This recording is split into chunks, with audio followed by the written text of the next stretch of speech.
Раз, два, три. Раз, два, три, четыре, пять. Один, два, три. Раз, два, три.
Английский язык, канал английского языка, проверяем.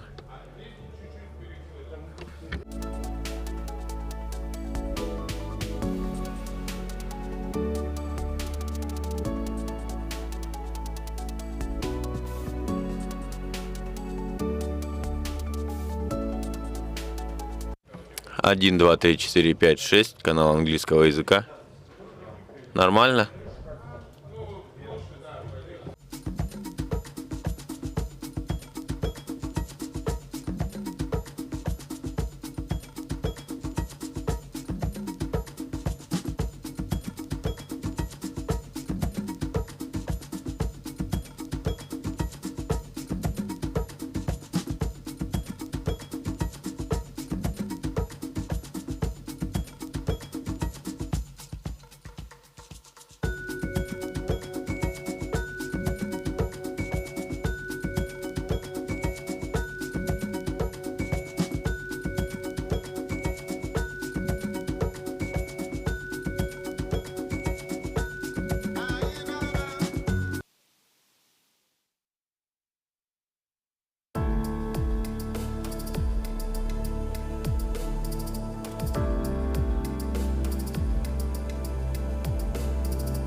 Recording in progress.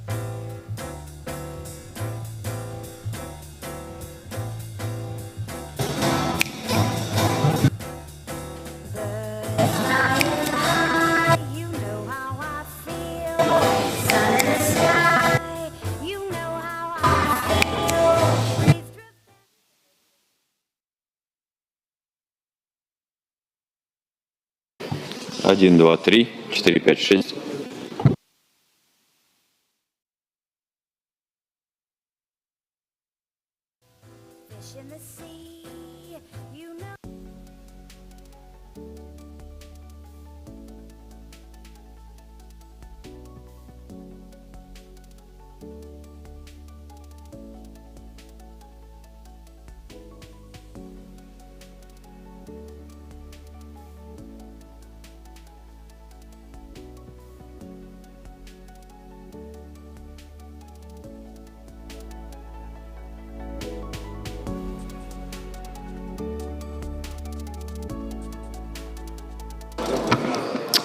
Один, два, три, четыре, пять, шесть.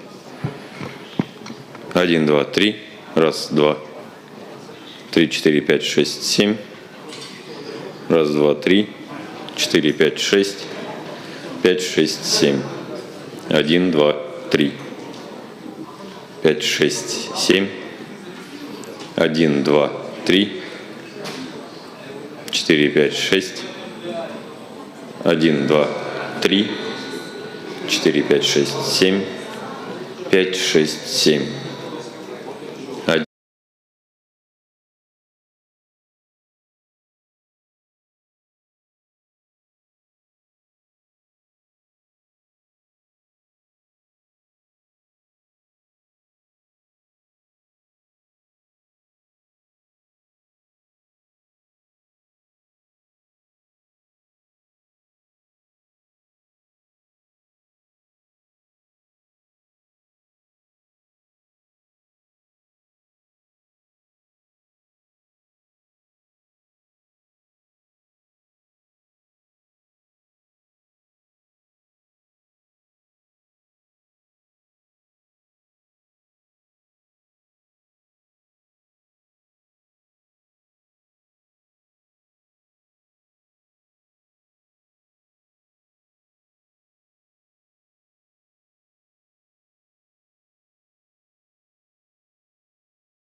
Meeting होगी कितने बजे मीटिंग? अभी सुबह है।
world is evolving rapidly, and the human need for resources is increasing every day. Metals and various energy sources are particularly important for our technological advancement.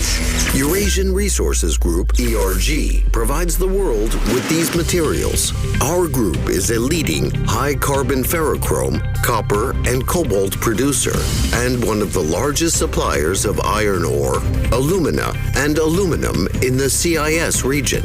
The group supports global initiatives to promote a green economy and develop alternative energy sources. ERG operates in 15 countries, with the majority of our production assets located in Kazakhstan. Today, ERG represents 1/3 of the mining and metals industry in Kazakhstan. ERG is the first and largest producer of alumina and high-grade primary aluminum in Kazakhstan. The company's electric power assets account for 17% of all electricity generated in the country. The key overseas markets are Europe, China, Russia, and Japan. ERG's Metal Coal RTR, a major copper and cobalt tailings reprocessing operation in the Democratic Republic of the Congo, is ramping up its Phase 2 of production. It is now the second largest standalone cobalt producer in the world, as well as a major supplier of copper. In Brazil, ERG's Bamin subsidiary, a large integrated iron ore mining and logistics project, has started commercial production of iron ore with the launch of its Pedra de Ferro mine in January 2021. ERG has also started the construction of Porto Sul, a deep-water port in Ilhéus, and has won the auction to complete and operate the first 537-kilometer stretch of the Fiol East-West Integration Railway. In this spirit, ERG is accomplishing its mission of responsibly unlocking the potential of the Earth and its people, ensuring the prosperity of those who rely on us. We know it's going to take many forms of energy to meet the world's needs while creating a cleaner future for all. At Chevron, we're lowering the carbon emissions intensity of our operations, investing in lower carbon technologies, and exploring renewable fuels of the future. We work hard to care for the homes we love, but it's only human to protect the one we share. Это что такое? Да не игра. Вот это. Возможно, вы думаете, что виза — это просто банковские карты. А что, если я скажу, что название, которое вы видите повсюду, это больше, чем просто надпись? Виза — это сеть. Она помогает людям переводить деньги отсюда вот сюда. И помогает этому парню работать онлайн, чтобы он мог продать джинсы, находясь да хоть бы на этой горе. Это волшебство, которое остается за кадром, но может объединить всех со всеми. Эта сеть позволяет взглянуть на мир свежим взглядом за утренней чашкой кофе и меняет точку зрения на то, что делает бизнес бизнесом. Виза — это сеть, которая может объединить всех. Там, где вам нужно быть. Там, куда вы мечтаете попасть. Там, где вы заслуживаете быть. Эта сеть — ключ к исполнению мечты. Ведь виза каждый день открывает двери по всему миру, чтобы коммерция объединяла нас всех. Виза — сеть, которая работает для каждого. Huawei, ведущий мировой поставщик информационных коммуникационных решений, использует новые технологии в диверсифицированных бизнес-моделях, повышая их ценность для наших заказчиков. Новая, подвижная, гибкая и безопасная платформа ИКТ обеспечивает нашим клиентам простой и быстрый переход к цифровым технологиям во всех отраслях.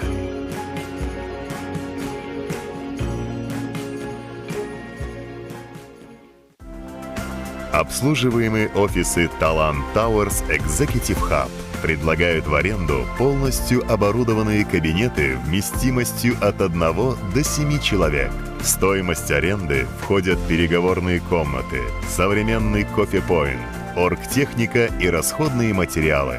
Для арендаторов созданы комфортабельные лаунж-зоны и места отдыха. Сосредоточьтесь на работе, а мы позаботимся о вашем комфорте. Подробная информация на сайте.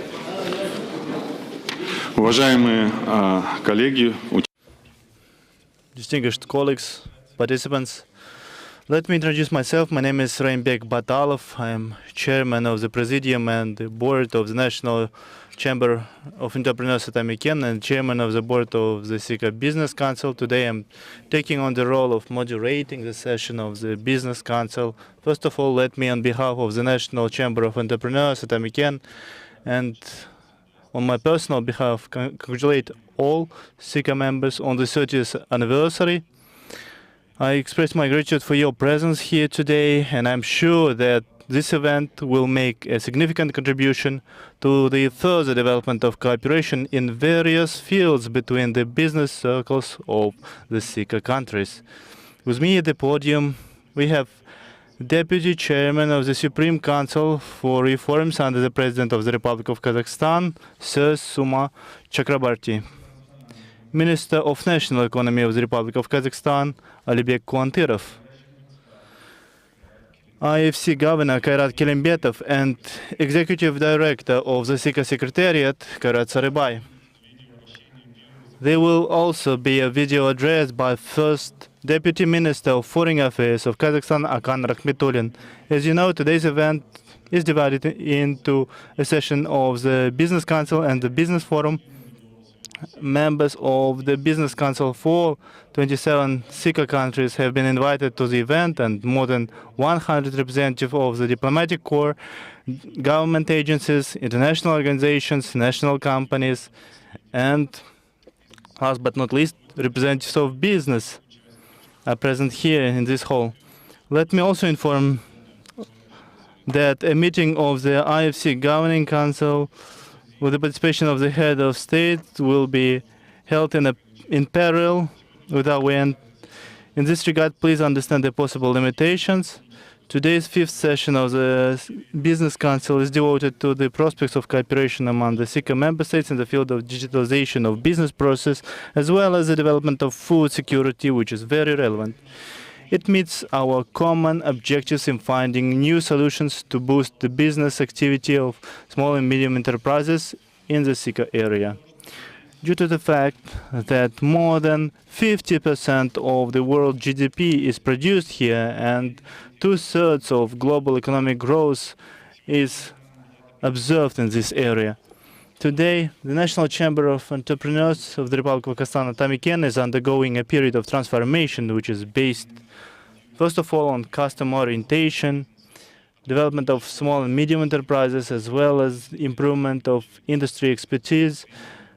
And it is first of all related to the medium and large businesses, and improvement of the investment climate is very important for us, and protection of business and creation of the ecosystem of business protection. And at one of the platforms we will cover this topic. In this context, the successful development of digital business process between our countries is a priority area of cooperation for us, which will undoubtedly contribute to the deepening of trade and economic cooperation in our area. The COVID-19 pandemic has only accelerated this process, and new digital solutions have helped the private and public sectors continue to function under lockdown and other restrictions. And Kazakhstan, I think, is a very good example in this regard, and our speakers will later also cover these issues. In the modern world, digital technologies are playing an increasingly important role in the development of Kazakhstan's economy. Digital technologies also facilitate public services, business services, exchange of information, emergence of new business opportunities, and creation of new digital projects. The development of digital ecosystem to achieve sustainable economic growth is the main goal of the state program titled Digital Kazakhstan. Subsequent speakers, as I said, Minister of National Economy of Kazakhstan Alibek Kuantyrov, Vice Minister of Digital Development, Innovation and Aerospace Industry Askar Zhambakin, and other participants will tell in more detail about this program, its role for Kazakh entrepreneurs and ordinary citizens. Introduction and development of digital technologies has led to the transformation of markets and required entrepreneurs to rethink their business models. And first of all, their business processes. At the same time, digital technologies have offered small and medium enterprises specific advantages that can help them to balance out some of the structural disadvantages they face due to their small size. Digital technologies can also have a positive impact on the performance of such enterprises in terms of their growth, innovation, internationalization, and access to global markets.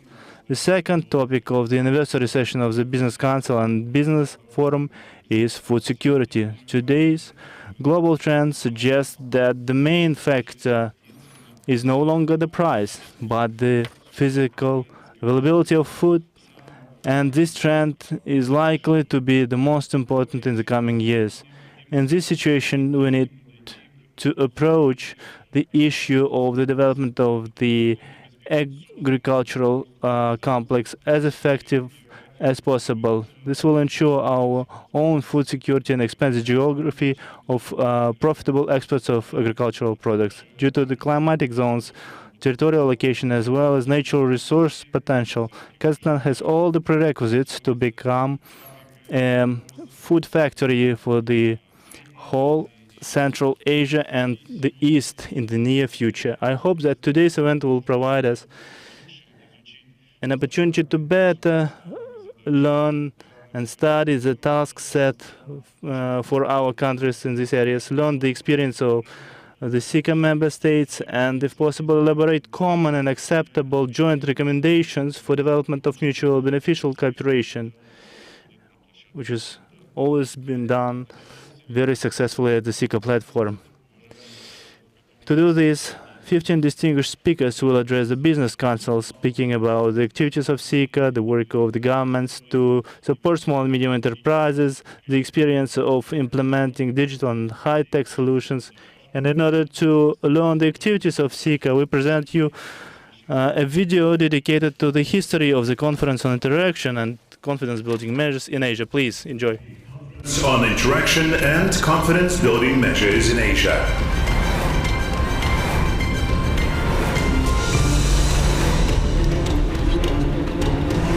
CICA is the largest regional intergovernmental forum for enhancing cooperation towards promoting peace, security and stability in Asia, stretching from the Pacific Ocean to the Mediterranean Sea and from the Urals to the Indian Ocean. With its member states, observers and partner organizations, CICA serves as a platform for dialogue and interaction on confidence building. The need to convene the forum was driven by ever-expanding globalization, rapid economic development, population growth, and the need for food and energy resources on the Asian continent. Ongoing sub-regional and local conflicts became a clear imperative to create a platform for Pan-Asian dialogue.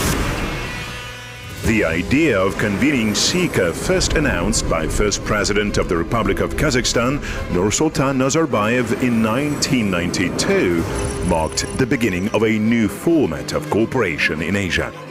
Речь идет об инициативе Республики Казахстан по проведению совещаний по взаимодействию и мерам доверия в Азии, СВМДА. Stressing the diversity of Asia, CICA's agenda is based on confidence-building measures in 5 dimensions of interaction. the unique qualities of the forum, the principle of consensus in decision-making, and the principle of voluntary participation in the implementation of confidence-building measures. The CICA governing bodies convene their regular meetings at all levels, enabling the member states to develop a shared vision and a common approval on a wide range of regional and global issues. CICA has a permanent executive body, the Secretariat, to provide substantive, organizational and administrative support for all CICA activities. By its 30th anniversary, significant steps have been taken for the institutionalization of the conference, which enable the member states to effectively interact in various areas of mutual interest. CICA statutory and regulatory documents have been developed and adopted, which created an effective political, institutional, administrative and legal framework for cooperation within CICA.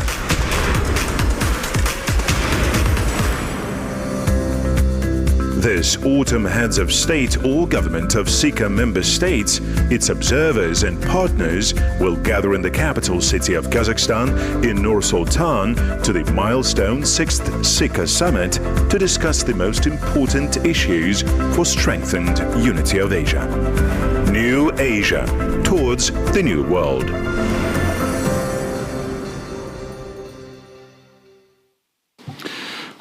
Прошу подключить видеообращение. Please put on the video address of First Deputy Minister of Foreign Affairs, Mr. Rahmetulin. Distinguished guests, dear ladies and gentlemen, I am pleased and honored to welcome you all at today's event. Over the 30 years of its existence, the Conference on Interaction and Confidence-Building Measures in Asia has become a crucial dialogue platform for an honest exchange of views on issues of international politics and cooperation, contributing to the strengthening of mutual understanding between the participating members. Today we witness sweeping changes in the existing world. New challenges and threats are emerging, such as the regional conflicts, disruption of production and supply chains, as well as the consequences of the COVID-19 pandemic. Despite enormous challenges, each crisis encourages the international community to work together to overcome them. In the current global conditions, trade, economic and investment cooperation with foreign partners is of paramount importance for Kazakhstan. And we are ready to make every effort and provide full support to representatives of foreign businesses carrying out their economic activities in our country. Kazakhstan economic development has led to the attraction of transformational levels of foreign direct investments, now exceeding $380 billion. To date, about 50,000 enterprises with participation of foreign capital are registered in Kazakhstan. But we do not content ourselves with the achievements we had reached. The government constantly works on improving our domestic investment climate in accordance with the best international standards. Kazakhstan, as a leading economy in the region, is fully committed to further deepening relations with major international investors. To enhance our investment attractiveness with respect to the increasing role of ESG requirements, we have adopted a new concept of investment policy, which focuses on attracting quality investments to ensure further diversification of our economy. The concept is in line with the country's stated goals to attain green economy and to achieve carbon neutrality by 2060. In this regard, one of our key priorities is the development of renewable energy sector and the formation of an economy based on innovation, new technologies and high-tech manufacturing industries. The COVID-19 pandemic has given a newfound relevance to the need of accelerating the pace of digitalization in our country. Thus, high-tech production as well as elements of Industry 4.0 are of strategic interest to us. To support these trends, we have launched the national project called Technological Breakthrough through digitalization, science and innovation to transform the country into a modern state. We have created an up-to-date infrastructure for the development of innovative technologies. The Astana Hub International Technopark of IT Startups, the Park of Innovative Technologies, the Nazarbayev University are functioning in our country, and the National Cluster of Artificial Intelligence is being created. Therefore, there is an effective ecosystem for technological entrepreneurship and implementation of research projects in artificial intelligence, big data, cybersecurity, and other spheres. Participants of the International Technopark are provided with simplified visa, labor, and tax regimes. In addition, Kazakhstan possesses a number of advantages for setting up a network of data centers, including affordable electricity and existing infrastructure. We are interested in cooperating with foreign businesses in the establishment of a new joint ventures of computer technology and network equipment, as well as data processing centers. Another promising area for cooperation is agriculture. Taking into account that Kazakhstan is among the world's top 5 countries in terms of agricultural development potential, we can play a major role in enhancing food security in the region. Today, we are interested in implementing joint investment projects for the deep processing of agricultural products based on new technologies. Our country can offer the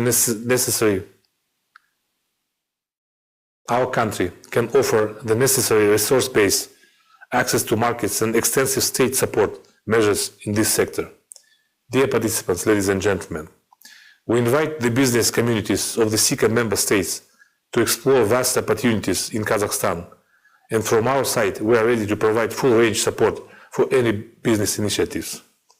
In addition to the already existing investment incentives, which include exemption from taxes, customs duties, as well as the land grants, we have introduced a new instrument, a strategic investment agreement, which provides special conditions for key projects and guarantees legal and fiscal stability for up to 25 years. Kazakhstan has also created multiple dialogue platforms to communicate and effectively solve arising issues of businesses. For instance, the Foreign Investors Council, chaired by the President of Kazakhstan, that focuses on strategic issues of investors. There are also the Council of Improvement of Investment Climate and Investment Council, established under the chairmanship of the Prime Minister in order to solve systematic and current issues of investors. Moreover, the Astana International Financial Center plays an important role in positioning Kazakhstan as a regional center for business and finance. Being the only center in the region based on English law, it has already attracted more than 1,300 companies from 60 countries. The AIFC Court and International Arbitration Center is legally separate and independent from Kazakhstan's judicial system. It provides a common law court system that operates to the highest international standards to guarantee fairness and protection of investors' rights.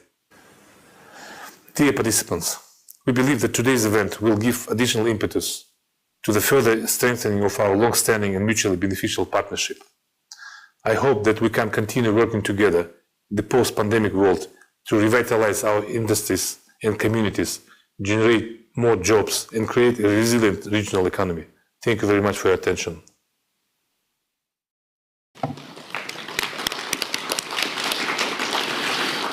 Разрешите представить слово управляющему. Let me give the floor to the AIFC Governor, Mr. Kelembetov. The floor is yours, Kairat Kelembetov. It's a great honor for me to be here with you today, and we are very much proud that CICA chose this place for the business forum event this morning. And I also thinking that Astana International Financial Center has many similarities with CICA. So let's say with CICA focusing on cooperation between the countries and also building confidence in the security area, Astana International Financial Center try to build confidence of the global investors community and financial community to Kazakhstan and also to the countries in the region. So our mission is to build a regional financial and investment hub in order to improve lives in Central Asia. From the other side, the topic of today's session is focusing on digitalization, as already moderator mentioned that the Ministry of Economy and also the Ministry of Digital Affairs will provide more information of the programs as Digital Kazakhstan. The government is very much focused on digital transformation of government itself, but also a country in general. Astana International Financial Center is also a very good example of digitalization in Kazakhstan.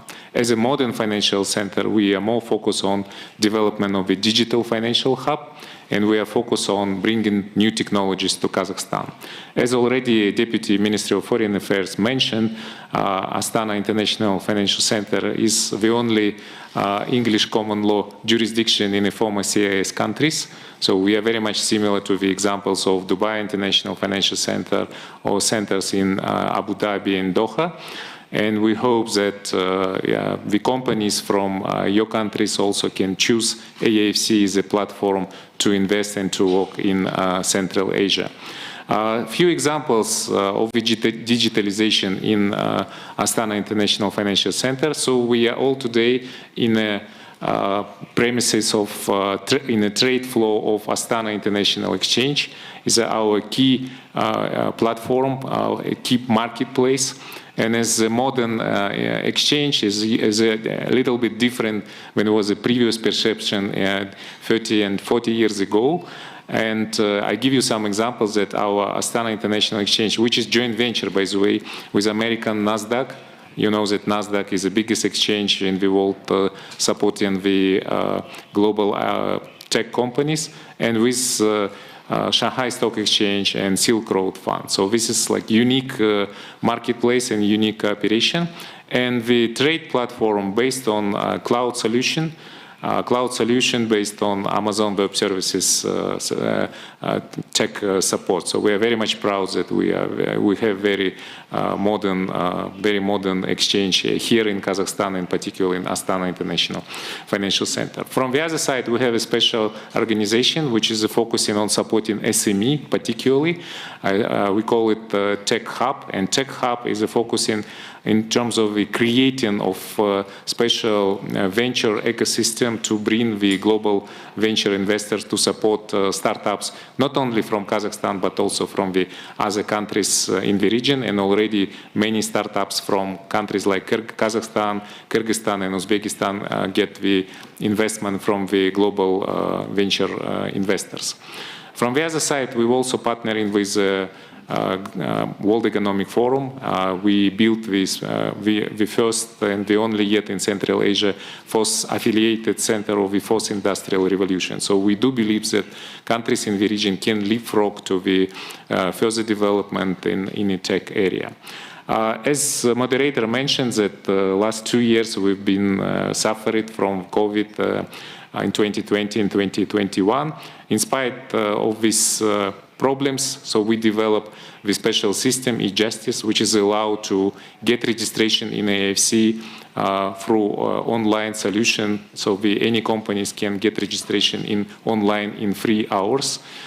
We've also built together with the Singaporean partners the special tech solution in our court system. As Deputy Minister of Foreign Affairs mentions that we do have a special dispute resolution authorities, is a court of AIFC and International Arbitration Center. So in order to make online, let's say, procedures, we create a special e-Justice system which is allowed to happen the processes in the court through the online system. So we are very much proud that the modern financial hub allow us to bring more than 1,400 companies already, and we brought to Kazakhstan more than $6 billion investment. So this is something which is, I think, we're looking forward to in the further cooperation with the CICA members countries, to bring companies from your countries. Please, you can know more about the AIFC. So we have 3 days of Astana Finance Days. It's a big investment conference in Kazakhstan. And let me stop here, and I wish all of us a fruitful further discussion. Thank you very much. Благодарю вас, Карат Немач, за исчерпывающий. Thank you, Mr. Kelembeta, for this informative presentation. I'd like to thank you and your team for hosting such an important event as Astana Finance Days. The next floor is given to Executive Director of CICA, Ambassador Kairat Sarıbay. Excellencies, dignitaries of the podium, dear members of the Business Club, distinguished representatives of mass media, ladies and gentlemen, it is my great pleasure to warmly welcome all the members and guests of the 5th session of CICA Business Council and the participants of the 7th CICA Business Forum. At the outset, I would like to extend my gratitude to the chair of the Kazakh National Chamber of Entrepreneurs, Mr. Raimbek Batalov, who is serving us today as a moderator, and our host, the governor of Astana International Financial Center, Mr. Kairat Kelembetov, who unfortunately had to leave us because he had to greet President Tokayev, who will come in a few moments. For these co-hostings and for the contribution to advance CICA process on the sidelines of the prestigious Astana Financial Days. I am delighted to notice that members of CICA Business Council from so many countries, I would not mention all of them, arrived from their capitals to contribute to our forum. I will not repeat maybe because in video you saw that today CICA unites 27 Asian states and covers over 90% of Asia, home to more than a half of the world's population, producing over 50% of world GDP and accounting for 2/3 of the global economic growth. Last year, Kazakhstan, not last year, in 2020, Kazakhstan assumed the chairmanship in CICA with the strategic goal of transformation CICA into a full-fledged organization, which will reflect the Asians' rapidly growing role in the global affairs. Kazakh chairmanship is holding intensive consultations with all CICA member states in order to launch the transformation process at the upcoming 6th CICA summit meeting to be held here in the capital of Kazakhstan, Nur-Sultan, in the mid of October this year. Let me brief you on the CICA activities in the field of economic cooperation that arouses the greatest interest of our member states. In 2021, 44 events have been implemented at CICA platform. 17 of them belong to the economic dimension. This year, 40 events to be held at CICA, and 16 of them relate to the economic dimension. Most active interaction is seen in the areas of SME development, agriculture, and finance. Increasing attention is rightly paid to the issues of digitalization, the widespread introduction of information technologies, and most of the events conducted at the CICA platform are cross-sectoral in its nature. Let me draw your attention to the following positive aspects of the events held in 2021, and I hope it will be the same case in the events planned for this year, that broad representation and relevance, as today's event, for instance, professional and high-quality technical elaboration, high level of participants, and active participation of member states. This year, 16 events of economic nature will be held at CICA, including the conferences on microfinance for SMEs, cross-border e-commerce, and expansion of supply chains for SME products, as well as the very popular CICA Finance Summit. This highlights a deep sense of ownership, the relevance and capacity of CICA, and the interest of member states in promoting the forum and considering it to pursue national interests and strengthen cooperation and connectivity, which finally contribute to ensure the comprehensive nature of security in Asia. The first review of the implementation of confidence-building measures in economic dimension, which took place at the meeting of the Senior Official Committee a few weeks before this year, contributed to building a clear vision on how to increase the effectiveness and practical impact of the CICA activities.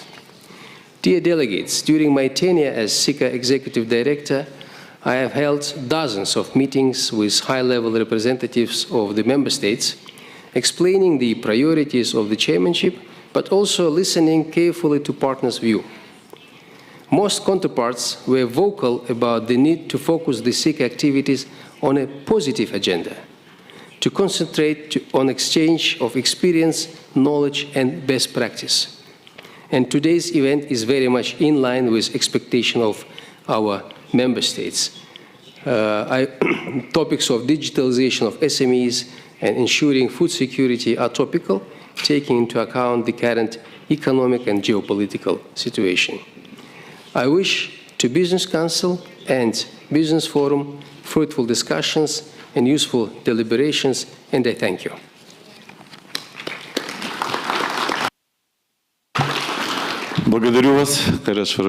Thank you, Mr. Saribay, for your statement, for your professional approach, for your personal approach, and I am sure that your experience indeed helps to strengthen cooperation between all members of CICA in all dimensions.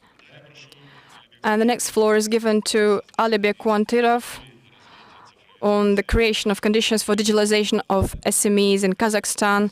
Mr. Kuantirov, the floor is yours.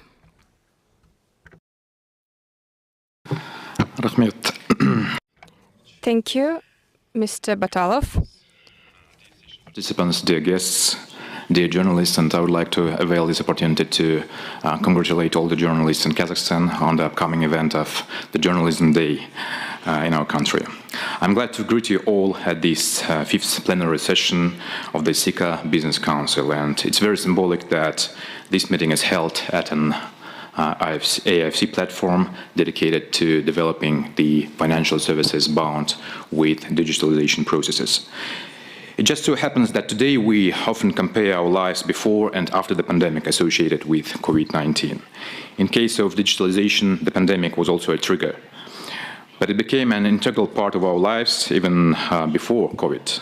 Kazakhstan was no exception, and the spread of broadband internet made digitalization happen. By 2019, the number of internet users in the world was 4 billion. The government of Kazakhstan and the entrepreneurs represented by the main communication providers invested a lot of money and efforts to speed up the internetization of our large country. According to the results of 2019, the share of organizations with access to the internet in Kazakhstan was 76.3%. The most digital organizations were concentrated in the capital, almost 98%, in Shymkent city, 97%, and in Karaganda, almost 90%. However, during the period of lockdowns and other restrictions, internet and digital technologies, as well as the internet economy, have made for all of us a special meaning. Forced digitalization has become one of the most vivid consequences of the pandemic.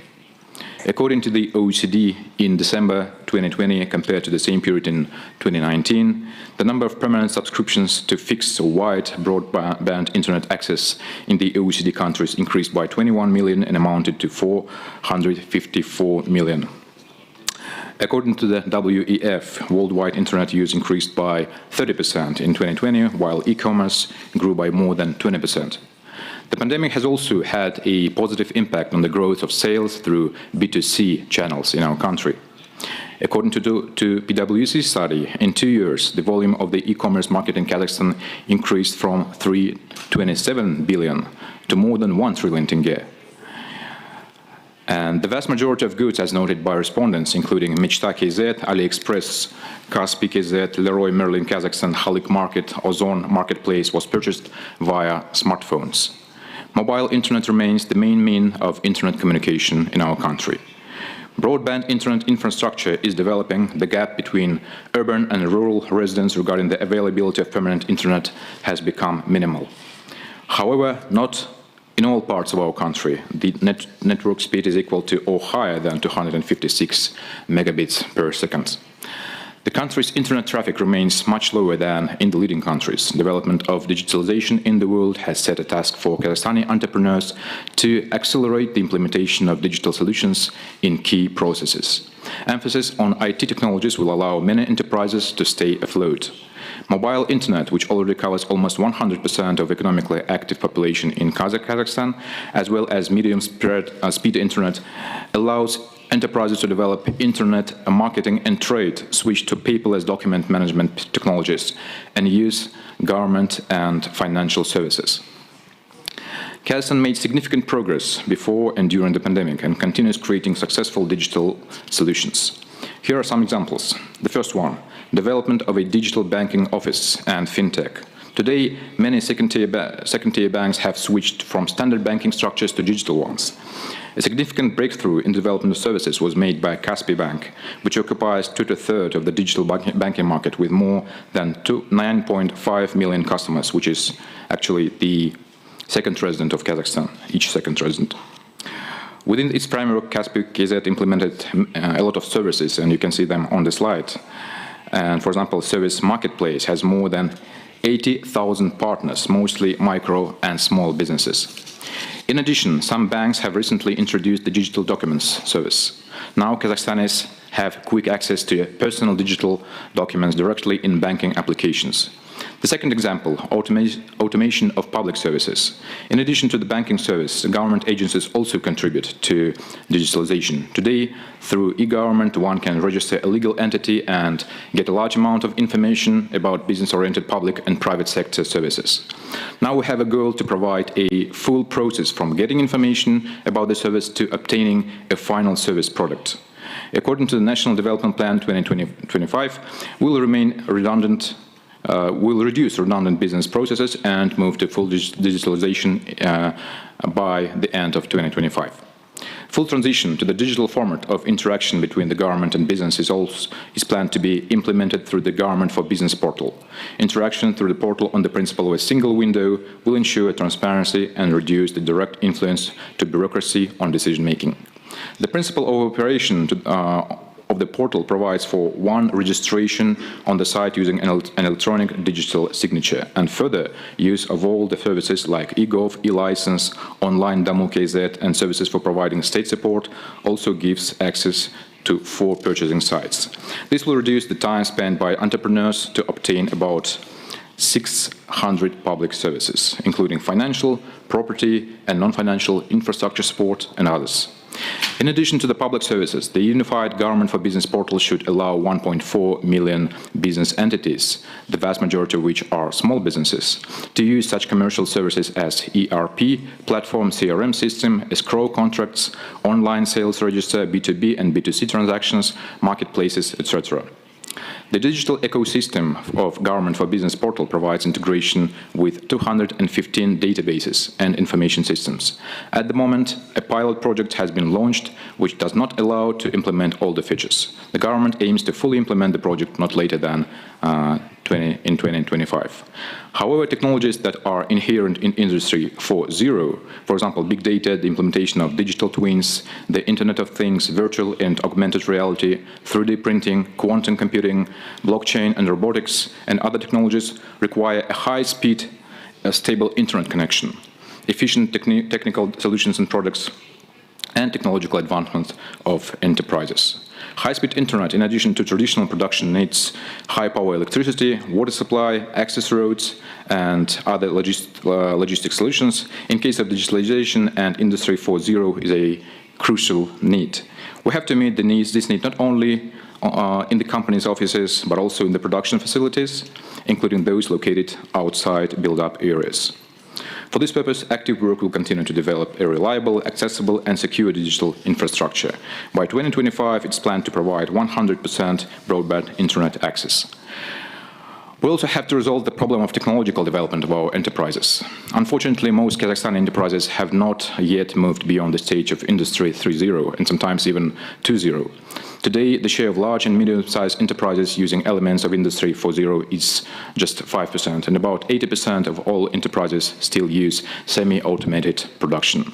In this regard, the digital transformation of enterprises, the proactive introduction of elements of Industry 4.0 remains the prerogative of the government, and it's necessary to create a digital ecosystem, including the use of digital twins in production based on principles of smart outsourcing. This will make it possible to improve production processes as well as optimize management decisions at the stages of planning, monitoring and analysis of both the enterprise as a whole and individual areas of activity. We also hope that large enterprises, especially those that are engaged in the extraction and processing of natural resources, fintech, and more integrated into global connections and therefore are well developed, will be able to support their SME partners in accelerated modernization and digitalization.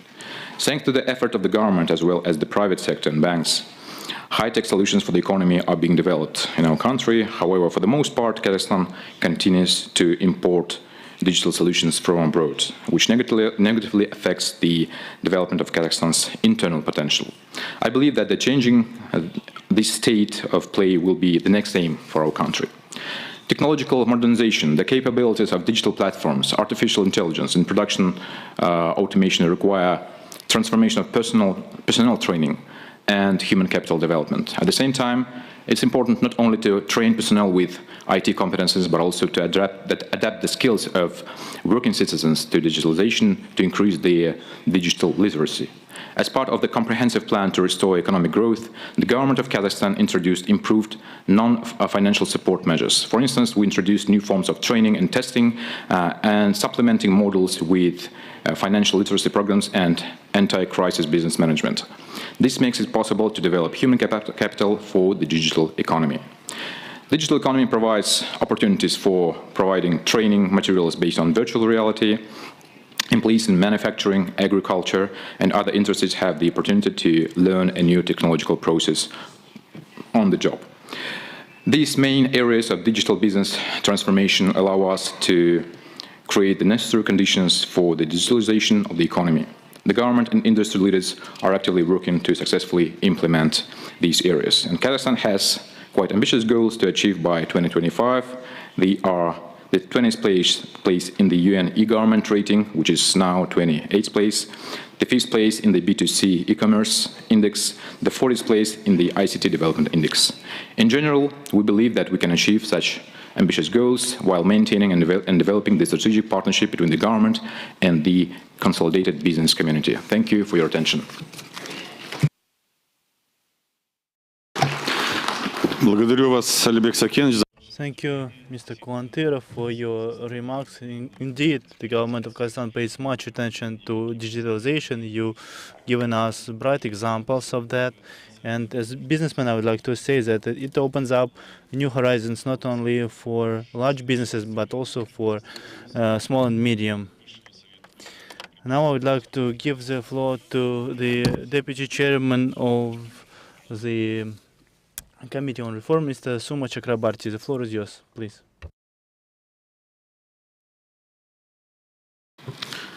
Well, thank you very much for your very kind introduction. And first of all, big congratulations to CICA on its 30th anniversary. Indeed, it's a really proud moment, I think. So, ladies and gentlemen, dear friends, it's a real pleasure to be asked to speak at this Business Council. I think this is a really important platform to discuss how the businesses of CICA countries can actually build cooperation that's mutually beneficial, thereby making a really important contribution to the overall goals of CICA to promote peace, security, and stability in Asia. Very noble goals indeed. Today I'm going to focus on two issues. First, the importance of small and medium-sized enterprises, SMEs, and what can be done to support them, including on digitalization. And second, food security, which has become a major global issue now affecting all of us. There's one simple fact that I think we need to hang on to. SMEs are the backbone of any economy. Indeed, a sustainable market economy cannot really operate without SMEs. SMEs provide critical services, they pay taxes, they innovate, they create jobs, they contribute to social cohesion, and they help grow and empower a strong middle class. Quite simply, SMEs play a vital role in emerging and developing countries. And according to the World Bank, in emerging economies, formal SMEs contribute up to 40% of GDP. And in Asia, the Asian Development Bank reports that SMEs account for 96% of businesses and 2/3 of private sector jobs. Now, SMEs are also agile, they're flexible, they can be mobile, they adjust very quickly to changing circumstances, much more quickly than large firms. One such change in recent years has been rapid digitalization, which was greatly accelerated, of course, by the pandemic. Now, digitalization has transformed the way businesses, including SMEs, operate, as well as how we, consumers, obtain goods, obtain services, obtain information. For example, online marketplaces now allow SMEs to very easily connect with customers and sell their goods and services directly. Fintech and mobile payment systems are making transactions quicker, making them easier and cheaper for businesses and consumers. So now consumers don't have to carry cash or even credit cards. At the same time, there's a really important risk of SMEs being left behind because of digital solutions that are often designed for large enterprises and can be much too expensive for SMEs. So given the importance of SMEs, especially for job creation, governments are going to have to work harder to create an enabling environment for their growth and their development, including for the take-up of digital processes. Now, over the last decade or so, OECD countries have been working on reducing the regulatory burden on businesses. Kazakhstan followed suit last year by adopting legislation based on a so-called regulation from scratch approach. And just recently, Atamekan, well, it switched its focus to supporting SMEs. It's a very welcome switch. But clearly much more needs to be done. And CICA member states and the CICA Business Council could, I think, constructively collaborate to support SMEs. First of all, on data collection. Governments need much better data on SMEs. The data that can be used to design and provide targeted support, to build infrastructure, to evaluate the SME's creditworthiness much more accurately, and where it's necessary to ensure availability of loans on fair terms. Second, SMEs need financing and advisory support that is actually tailored to their needs, including their efforts to digitalize their business processes. A Canadian study found that the most effective support for SMEs is provided in a bundle. For example, when you pair financial support and advisory services, including capacity building, advice as to how to navigate the market, and support for networking. And third, these days, we also need to address inequality. And supporting SMEs is an excellent way to do that. Assistance to SMEs should also be focused on providing tailored support to those from disadvantaged communities, including female entrepreneurs. And fourth, SMEs usually have much less capacity than large firms to navigate the regulatory environment. So reducing the regulatory burden is critical. And this should include reducing the complexity of procedures, streamlining tax codes, bankruptcy processes, as well as putting in place regulatory impact assessments. This should really help bring more SMEs out of the shadow economy and into the formal economy. And finally, I think CICA should promote international cooperation and exchange of knowledge as it's doing today. This is especially true for digitalization, which is evolving rapidly. Two specific opportunities. Kazakhstan has become a major hub of fintech, including products used widely by SMEs. Countries in the broader region should work together to build B2B and B2C solutions. And AIFC Tech Hub here provides modern infrastructure, flexible regulations, and legal transparency for firms to develop a high-quality fintech space in Kazakhstan and the wider region. We should definitely take advantage of this opportunity to create a much more vibrant ecosystem that really serves to create digital products for SMEs across the entire region. Let me now turn to the issue of food security. This is one of the biggest issues of today. Problems in food supply chains started at the beginning of the COVID-19 pandemic and, of course, have been greatly exacerbated in recent months by the Russia-Ukraine conflict. I don't need to tell you that the two countries are among the largest producers of agricultural commodities. According to some estimates, as many as 1.9 billion people in this world will be affected by food insecurity by the end of this year. Since the start of that conflict, over 20 countries have now imposed restrictions on exports. These restricted exports already account for 10% of global calorie intake, and many other countries, I suspect, will follow that lead. In May, the FAO food price index stood at 157.4, close to the all-time high. The key factor is the disruptions to the free flow of food between countries, and this issue is contributing to high inflation across the globe at levels not observed for many, many decades. According to the World Bank, in the first 4 months of 2022, around 90% of emerging market and developing economies had food price inflation of higher than 5%, and many of them had a double-digit overall inflation. That trend, dear colleagues, that trend is unfortunately forecast to persist for some time. So the food security problems, the significant increase in food prices, they mostly hurt low and middle-income countries because they spend a much larger share of their national income on food. So in this context, CICA countries, I think, should work together in a number of areas. First, I think we need to promote the use of efficient and sustainable technologies. Many farmers, especially small ones, still use traditional methods. The use of new technologies should really help increase yields. Second, there needs to be much more investment in infrastructure.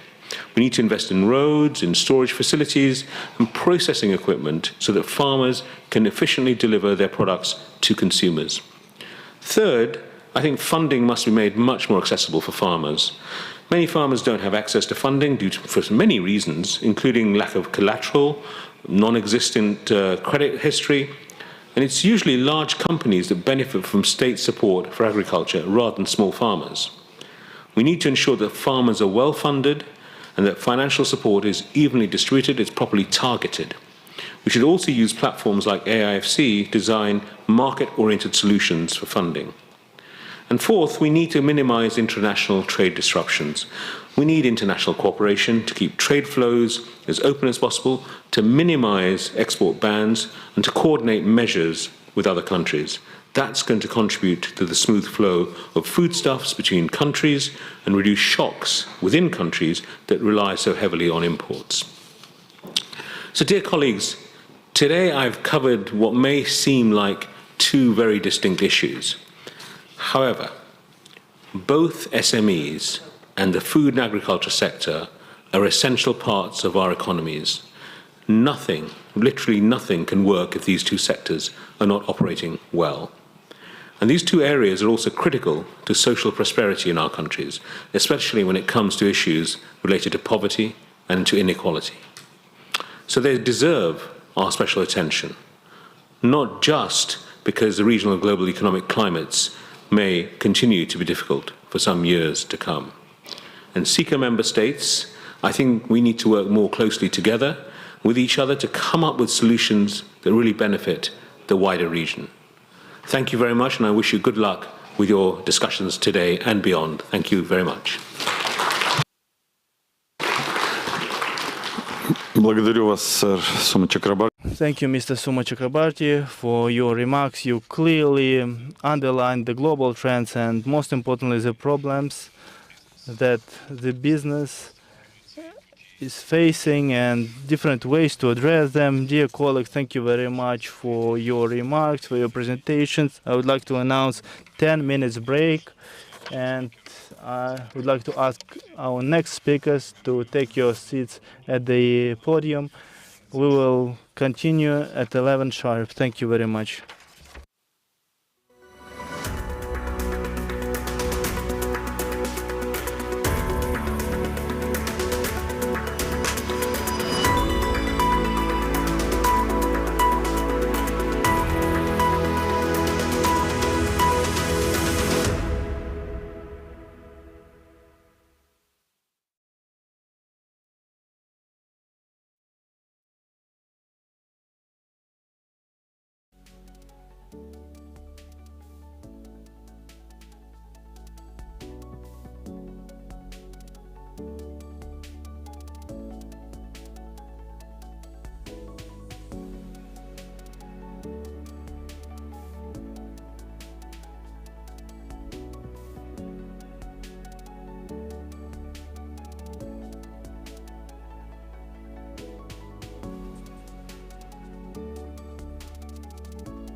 Әлем қарқынды дамуда. Технологиялық ілгерілеу үшін металдар мен электр энергиясының түрлі көздері қажет. ENG әлемді осындай ресурстармен қамтамасыз етеді. ENG кәсіпорындары әлемнің 15 елінде жұмыс істейді. Қуаты кәсіпорындардың дені Қазақстанда шоғырланған. Компанияның соңғы 5 жылда елдің жалпы ішкі өнімге қосқан үлесі 5 триллион теңге. Қазақстандағы жоғары маркалы бастапқы алюминий және глинозем өндіретін алғашқы және жалғыз кәсіпорын ENG құрамында. Электр энергиясының 17%-ын ENG-дің электр энергетикалық активтері өндіріп тұр. Шетелге өнім өткізудің негізгі нарықтары Европа елдері, Қытай, Ресей, Жапония. Осы жетістіктердің барлығы біздің қызметкерлеріміздің еңселі еңбегінің жемісі. Компанияның басты құндылығы адам. ENG жердің және адамзаттың әлеуетін ұқыпты пайдалана отырып, өзіне сенім артқандардың өркендеуін қамтамасыз етіп келеді.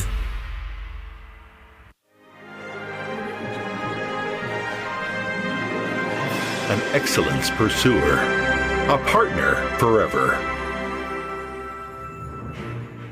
China Construction Bank, CCB, was established in 1954, evolving from a policy bank, a specialized bank, a state-owned commercial bank, to a large-scale state-owned joint stock commercial bank. CCB has been continuously expanding its business scope and exploring new financial service offerings. With 65 years development, CCB has consistently been ranked among the world's top banks with its sound operating indicators. And its total assets have remained the second on a global scale for many consecutive years. In the year of 2014, when CCB celebrated its 60th anniversary, President Xi Jinping instructed the bank to improve the capabilities to serve national development, mitigate financial risks, and improve competitiveness in the international arena. CCB remains true to its original aspiration and keeps its mission firmly in mind, focusing on enhancing three capabilities, and puts forward the new finance concept centered on fulfilling the people's yearning for a good living. With the continuous deepening of new finance concept exploration, CCB serves national development more precisely and firmly, mitigates financial risks more actively and effectively, and engage in international cooperation more openly and confidently. At present, CCB's global network covers 30 countries and regions, including major international financial centers and prominent economies along the Belt and Road. The offshore RMB business grows rapidly. CCB London branches' accumulative RMB clearing volume reached nearly 40 trillion RMB, making London the largest offshore RMB business hub outside Asia. Cross-time zone, cross-region, multi-currency, and 24-hour non-stop financial services are provided globally. In its efforts to follow the opening up policy and better serve the real economy, CCB proactively offers services to Going Global and the Belt and Road clients and projects, strengthens collaboration with other financial institutions, participates in major international events, and cultivates and attracts globally competitive talents, so as to boost the bank's internationalization process. With rapid development of the Chinese economy and the Belt and Road Initiative, CCB will never stop its pursuit for better services and its commitment to making tremendous contributions.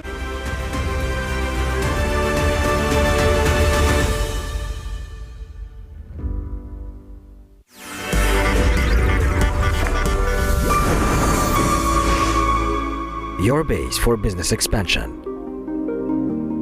The Astana International Financial Center is a unique jurisdiction in Central Asia that offers a familiar ecosystem and preferences for global business.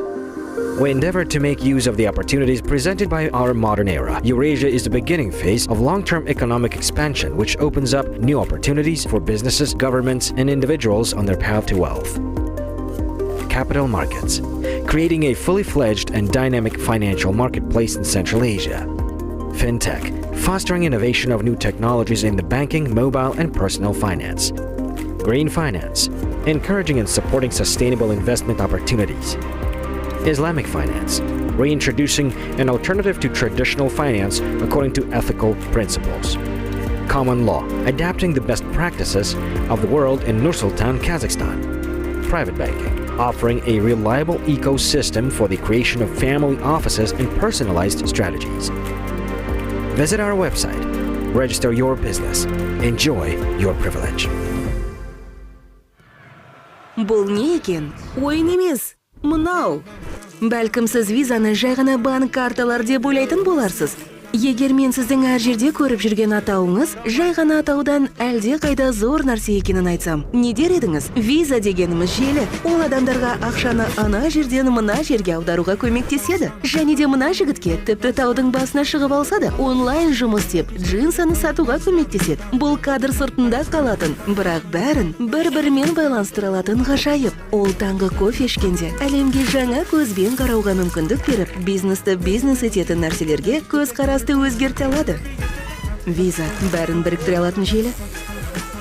Сізге қажет жерде, сіздің арманыңыздағы жерде, сізге лайық жерде. Бұл желі арманды іске асырудың кілті. Өйткені виза күн сайын бүкіл әлем бойынша есік ашады. Коммерция бәрімізді біріктірсін деген оймен.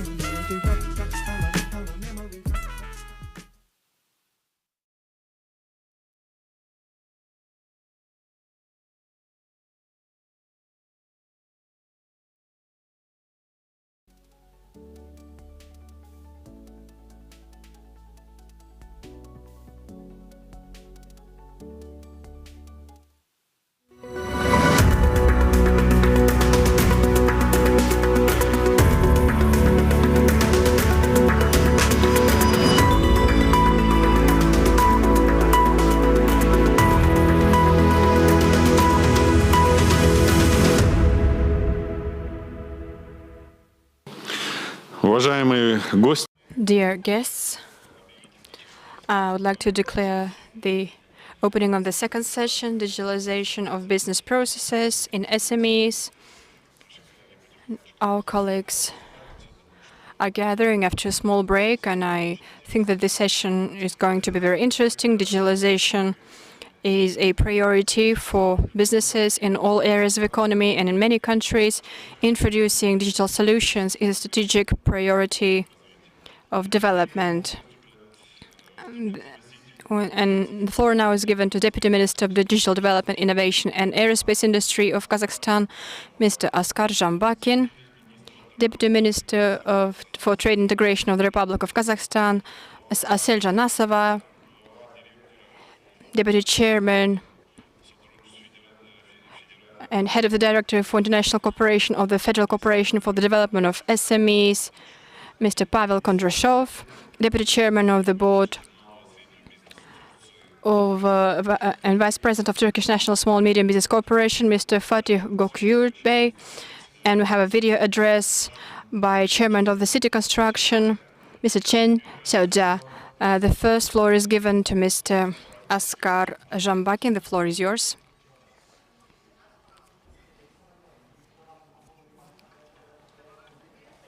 Уважаемые участники совещания по взаимодействию. Dear participants of the Conference on Interaction, Confidence Building Measures in Asia, thank you for giving me this opportunity. Last week, a forum on SDGs was held, and we discussed the role and place of digital technology to achieve these goals. Almost all goals are achievable through digitalization, digital technologies, and innovation. They could both be game changers and instruments to address global challenges that we are all faced with, including access to services and cost of foodstuffs. So technology affects supply chains, increasing effectiveness and transparency, create new opportunities to develop entrepreneurship, decrease limitations related to distance and competences, and increase access to and quality of education and medical services. Last year, we adopted a national project on digitalization, development of innovation, and we also prioritized SMEs, support SMEs, and digital processes for SMEs. In the context of regional partnership, Kazakhstan has done a lot in the area of digitalization of services, state services. In 2019, 80% of state services were digitized, and today this indicator is 94.5%. We are working to exclude the human factor, to exclude from the process of providing licenses, and have 9 services in the auto signage mode. Kazakhstan, that's why, took the 11th place in the UN ranking on the development of online services, 29th place in the index of development of e-government. In order to increase investment attractiveness, Kazakhstan, for investors, non-residents have been launched so they can participate in online auctions of our country.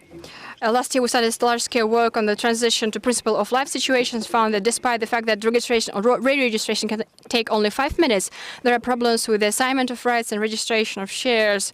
And these business processes are switching to re-engineering.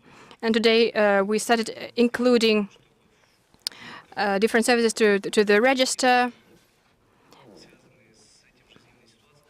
And we are including life situations in this register. This register contains 1,300 public services, 490 are related to businesses, 424 are fully automated. If you look at the activities of entrepreneur, you can distinguish several aspects. Opening of an enterprise, we have it completely in online mode. We have this information system e-licensing and have been launched and has been fully automated licensing processes, permits, and ensuring an effective, transparent mechanism of information interaction between government agencies.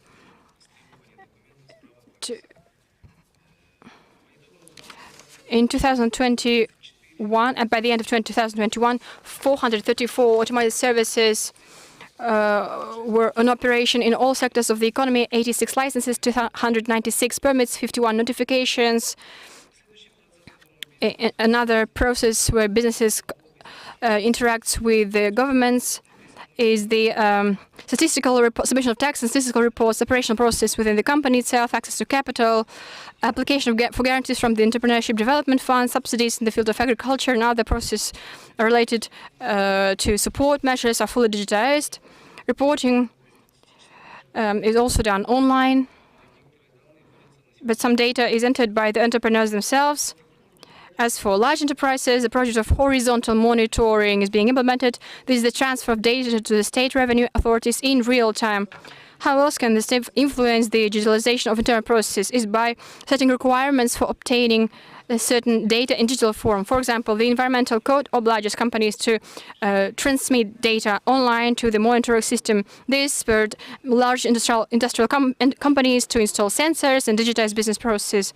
The same case in the field of oil. We collect information online from extraction, transportation, processing, and up to the sale of fuel and gas stations. And sensors are installed at each stage. Information is transmitted to the oil metering system. Last year, we launched Transformation Office under our ministry, and now, together with the Ministry of Economy, the Chamber of Entrepreneurs, and this center, are carrying a large-scale work to rethink all business requirements. The main goal is that the state control and monitoring are built on data as much as possible. This includes reusing the data that the state already has, as well as building digital processes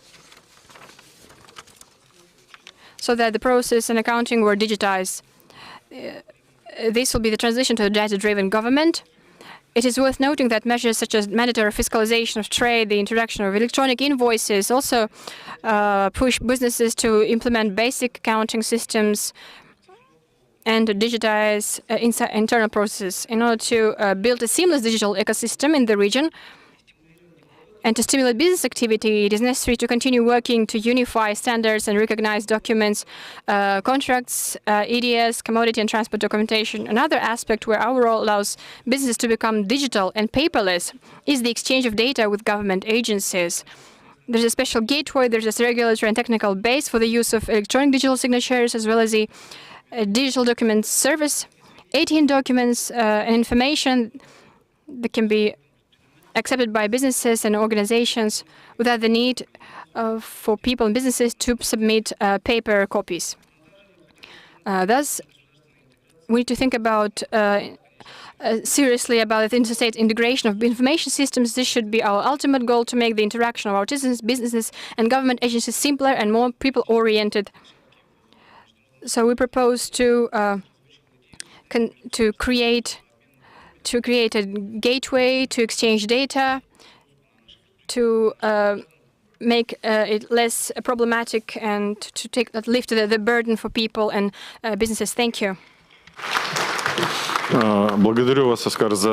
Thank you, Mr. Zhambakin, for your presentation. Indeed, digitalization of state services decreases drastically and increases the effectiveness of business. And the process being done, and the work being done by the ministry is quite important for us. Now I'd like to give the floor to Ms. Asyel Janasova, presentation on digitalization of trade in Kazakhstan.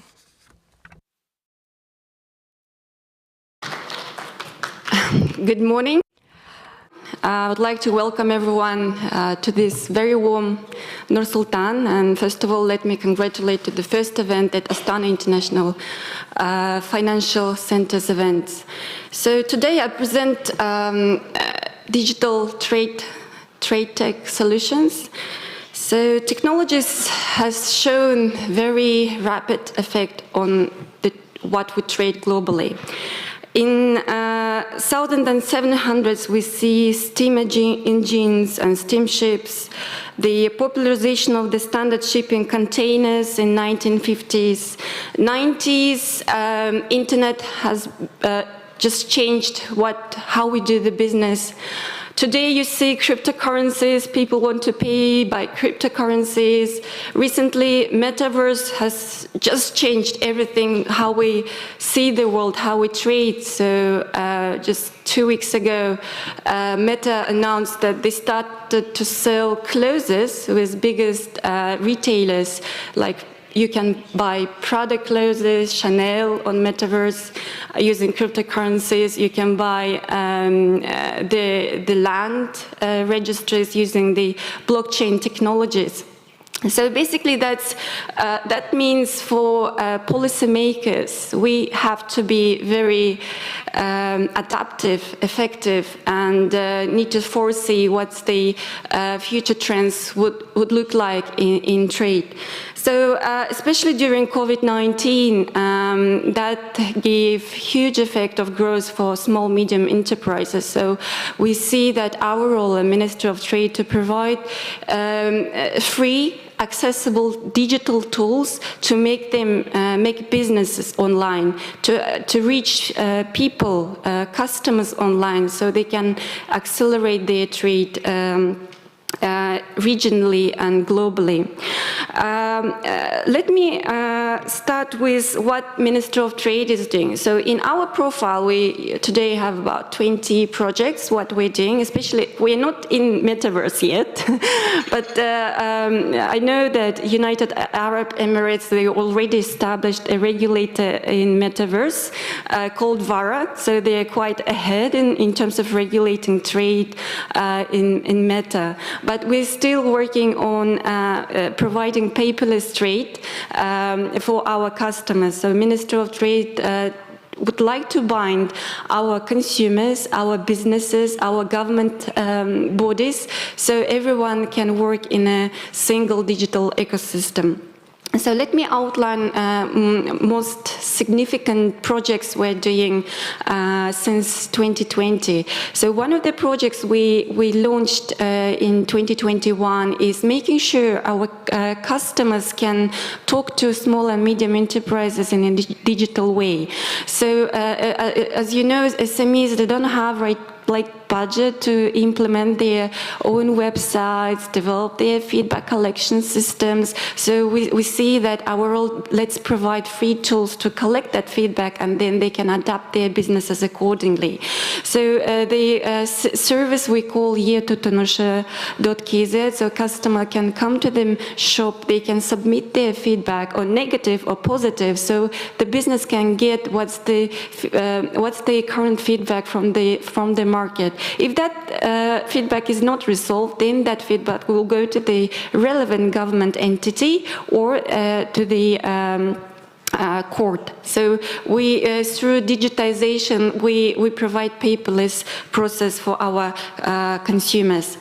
As you might know, that sanctions had put a lot of effect to our small and medium enterprises. So people are very kind of lost what we can do and what we can't do in terms of doing trade globally. So what we did, the really quick service called Trade Radar. So our it's kind of all the information in one place, a single window for businesses. They can find current sanction rules regarding the goods, the physical people or the companies, so they can adapt their businesses accordingly. So all the recent news will be published on the Trade Radar. As my colleagues already mentioned, that we faced a lot of inflation and food security problems, and monitoring the prices of goods, especially the 19 products we need to monitor that's very socially affected for our people. So what we did, we monitor prices of goods real time in the country. We use a very high-end data analytics tool to collect all the checks day to day in every shop, so you know how much the coffee cost that you bought in one of the restaurants or cafes. So that will allow us to see the average prices or the special prices in particular shops on the or the retailers. So that gives us feedback from the market, so the policymakers can act accordingly at the real time. On the, in order to manage and policy make, you need to know what is your assets. So our goal is to bring national digital catalog of goods, so everyone talks in one language. So what the ministry does, we provide the single catalog of the naming and coding of the foods and services that we publish freely to the market. So the SMEs they don't need to spend money to keep recordings of the goods in store, and they can just download from the service online. Social wallet, as you know, to drive the digital trade, it's very important that we provide cheap, accessible payments tools. So on top of the card services that National Bank provide with the fintech players, what we as a government is launching this year is the social wallet. It's so-called e-wallet of the consumer, that all these government payments will be sent towards the social wallet. So the person can spend from the social wallet using QR payments in any shop they want to buy any goods and services. So that will allow to reduce the accessibility of the fintech payments instrument to the rural areas. They can pay without cash, and also reducing the cost of card payment services in the country. Cross-border trade is very important for us. So with the key trading partners, we will be piloting cross-border payments in fully digital form. So with China, we're piloting a project on automated cross-border payments where importers and exporters can do their trade on the single platform. And also the tax authorities are integrated. All the government services can be received from the single window. That will actually will bring effect on will reducing the language barriers with partners, will bring on board all our importers and exporters, so they don't need to face government entities. They can provide, they can get all the services, government services online through a single window. As also from the point of view of food security and all the goods protection, we also run the process of accreditation and standardization, all the technical regulation. That's currently for 10 years has been done on paper. So what we are transforming is why not we remove the face human interaction and do every process online. So we started to transform all the certification, all the removal of the gray, black certifications from the market, and the project of the digital tech RegTech is covering and providing our SMEs getting RegTech services purely paperless. And then exporters. Supporting exporters is another very enormous task that we need to provide services online, so they don't need to care about going to the government bodies. So 360-degree of services will be provided to our exporters. They will get all the help to the market, the key industries, the financial aid, the feedback collection. So the client service provision is provided through export portal of the government. And the final one, the electronic commerce, as I said, is very important in driving internal commerce and external commerce. For example, last year, I don't know why, for 20 years, our SMEs didn't have any chance to sell on global platforms like Amazon, eBay. So what we did, we negotiated within the 6 months, and now our SMEs can sell globally to 200 markets globally, and we see quite a good increase on the trade, on the external trade to these countries, as well as the global e-commerce platforms hosting their services within Kazakhstan. And our goal to achieve 50% growth by 2025. And thank you so much for the MasterCard to supporting SME education to trade online, so that SMEs need to get the right skills, right tools with hand. So that kind of educational support is very important, that we support our businesses to trade online. So that's generally a very quick overview what we do in the Ministry of Trade. Thank you so much. I'll be happy to discuss if you have any questions at the end of the panel session. Thank you.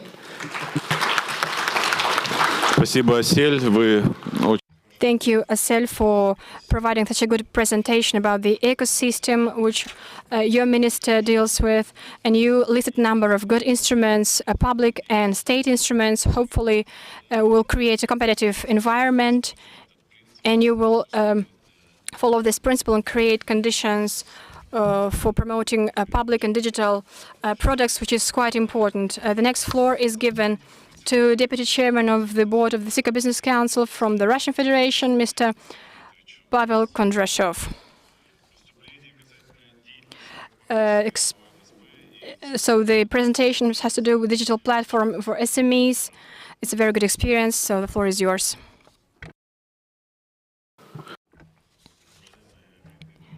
Dear Mr. Rainbek Batalov, dear delegates, dear guests, I'd like to thank the CICA Secretariat for your excellent work in organizing the event, for the opportunity to speak today and share Russia's experience in creating a single digital platform for small and medium enterprises. Let me begin with the presentation. First, I would like to tell you about the Russian Federation Corporation for SMEs. We created by the decree of the President of the Russian Federation and unite, apart from the corporation itself, the bank, SME Bank, which provides loans for SMEs and which is also back office of the government of the Russian Federation for a number of initiatives, including financing high-tech companies. We also have in our structure a governing company, MIR, which provides capital for SMEs, promising companies who have a potential for growth and have a good effect We also have 4 leasing companies which provide equipment to SMEs for preferential rates, and by September we will unite all these 4 companies and we'll have one large company. As for digitalization, as the pandemic started, small and medium businesses faced problems accessing support measures that provided by the government for SMEs in the ordinary, usual way. And in this regard, we decided to create a single digital platform who could unite the opportunities for providing all support measures, both federal ones and regional ones. The digital platform for SMEs, its address is msp.rf. It was launched in 2022. We gathered more than 100 measures from 12 regions of Russia, which automated provision of support. And currently, this platform will have over 100,000 users. We connected 8 banks to it, which provide a small loan to entrepreneurs, and where entrepreneurs can apply to several banks at the same time to receive a loan. We also are integrating with the largest online platforms and marketplaces. An important component of this platform is that it is proactive. In this proactive mode, entrepreneurs receive all those support measures that fit this specific entrepreneur.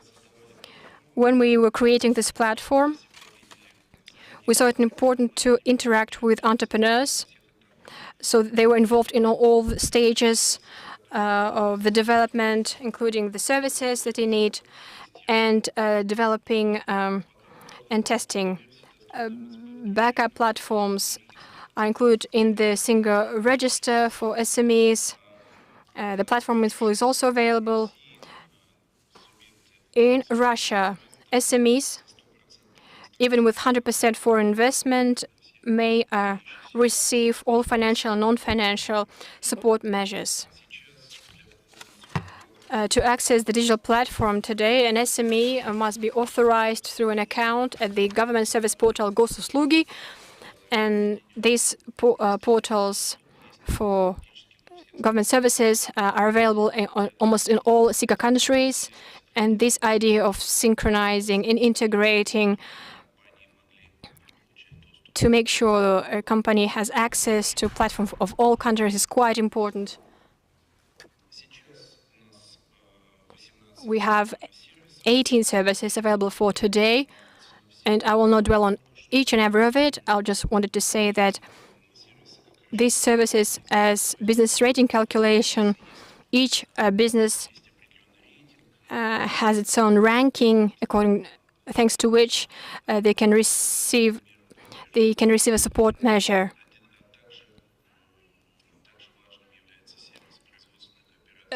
Production, cooperation, distribution is also another important service, and a company can find its own supplier, buyer, and I will talk about it later in detail. Preferential leasing of equipment, anti-crisis support measures, statistics, business legislative digest, and these are the measures that have been implemented. Financial support measures, as I have already mentioned, we have a leasing, we have a company, we have a big possibilities for cooperation with CICA countries, because we are interested to provide to SMEs of Russia the best foreign equipment, and we are ready to help them. So 8% for foreign equipment is our final rate. As for services for sales, we create a nationwide free database of verified industrial producers, which prove that they may who have at least 3 contracts for companies with state investment.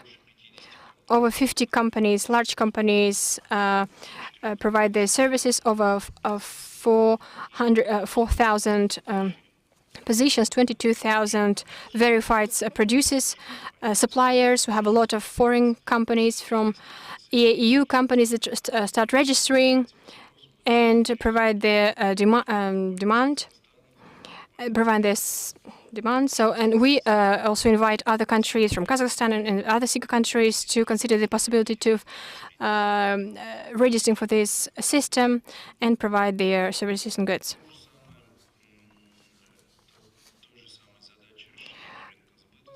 We also expand our market through additional module for access to shelves to the largest chain companies. This is quite an important area because small and medium-sized companies, it's very difficult for them to reach the shelves. So we provide information about the requests from biggest retailers, and they fill their requests so that they could access those shelves. Russia also has quotes for companies with state investment for SMEs. As part of this quote, there is an obligation to also to provide help to SMEs, and the showcase is available in our platform. In conclusion, I would like to, of my presentation, I'd like to say that we, as a corporation for development of SMEs, were open for cooperation with our colleagues from other countries. Hopefully, our joint efforts, and we started a very good, fruitful cooperation with our partners, and I'm sure that this work will help to build confidence between CICA member states. I would like to announce a workshop that is planned to be held in September, which is called Production, Cooperation and Sales. The goal of this workshop is to provide support to companies of the CICA member countries to develop cooperation through by helping SMEs, by fitting them, integrating into the supply chains of foreign companies.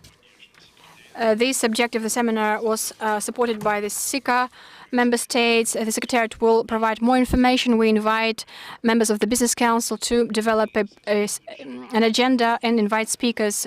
In conclusion, as we've heard the presentation by Mr. Zhambakin, the idea that we need to see how our digital platforms that are available in our countries, how we could synchronize them, how we could integrate them, because thus we'll be able to expand opportunities for our SMEs, not only at the national but also global levels. Thank you very much for your attention.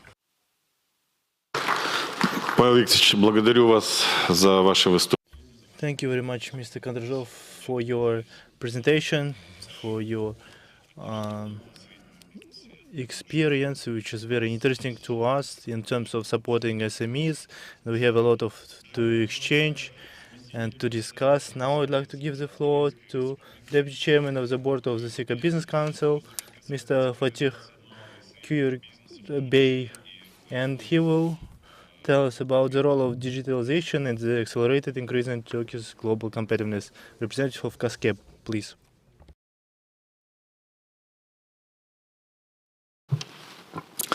Distinguished participants, ladies and gentlemen, at first I'd like to thank you, CICA Secretariat, for this important organization. I'm glad to be here to share our experience on digitalization of SMEs in Turkey. Let me start with a brief information about COSGAP, which is a small and medium enterprise organization of Turkey. COSGAP is the government organization established in 1990 with an aim to support SMEs and entrepreneurs. COSGAP services cover whole Turkey with its 88 directorates in 81 provinces. Besides directorates and offices, special advisory centers supported by COSGAP are providing services to SMEs on site. As we all know, the fourth industrial revolution and the pandemic were essential catalysts for SMEs to reinvent their businesses. Now digitalization has become a necessity for all of the business. For the firm's efficiency and competitiveness, technology and digitalization are key factors. So SMEs that cannot innovate is putting at risk their commercial revenues and future. With these facts in mind, the government of Turkey focused on the SMEs' digitalization transformation in line with the global agenda. When we look at the current situation of SMEs in terms of digitalization in Turkey, we see that there are different levels of awareness in this field among SMEs. At first, we can say that businesses perceive digitalization primarily as an investment for building websites. As an example, 67% of enterprises with 50 to 250 employees have a website, and awareness and progress on digital infrastructure have been improving. SMEs need human resources in the field of information technologies and digital marketing, and there must be more improvement in this field. There's not enough awareness about advanced tools, for example, ERP or CRM in digital transformation yet. For example, only 23% of enterprises with 10 to 50 employees have ERP software. In addition, in order to achieve digital transformation in SMEs, supports on technical consultancy services, financial consultancy, labor force trainings are playing a vital role. According to European Innovation Scoreboard in 2021, Turkey strengthens its position in digitalization. As you may see on the Turkey Innovation Score compared with EU profile under the digitalization component, broadband penetration rate increased. Significant infrastructure investments fulfilled by public and private sector between 2014 and 2021 contributed to this result. In the second subheading, it's seen that people with above basic overall digital skills rate also sharply increased almost 5 times. Turkey has made a significant leap in terms of human resources in this field, and it has been achieved with the support tools developed by COSGAP and other public agencies, an increase in the usage of digital technologies as a common trend. In comply with the European Innovation Scoreboard, let me mention about strategic roadmap of Turkey on digitalization of SMEs. Turkey released a national roadmap in the field of artificial intelligence on 2021 for digital transformation. One of the most important objectives of this strategy is related to positioning Turkey among the top 20 countries in the international artificial intelligence indices. Considering the most recent global trends, Turkey has initiated the national technological move, which aims enhancing SMEs' digital transformation capacities. In line with the national strategies and roadmaps, COSGAP designed a special SME development support program. The core topics have been specifically addressing both technology developer SMEs and digitalization of manufacturing industry. This program aims to increase the productivity and competitiveness of SMEs through leveraging the usage of digital technologies. Until now, almost 1,000 SMEs have been supported in the manufacturing and IT sectors. We will continue to support projects on the different components of digital transformation, such as Internet of Things, blockchain, cybersecurity, robotics, and smart automation technologies.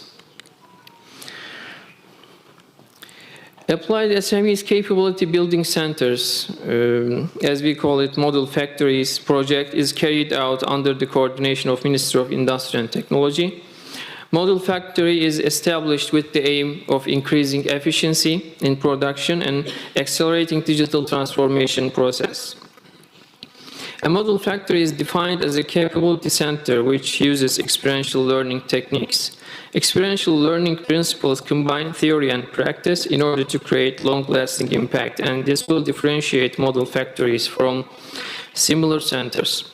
Model factories have been established in 8 provinces up to now. COSGAP provides support 60% of the expenses for the services received by the SMEs from the model factories. COSGAP coordinates and participates in other interventions to strengthen SMEs digitalization with the public and academic institutions. For example, TÜBİTAK TÜSİDE, which is a semi-public institute, will support the usage of digital transformation evaluation tool for measuring digital maturity level of SMEs. COSGAP will support the digital transformation consultancy services received by SMEs. In the first phase, it is planned that 3,000 enterprises will benefit from consultancy services. In addition to the actions and supports that I mentioned before, the Turkish Union of Chambers and Commodity Exchanges, COSGAP and TÜBİTAK, under the leadership of the Minister of Industry and Technology, launched a smart SME platform. The platform aims to accelerate decision-making of SMEs in digital transformation. The Smart SME platform will analyze and evaluate their digital transformation needs and requirements. With this platform, SMEs will be able to participate in training and guidance services and awareness activities. The platform also matches the supply and demand side of digital products and services. Technology providers submit their offers. The SMEs can find digital products and services they need at the same ground. Registration of SMEs to the platform has just started. I would like to underline that as COSGAP, we will be very pleased to share our experiences and best practices with other CICA member countries upon their requests. Finally, I would like to express my gratitude to Kazakhstan authorities and CICA Secretariat for their great hospitality and giving us this opportunity. Thank you so much.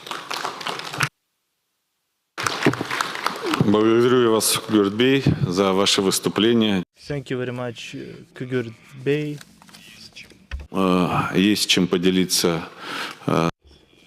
It was very interesting, and we see how the SMEs are developing in terms of digitalization in Turkey, and I hope that our cooperation will be even more closer. Now I would like to ask to switch on the video address by Chin Xiaojia, member of the Business Council, on behalf of the People's Republic of Turkey. Distinguished Mr. Tliuberde, Mr. Sarabay, Mr. Batalov, dear Jean Eugene, dear representative of CICA Business Council, good morning. It's a great honor for me to participate in this forum. Although the meeting is held in online format, we all have a firm understanding of the need to develop hand-in-hand today in conjunction with the topic of the current meeting. Taking into account the development of digital technology, I want to talk about the main trend of cooperation in the field of agriculture between China and the CICA member states, as well as on how to best provide this service to regional and high-quality agricultural development using digital technologies. The main trend and nature of agricultural cooperation between China and CICA member states. In recent years, cooperation between the member states has been constantly deepening on the basis of mutual benefit. The turnover of agricultural products has been noticeably increasing, and the types of trade in agricultural products are also expanding. The volume of investment by China is continuously growing. Cooperation in the field of agriculture is gradually becoming an important platform for international agricultural cooperation. The exchange of agricultural technologies is steadily developing, including the exchange of agricultural germplasm, plasma resources and varieties has also yielded positive results. Cooperation platforms in the field of agricultural science and technology have been created one after another, and its models becoming more mature. Cooperation in the field of agriculture has a solid foundation and conditions for rapid development. Against the backdrop of 5G technology, in my opinion, more attention should be paid to expanding opportunities through digital technologies, increasing the smartness of agriculture and the development of traditional agriculture using scientific and technical achievements. Application of digital technologies in regional agricultural cooperation, increasing regional agricultural productivity. At the moment, the potential of agricultural production in some CICA member states hasn't been fully developed. The yield level could be still improved thanks to the combination of digital technologies and mechanization, as well as traditional agriculture. Agricultural resources will be used rationally, crop costs will be reduced, crop yields will be increased. This will help agricultural production move from increasing efficiency based on scale to increasing efficiencies through lean management.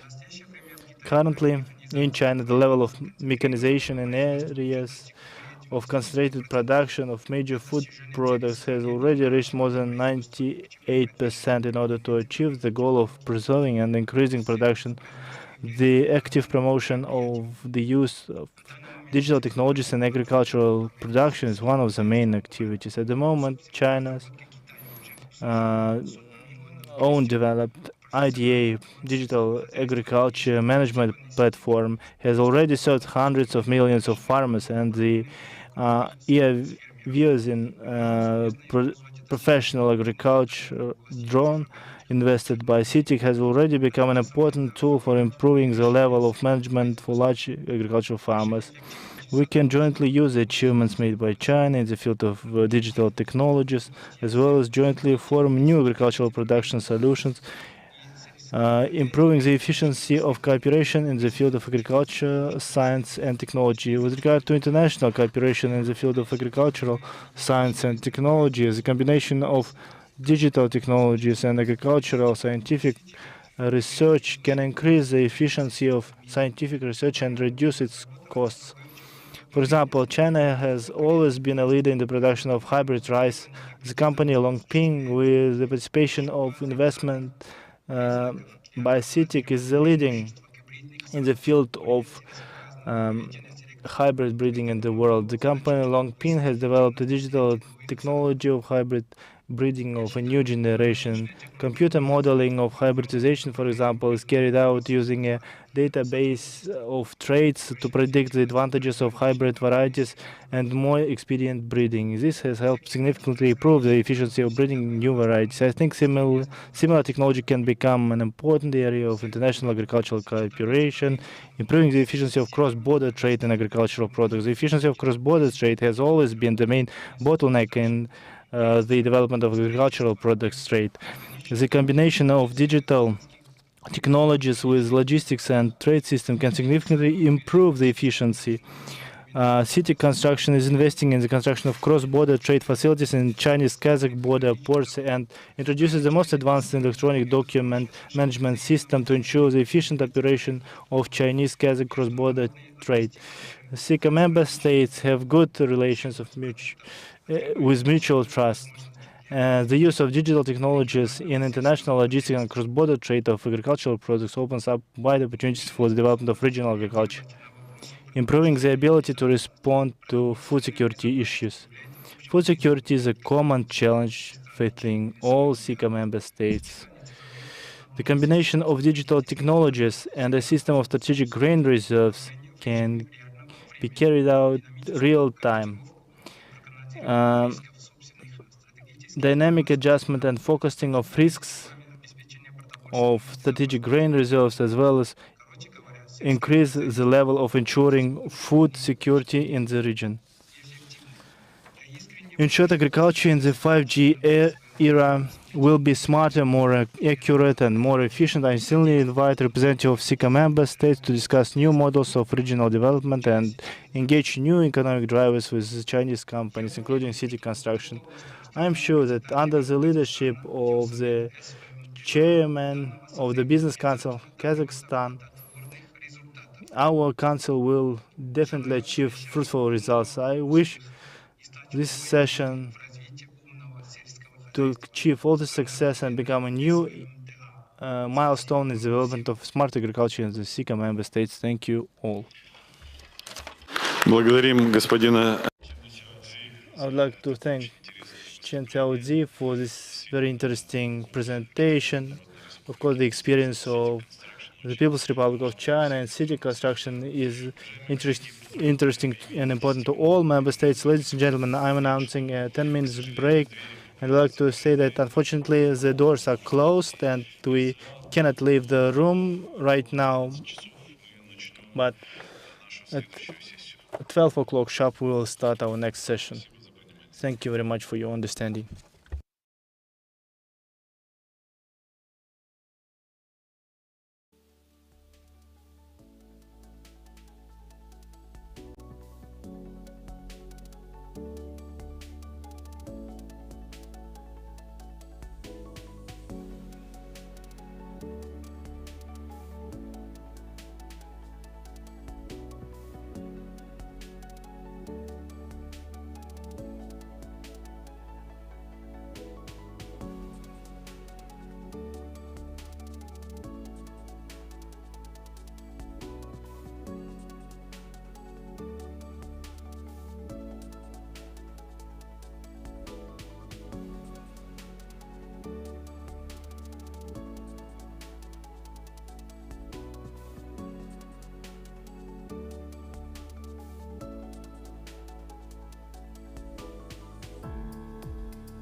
Мир стремительно развивается.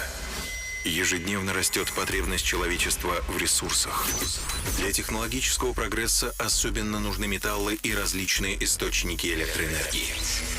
ENG обеспечивает мир такими ресурсами. Наша группа – лидер по производству высокоуглеродистого феррохрома, ведущий производитель меди и кобальта, один из крупнейших поставщиков железной руды, глинозема и алюминия в странах СНГ. Группа поддерживает глобальные инициативы по продвижению зеленой экономики и развитию альтернативных источников электроэнергии. ENG работает в 15 странах мира. Особенно мощно группа представлена в Казахстане. Сегодня ENG в Казахстане – это треть горно-металлургического комплекса страны. За последние 5 лет вклад компании в ВВП страны составил 5 триллионов тенге. Благодаря деятельности группы более 150 тысяч казахстанцев обеспечены работой. ENG – первый и крупнейший производитель глинозема и первичного алюминия высокой марки в Казахстане. Электроэнергетические активы ENG обеспечивают 17% всей вырабатываемой электрической энергии в стране. Будучи флагманом горно-металлургической промышленности государства, ENG также играет важную роль в повышении экспортного потенциала Казахстана. Ключевые рынки сбыта продукции за рубежом – страны Европы, Китай, Россия, Япония. Все эти достижения стали возможны только благодаря нашим сотрудникам. Люди – главная ценность компании.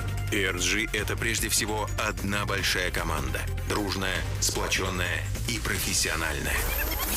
Единство наших сотрудников, их ответственность перед компанией и местными сообществами, а также инновационный потенциал обеспечивают безопасность производства, эффективность инвестиций и долгосрочное развитие ENG как лидера горно-металлургической отрасли в Казахстане и мире. Так, ENG на деле воплощает свою миссию, бережно раскрывая потенциал Земли, обеспечивать процветание тех, кто на нас полагается.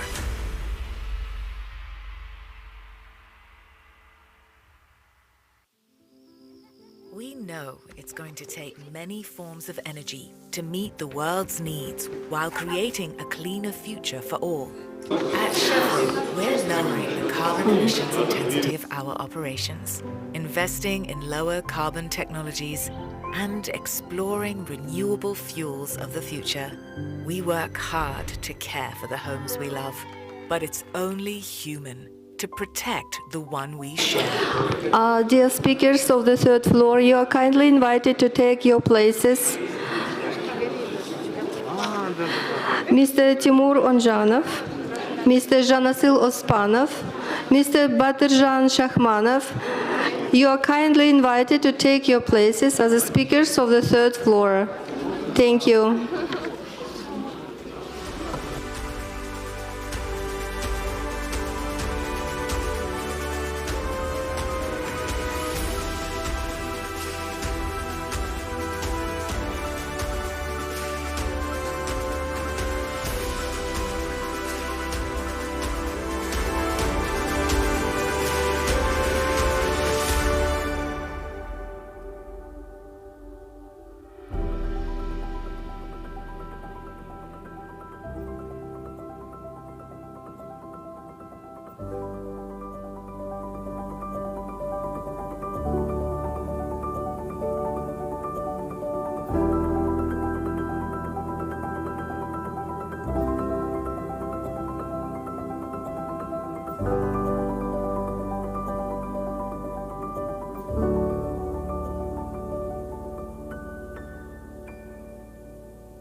Это что такое?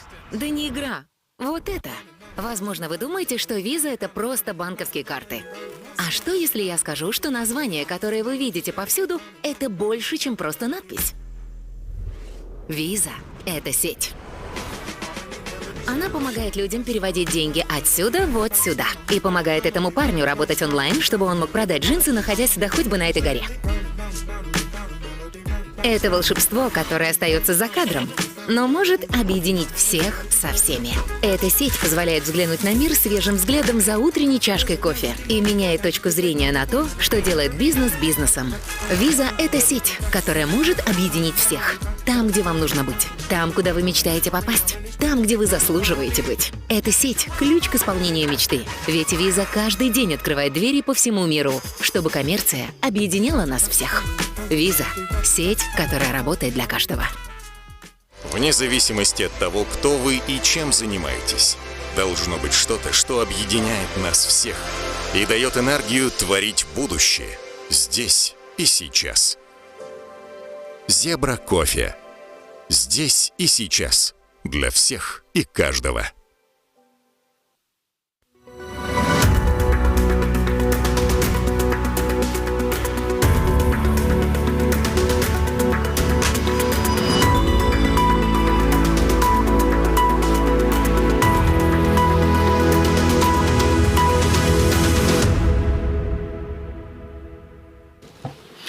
Уважаемые Dear colleagues, we'll continue our business council. Let me introduce our following speakers. First, Deputy of Director General of Business Connect of AIFC, Timur Runjanov, Chairman of the Boards of Information and Accounting Center, Mr. Janasil Ospanov, Commercial Director of Kazdream Technologies IT Holding, Mr. Batujan Shakmanov, and an online address, an online presentation by Joint Director of the Ministry of Micro, Small and Medium Enterprises of India, Mr. Rakesh Kumar. The first floor is given to Mr. Timur Runjanov on AIFC presentation.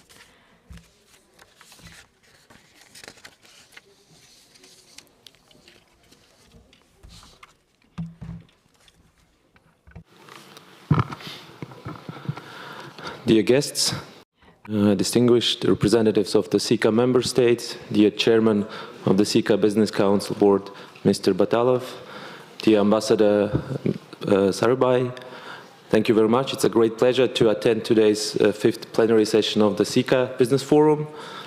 I would like to give a short overview of the activities of the AIFC, give a status update.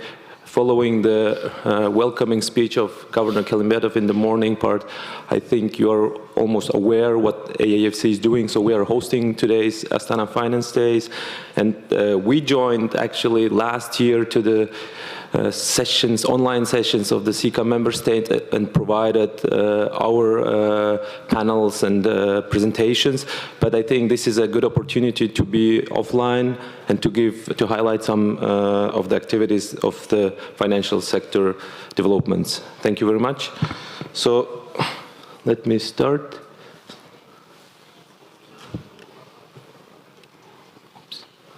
Yeah. You are aware that Astana International Financial Center is a unique, large-scale initiative of the country to support economic development of the country, but also broader of the region. So we launched in 2018. Over 4 years have now passed since the launch of the financial center. Our main focus is to be the primary platform for financial service intermediation, for developing the financial sector in the region. But in addition to that, we are the main platform also for attracting capital inflow to the region and to the country.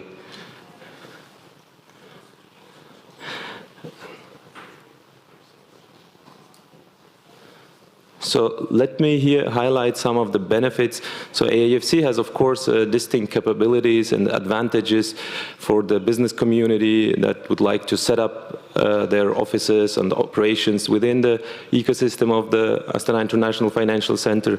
Let me highlight some of the strategic elements. This is the location that we have between the West and East. We have a strategic location, access to a new large market in the Central Asian region.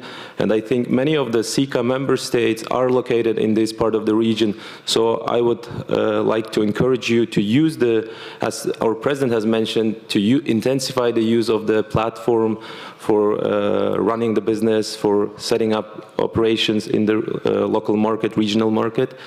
We have introduced an independent judicial system. We have an independent AIFC court. We have launched the arbitration center for all commercial dispute resolution systems. And I think that my colleagues from the AIFC Court and from Tech Hub will give you a highlight in the afternoon business forum part. So I will not deep dive on these topics, but I think the other elements of the advantages of our ecosystem are, of course, the regulation standards. We have an independent regulatory body within the Astana International Financial Center. We have tax benefits, zero tax rates for businesses. So for international firms and local firms that would like to be residents of the financial sector, they get access to multiple benefits actually by operating in the local market space. Let me go further to this slide. This slide is just showing you that we maintained business continuity during the last 2-3 years of the pandemic, and we have really gained a lot of new incoming companies operating in the market due to the transformation to the digital platforms. And we have introduced e-Justice, which is an online platform for applying claims, filing claims for the part of the court. But we have also introduced digital residency with regard to all applications, starting from getting a tax identification number for individuals, but also for companies with regard to all application registration matters. So this slide highlights the activities of the regulator, as we don't have a separate presentation being present here from our regulator colleagues. I just wanted to give you a short overview that the regulator is an independent regulator starting from 2017 operational. Its main activities are, of course, policy development, registration, authorization, and we do have supervision, conduct of business, and also enforcement activities, enforcement departments within the regulator. So far, we have launched or enacted over 80 legal and financial services acts in our ecosystem, and we do adhere to international standards and regulatory bodies of the local marketplace of our jurisdiction. So you can see that there are over 32 legal acts developed, 27 financial activities. These are licenses for financially regulated activities. We have 8 market activities regulated. Let me also give you a short overview of the Astana International Exchange, our innovative trading platform. We are now in the trading platform, trading room of the conference room of the Astana International Exchange, actually. So this is a new trading infrastructure for the Kazakh market, but also broader for the Central Asian market. The main shareholders of the Astana International Exchange are several international organizations, financial institutions, but also strategic shareholders that provide be it technological infrastructure, but also expertise and access to, for example, the Silk Road Fund. They joined and provide access to the projects in the BRI project, in the BRI initiative. We've developed world-class infrastructure. We have now 29 trading members, brokers, 18 local ones, 11 international trading members, brokers, as part of the Astana International Exchange. One of the digital initiatives that we've launched within the Astana AIX is we moved the trading platform, the trading matching engine, to Amazon Web Services 2 years ago.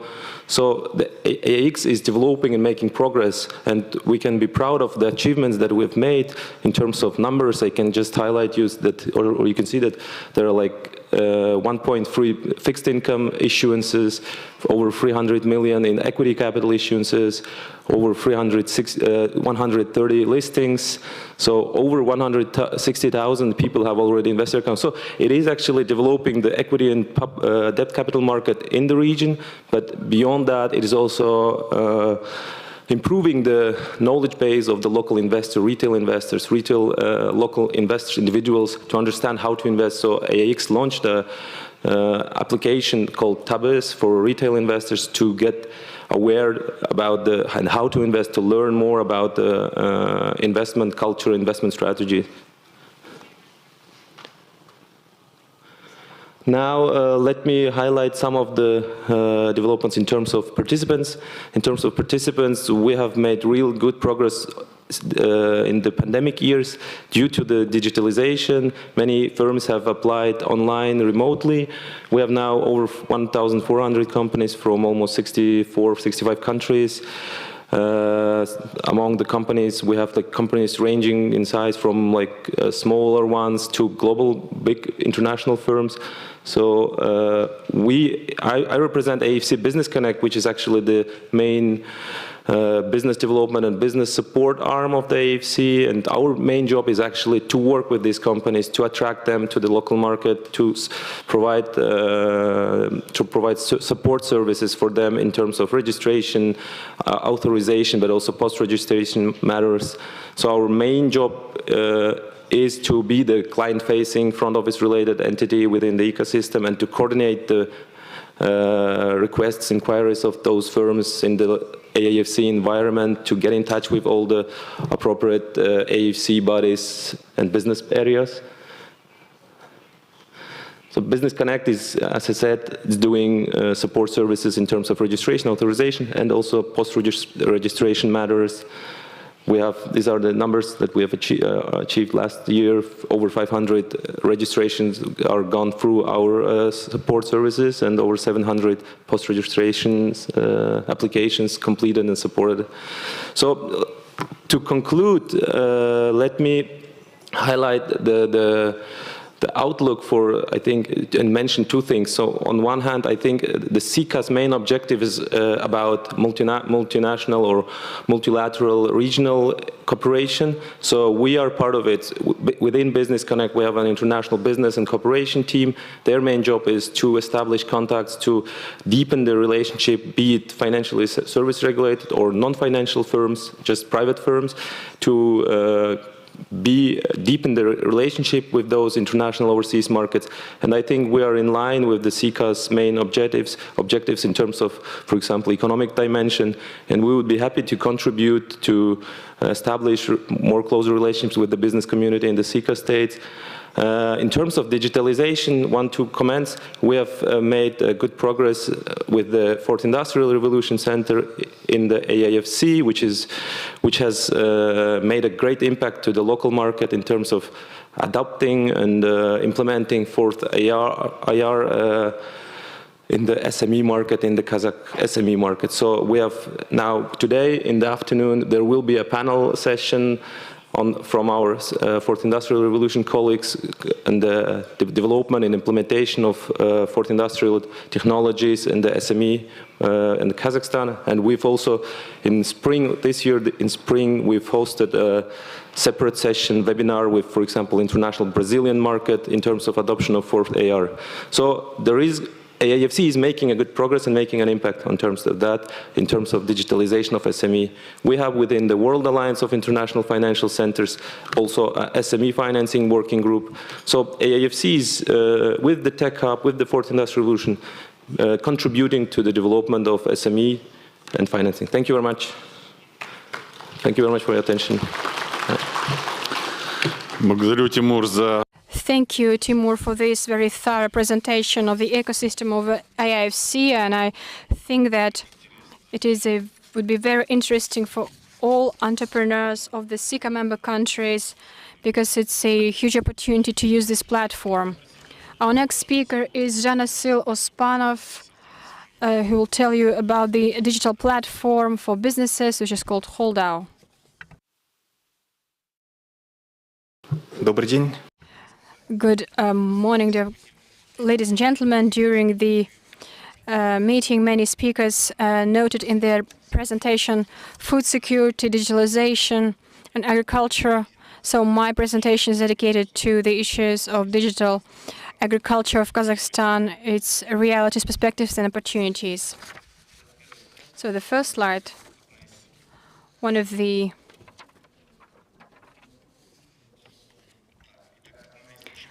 key problems for agriculture in Kazakhstan is, of course, the low availability of funding, especially for small and medium farmers. That is why it is so important to use the potential of existing platforms. In 2016, the Koldau digital platform was founded in Kazakhstan. It is translated as support from the Kazakh language. The platform's help with the activities of licensed grain receiving enterprises as well as the circulation of grain receipts were digitized. These are warehouse certificates in the form of a debt security certifying the rights of its holder to receive grain.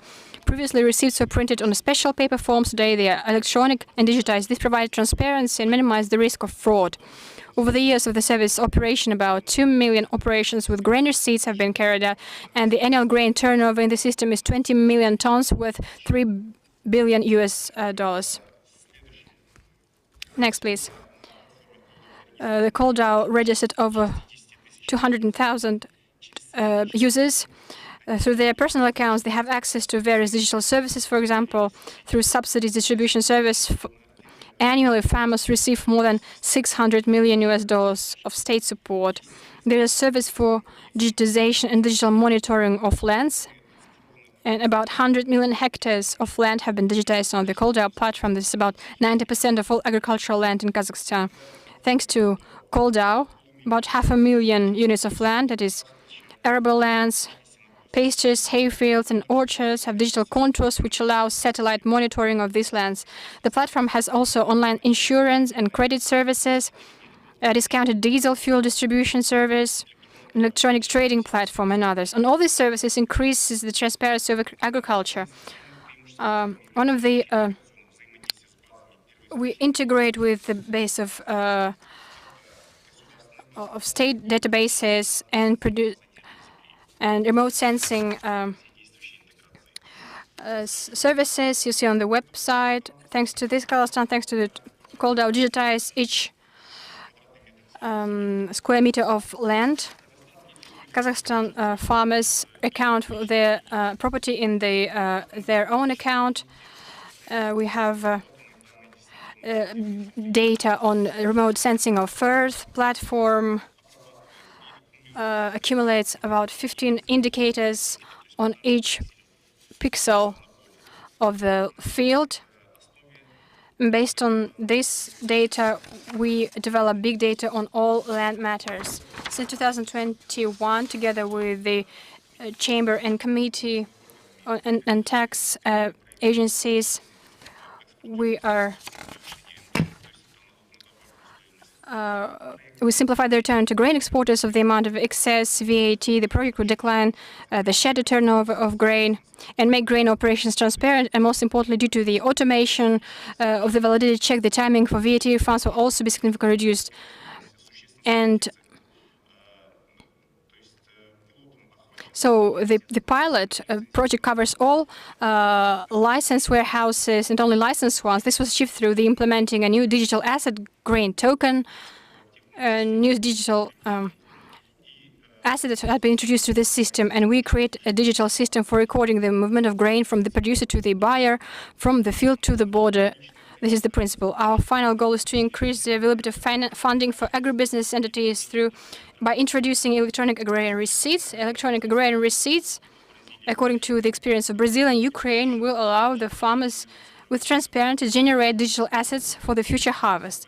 Farmer will be able to contact a wide range of creditors, and the creditors will receive information instantly about the farmer's production status. The creditors will see reliable information about the farmer's fields, their assets, credit history. They can conduct scoring.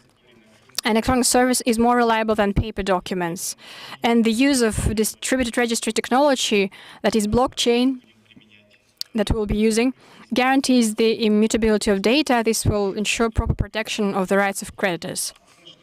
It is estimated that in the first 2 years, the volume of additional funding on agrarian receipts will about $600 million US, which is not much, but for the first year, considering the annual need for agro-industrial complexes in funding is about $6-7 billion US, but funding will grow as the culture of working with agrarian receipts develops. Currently, the pilot introduction of agrarian receipts is being worked out with the AIFC and the Chamber at American. And I'd like to take this opportunity to invite to develop digital platforms and experts and professionals from the CICA member countries as observers, active users, and developer partners.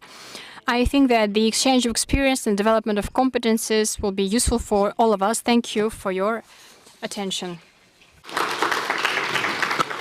Да. Спасибо, Жанасыл. Thank you very much, Janasıl.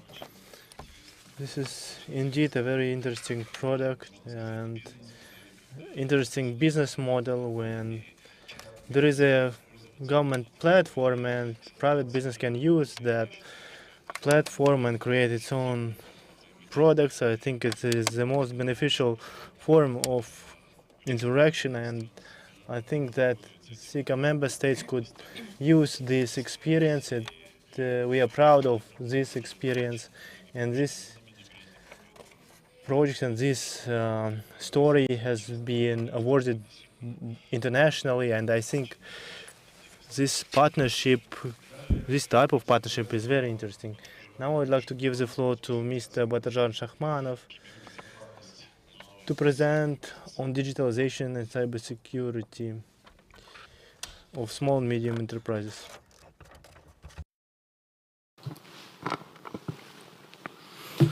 Good afternoon, dear participants, ladies and gentlemen. I'm very pleased to welcome you on this conference. Well, much has been said today about digitalization, and of course, the future human society is well connected with the use of high technologies, and our objective is to make these technologies not only convenient, but also safe. The growth of mobile apps and services in use, the volume of processed data, the development of artificial intelligence and cloud services, this all not only expands the range of available hacker attacks, but also creates damage of cyber attacks and makes it increasingly significant to our operations. The damage cost is really growing rapidly, and as you see, the next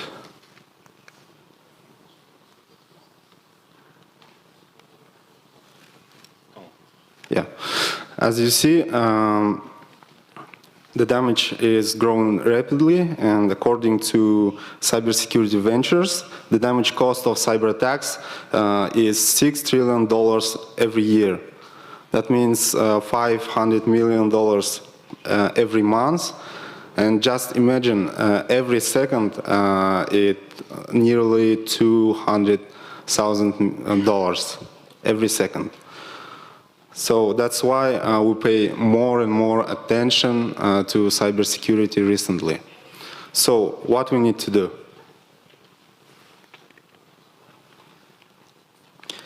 The first one, actually we need three things in order information security to be not only not to be so expensive and to be a good partnership that helps company to develop. We need three things. The first one is built-in security. Historically, most applications and data protection solutions have been developed separately, and they were like an additional setting to the existing infrastructure. This approach provides much lower security level, and it doesn't allow to use built-in capabilities of the software. Due to growing number of complex and targeted attacks, developers and customers with increasing frequency are turning to secure by design concept, which is expected to cover security requirements at the earliest stage, at the beginning of development of any software or application. So the second one is an agile. Actually, agile methodologies in project management in our country have become a de facto standard for information technologies companies and begun to spread beyond other sectors, other industry sectors, and now agile practices applied in security as well. So today, knowledge of agile methods and practices is considered mandatory to both and to information security managers and all specialists. And the third one is business process security. Perhaps the most significant quality steps toward protecting companies is the change of shift of focus from protection of infrastructure to the core that increase profitable business processes. It's often necessary to protect not only infrastructure, not only application, but also people working on it, who are also vulnerable to social engineering attacks. By the way, the weakest link in information security is not infrastructure, is not an application, it's people. So this approach is highly common and requires high level of organizational maturity and a qualified informational security manager who understands the business and who is a part of a management team. So if we imagine modern business like an ultra-technological car in which the fuel is the money, the driver is a management, the engine is a production department, indicators are accounting and controlling, and information security is a brake system. But contrary to popular belief, the brakes not only decelerate, they help you to go distance faster and safer, and it's a key component of successful overtaking. So a holistic view of business and solidarity of purpose is the key to successful digital transformation. Cybersecurity takes its place as a full partnership by accelerating change, protecting the values of providing a competitive edge. It's not easy and requires a transformation of information security services, a long-term investment, and patience. All of this become opportunity to stay ahead and compete for leadership. And our goal as an information security company, as a cybersecurity company, to help other companies to be safe, to make it clear and make it affordable. So thank you for your attention and stay safe.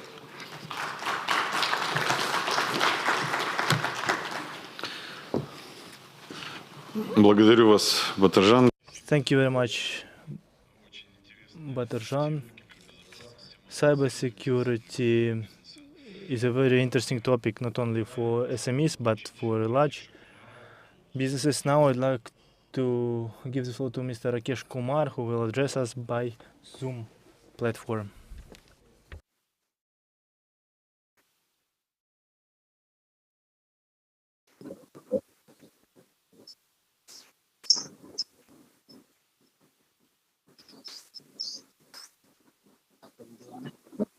Yes,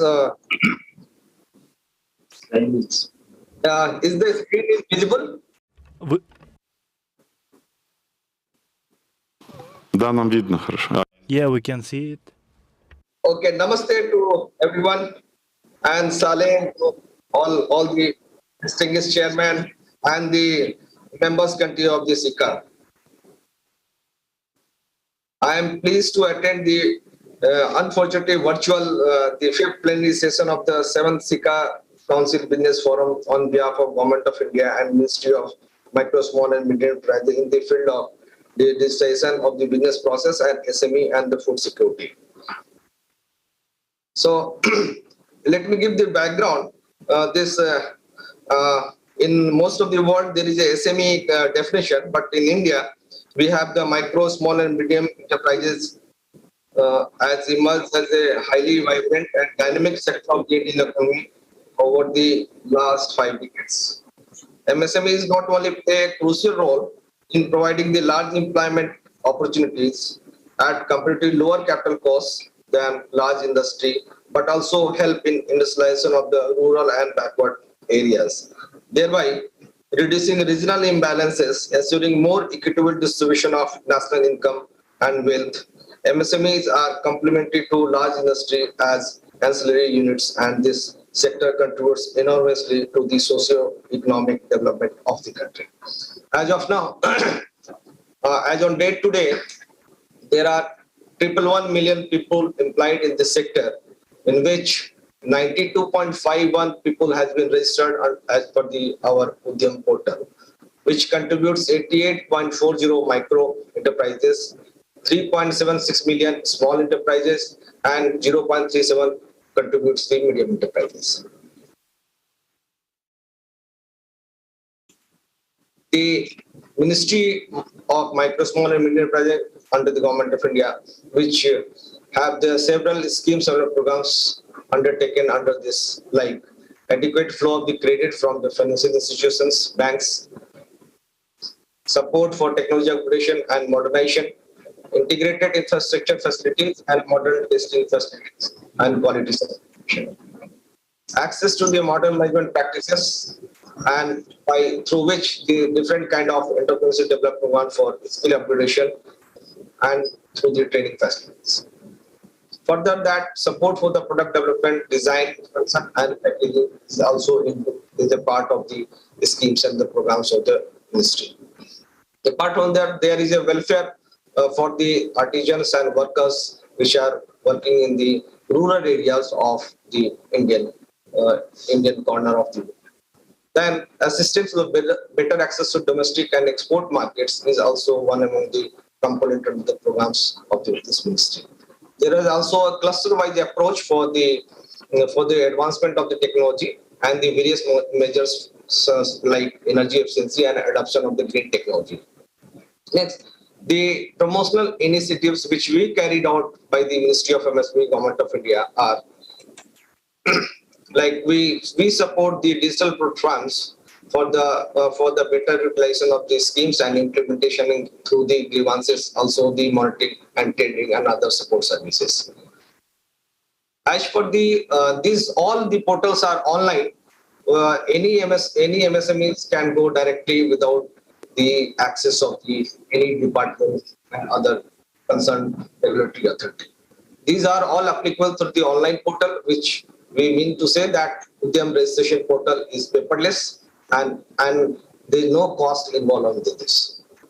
Further add to that, during the COVID situation, the Honorable Prime Minister of India has directed us and announced the MSME champion portals through which all kind of the grievances related to MSME can be resolved through the online portal, that is also champions.gov.in. Beside of that, there are for the MSME summon, which means whatever the procurement is being held through the MSMEs, that has to be procured by the central government, PSUs and autonomous bodies under this. There is another portal that is called Samadhan. If there is any kind of delay payment related to issues of the MSMEs, that can be resolved through the MSEFC Council. Further add to that, there is another provisions for the e-marketing that is supported through the government e-marketing portal. To enhance the capability and the easy access of the MSMEs, there is a provision for e-tendering process through the government support programs. And also the government has also introduced the goods and service tax effect, which was effect from 1st July 2017, in which all the billing of the software and products made available free of cost to all the MSMEs. There is as we said that all the schemes and programs of the ministry is through the mymsme.gov portal. This is the only single platform from which these schemes and programs can be seen, by something like Credit Link Capital Subsidy Scheme, Cluster Development Programs, Prime Minister Employment Generous Programs, and the Scheme for Innovation of the Rural Industry and for the strengthening their entrepreneurship development program. There is a scheme another for the rural artisan. It is called a Scheme for Fund for Regeneration of Traditional Industries like Spurti. And there is another programs of the Government of India is MSME Innovative, which consists of the IPR design and incubation. Further add to that, there is a MSME Sustainable, which is the Government of India specifically for the Zero Defect, Zero Effect program, which was announced by the Prime Ministers in the name of the MSME Sustainability Act. All these schemes will be the part and interlinked with the digital programs of the forthcoming years, which is likely to be announced soon. Then the Digital India program is the government envisioned for the empowerment of the MSMEs. And under this Digital India mission, there are two verticals. One, it is infrastructure strengthening through the in which the banking system will be reached out by every individuals. More than 100 programs being run by the Government of India. And the second verticals of Digital India mission is the digital support of MSME through our various programs of the scheme through business solution software. This is something like a 360 approach by various ministry of the department. Then, as we said that the Khadi is the proud legacy of our national freedom movement and the father of the nation. Khadi and village industry are two national heritage of India. One of the most significant aspect of the Khadi village industry in Indian economy that creates employment at a very low per capita investment. The Khadi village industry sector not only serves the basic needs of processed goods of the vast rural sector of the country, but also provides sustainable employment to rural artisans. Khadi village industry today represent an executive heritage products which are ethnic as well as ethical. It has potential of a strong clientele among the middle and upper echelons of the society. Another is coir. Coir industry is an agro-based traditional industry which originated from the state of the Kerala and proliferated to the other coconut product states like Tamil Nadu, Karnataka, Andhra Pradesh, Odisha, West Bengal, Maharashtra, Assam, Tripura, etc. It is an export-oriented industry and having greater potential to enhance export by value addition through technological interventions and diversified products like coir, geotextiles, etc. The acceptability of the coir products has increased rapidly due to the environment-friendly image. The digital MSME scheme of the Government of India, which is empowering the MSMEs to motivate to adopt the digital tools by using of the different applications and technology in their production and business process to improve their competitiveness in the domestic and international market. The digitalization mission program has the benefits to standardization of their business process, improvement in the delivery time, reduction in the inventory carrying costs, and improvement in the productivity and quality of the production by using of this kind of tools. The key indicative of this is develop a digital identity for MSME and the digital offering through the direct procurement through an e-market platform. And another is promote digitization and digitalization among MSME. Also to provide the commercial digital solutions to them, helping MSME to select the right digital solutions and handling through these different support and customers. The digital solution which has been envisioned to provide the solution in the two options mode. One, it is a subscription model, and another is a direct procurement model.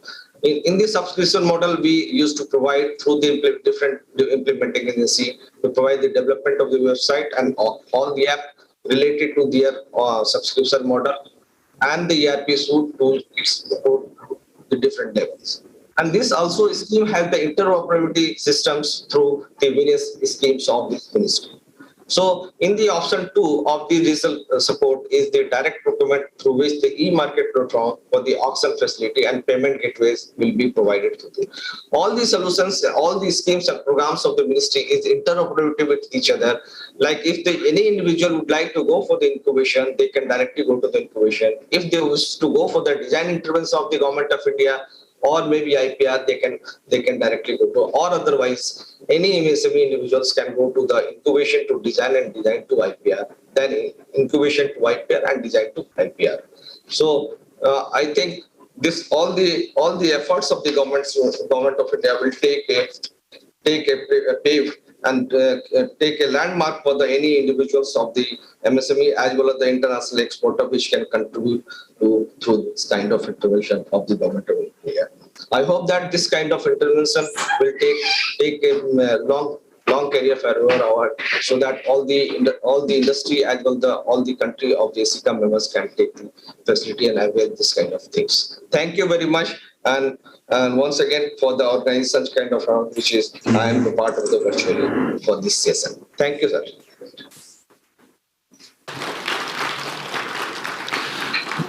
Благодарю вас, Ракеш Кумар, за ваш. Thank you very much, Mr. Rakesh Kumar, for your participation, for your presentation, for the experience presented in terms of the efforts done by the Ministry of Micro, Small and Medium Enterprises of India. I think we will consider your experience. You have a lot of interesting digital instruments of support. Dear colleagues, let me draw certain conclusions of the Business Council. The business technologies have been developing very fast in many areas, in healthcare, small and medium enterprises, and in other sectors. Реалии, с которыми сталкивается бизнес. These are all realities that business faces.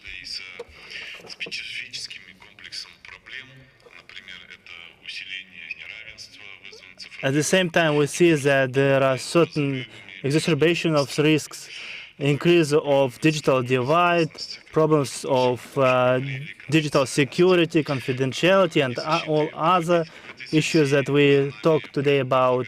In this regard, we would like to develop jointly our digital transformation that includes business, state sector, scientific community innovations throughout the CICA area, and I hope that today's Business Council will give a very good impetus to the development of digital technology that will facilitate the work among our businesses. And I hope that the business forum that will be held today afternoon will present a lot of proposals, ideas, and will feature interesting discussions. I would like to wish you good health and prosperity. Thank you very much. Thank you.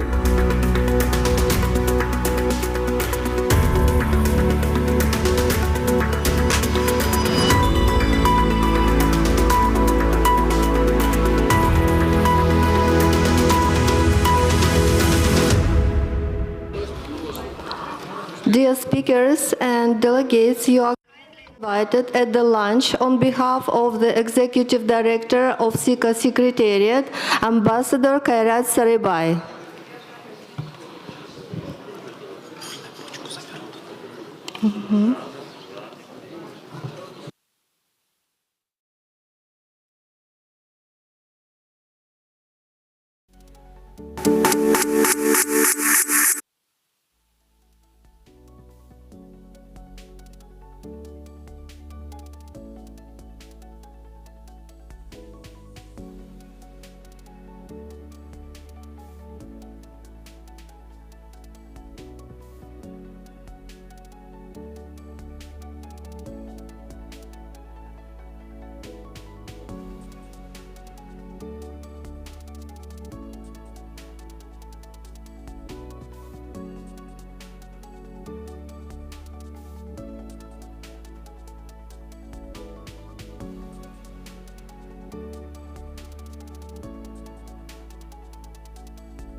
1.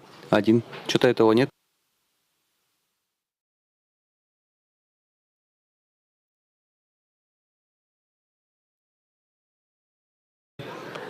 Один, два, три. 1, 2, 3.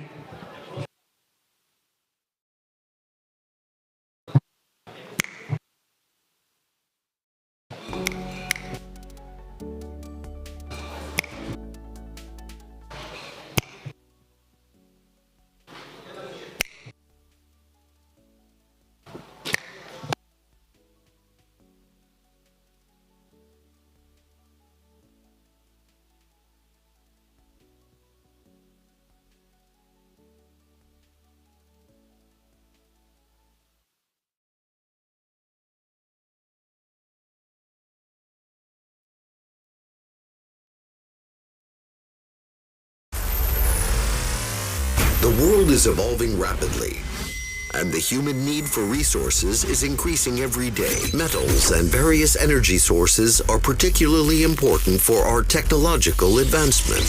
Eurasian Resources Group, ERG, provides the world with these materials. Our group is a leading high-carbon ferrochrome, copper, and cobalt producer, and one of the largest suppliers of iron ore, alumina, and aluminum in the CIS region.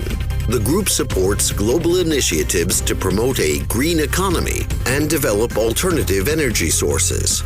ERG operates in 15 countries, with the majority of our production assets located in Kazakhstan. Today, ERG represents 1/3 of the mining and metals industry in Kazakhstan. ERG is the first and largest producer of alumina and high-grade primary aluminum in Kazakhstan. The company's electric power assets account for 17% of all electricity generated in the country. The key overseas markets are Europe, China, Russia, and Japan. ERG's Metal Coal RTR, a major copper and cobalt tailings reprocessing operation in the Democratic Republic of the Congo, is ramping up its Phase 2 of production. It is now the second largest standalone cobalt producer in the world, as well as a major supplier of copper. In Brazil, ERG's Bamin subsidiary, a large integrated iron ore mining and logistics project, has started commercial production of iron ore with the launch of its Pedra de Ferro mine in January 2021. ERG has also started the construction of Porto Sul, a deep-water port in Ilhéus, and has won the auction to complete and operate the first 537-kilometer stretch of the Fiol East-West Integration Railway. In this spirit, ERG is accomplishing its mission of responsibly unlocking the potential of the Earth and its people, ensuring the prosperity of those who rely on us. We know it's going to take many forms of energy to meet the world's needs while creating a cleaner future for all. At Chevron, we're lowering the carbon emissions intensity of our operations, investing in lower carbon technologies, and exploring renewable fuels of the future. We work hard to care for the homes we love, but it's only human to protect the one we share.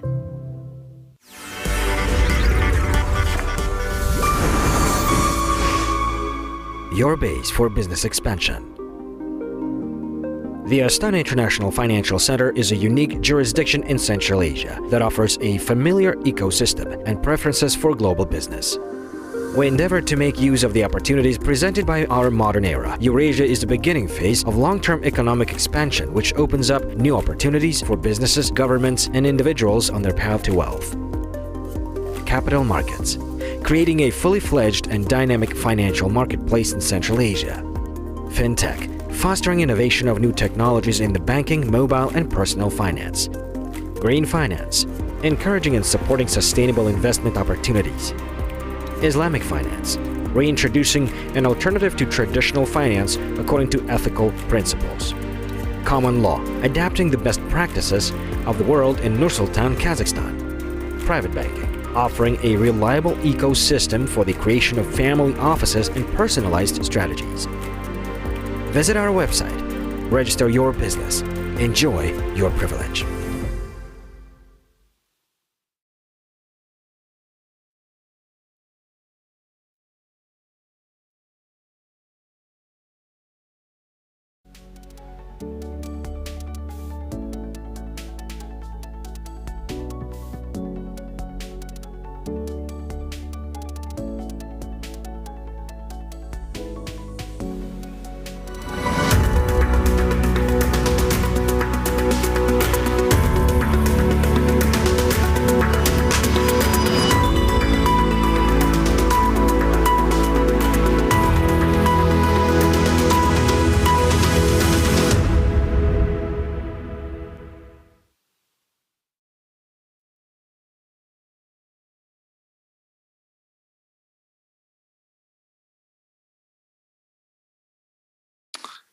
Hello and welcome to this latest Astana Finance Days webinar. This is the contribution to Astana Finance Days by the AIFC Court and IAC, the International Arbitration Centre, based at the AIFC. My name is Chris Campbell-Holt. I'm the Registrar and Chief Executive at both the Court and the Arbitration Centre. And I'm delighted to welcome all of the Astana Finance Days participants to this event, which is entitled Resilient Dispute Resolution at the AIFC Court and IAC. We're honoured to be joined by our chairman of the IAC, Barbara Doman QC, and also by one of our IAC arbitrator panel members, distinguished Mr. Thomas Krummel. Without further ado, I will hand over to Chairman Doman. Dear participants of the Astana Finance Days and dear colleagues, the topic is resilient dispute resolution. And always when you look at a topic, you ask yourself, what does it actually mean? What is the meaning of resilient? And I think it means it's sustainable, it can be continued, it will be there, it will not disappear, and it is responsive to whatever events and changes may happen. It is flexible. So it's resilient in the sense of sustainable, responsive, and flexible. We propose a motto, which is really my motto for the IAC. So when you come into the building, you see certain statements published on one of the columns. And the founder of the court here, its first Chief Justice, has put his motto there. And I would add mine, which is our aim: unity, justice, liberty, and our means: cooperation, mediation, arbitration. We have arrived in the middle of the 5th year of the existence of the International Arbitration Centre here. And it is worth recalling some of the legal milestones which got us to this point. We had Article 14 of the Constitutional Statute of 2015, which established the IAC, and Article 48 of the Arbitration Regulations of 2017, which emphasized that the IAC shall be an independent legal entity. As of the 1st of January 2018, I was appointed chairman of the IAC and launched the arbitration and mediation rules of that date. And I will, of course, return to those rules. As of the 1st of January 2023, I will hand over to my successor, who happens to have, throughout the existence of the IAC, been here and contributed to its work and with its planning, and that is Thomas Krummel. Now, our achievements so far include 1,068 mediation and arbitration cases. Taking the court into account as well, the case number is 1,105. 150 arbitration awards were published. Now, our model arbitration clause has by now been included in more than 6,000 commercial contracts, including by some of the largest and most prestigious companies. The parties involved in the cases thus far came from 20 countries, including the European Union, the UK, Russia, India, China, and the wider Eurasian region. The topics covered are those that you would expect, namely finance, construction, sales and services contracts, employment and general commercial law, investment-related matters, and all awards were enforced by the AIFC court and are, of course, enforceable under the New York Convention worldwide. And it's one of the great advantages of arbitration that you do have this worldwide enforcement facility. It's all very well to have fruits of a case and not be able to harvest those fruits by enforcing the award that you have. Now, what were the factors that contributed to the success that we are able to present to you? Well, first, the fact is that the IAC is the first and only hub of its kind in Central Asia. It enjoyed the great support of the leaders of this community and of this country, whom we thank, and in particular, the governor of the AIFC. It is always the people who build a successful enterprise. And here we must note our outstanding staff, our registrar and chief executive officer, who is right here, Chris Campbell-Holt. But crucially, we have been able to host arbitrators and mediators who have worked brilliantly well and relentlessly. And we thank the users, because without users, there is no point to you. You are all invited, and some of you will have been able to visit our premises. And they are, having seen many in the world, definitely unsurpassed in their quality. Our IT and e-justice systems have enabled us to weather COVID and to offer seamless case management and case resolution throughout that very sad period. We have conducted a very large number of seminars and webinars and offered further education. Chris Campbell-Holt and I have traveled the world, literally, to put us on the map. And we have given countless interviews and received delegations of visitors. We never cease to plan for the future, and we have this morning launched an English language facility and arbitration chambers, which you will have heard about, seen, and will visit, I hope. There will be Eurasia Arbitration Day celebrations. Next year, 2023, we'll have the first Eurasia Arbitration Day here in Nur-Sultan, and we will launch updated rules to deal with certain aspects that I will come back to. And first, I want to look at the wider picture relating what I refer to in my motto, our means: cooperation, mediation, arbitration.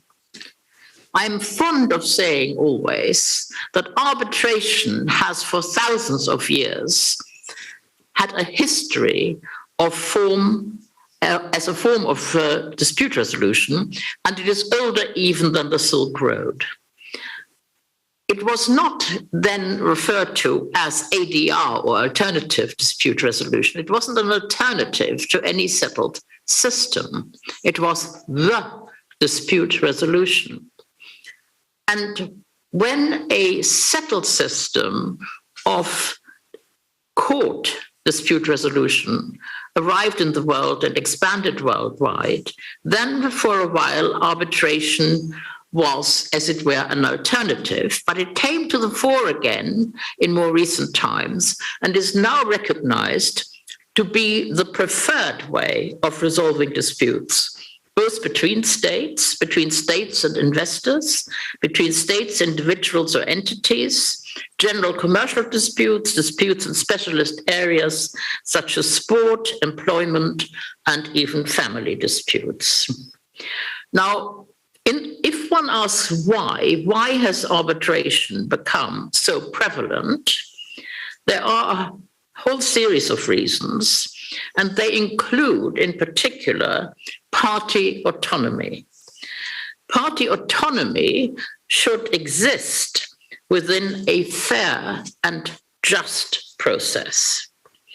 But it is the parties who choose under which rules to arbitrate. Here at the IAC, we hope our rules will be chosen and may have been chosen already in the arbitration clauses existing in the contracts to which I have referred, but other rules can be chosen, such as UNCITRAL.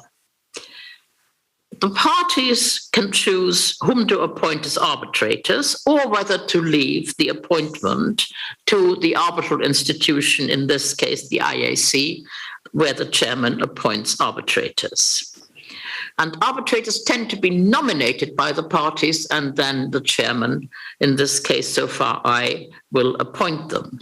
The parties can also choose whether to have entire confidentiality or to what extent they want transparency and publicity. They can have huge influence on the procedure to be adopted. Even when they have opted for a particular set of rules, those rules are always flexible and the procedure can be adapted to what the parties wish. The parties can choose the venue for hearings, but also, of course, the seat for the arbitration, which in this case would be the AIFC in Nur-Sultan in Kazakhstan. The parties can choose the modality of the hearing, be it remote, be it in person, be it hybrid. And today, what will be one of the legacies of the COVID period will be that procedural hearings will continue online, probably because they are cheaper and people don't have to travel.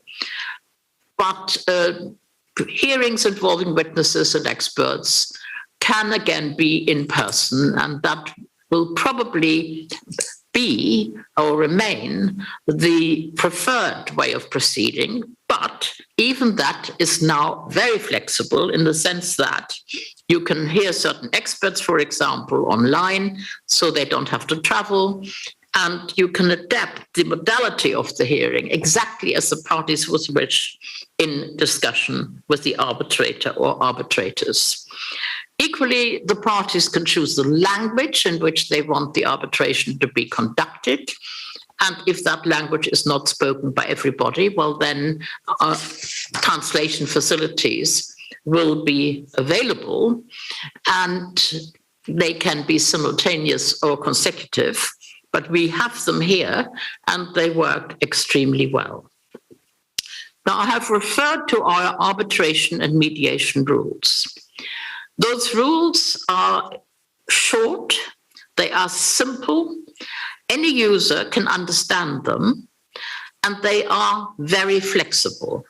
They permit a large number of things that thus far have not been prevalent in international arbitration institutions. That includes summary determination in appropriate cases, Article 25.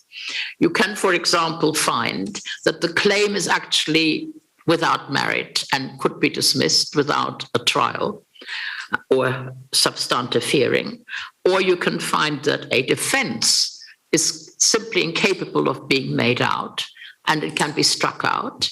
Or you can have specific issues of law or of fact, but usually of law, that can be determined as a first issue, for example, summarily, thereby liberating the rest of the case from a dead weight that needn't detain people any longer and use their time and money. We have fast-track procedure for cases under $5 million, where everything is simplified and particularly the timetable, produced in a way in which quicker resolution will be possible, and my colleague Thomas will add to this particular point. Then the ability to add additional parties or to consolidate a continuing arbitration with another one that's also going on or might have gone on and started.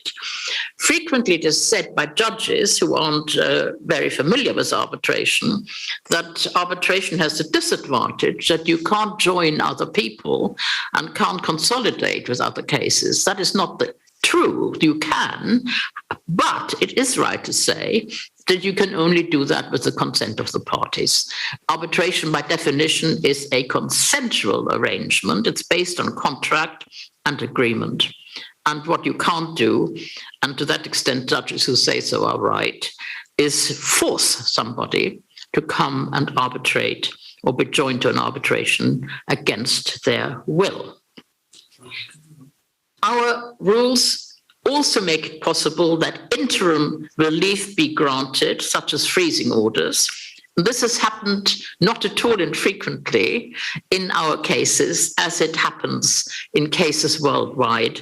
These days, it's terribly important that while a hearing is being prepared, something that's necessary now, like preserving property, happens now. And of course, there is the provision of an emergency arbitrator. Again, Thomas will address that further. Now, our panel of arbitrators and mediators has been mentioned.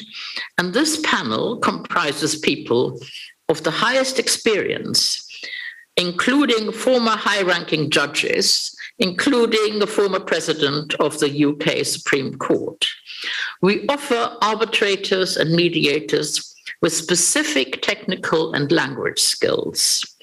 So far as technical skills are concerned, I mean the experience arbitrators have in particular sectors, including oil and gas, construction, supply chains, financial services, and of course, Islamic finance. And then language skills, because we have arbitrators on the panel who speak Japanese, Chinese, Kazakh, of course, Russian, of course, Urdu, English, German, Italian, French, and Spanish. And doubtless others can be found if needed. Lawyers on our panel comprise people from Japan, Singapore, India, Russia, England, Germany, France, Italy, the United States, and of course, Kazakhstan and the wider region. And the cases heard so far have dealt with AIFC law, Russian and Kazakh law, and covered all manner of disputes which I have already described. Now, still looking at the rules and how an arbitration proceeds, you will be aware, insofar as you are in the world of litigation and arbitration, of the IBA rules. Here's a little booklet, very small, and it deals with the IBA rules. And here, this one is just about the rules on taking of evidence, but there are loads of other rules. The IBA rules are very useful because they have been spread all over the world, the International Bar Association. And in most international arbitration, the IBA rules are referred to and are often adopted by arbitrators as a non-binding guide. In other words, they're not bound by law to apply them, but they are a very useful guide. And they are a particularly useful guide on the following three matters: documentary evidence, disclosure, and the taking of evidence, that is expert evidence and factual witness evidence, and conflict. Where is there a conflict for an arbitrator? Should the arbitrator recuse himself when nominated, or should the arbitrator, when nominated, make a particular disclosure of a possible conflict? Now, I'll deal with that one first. In my opinion, there's only one possible conflict, and that is that the arbitrator has an actual interest in the outcome of the dispute.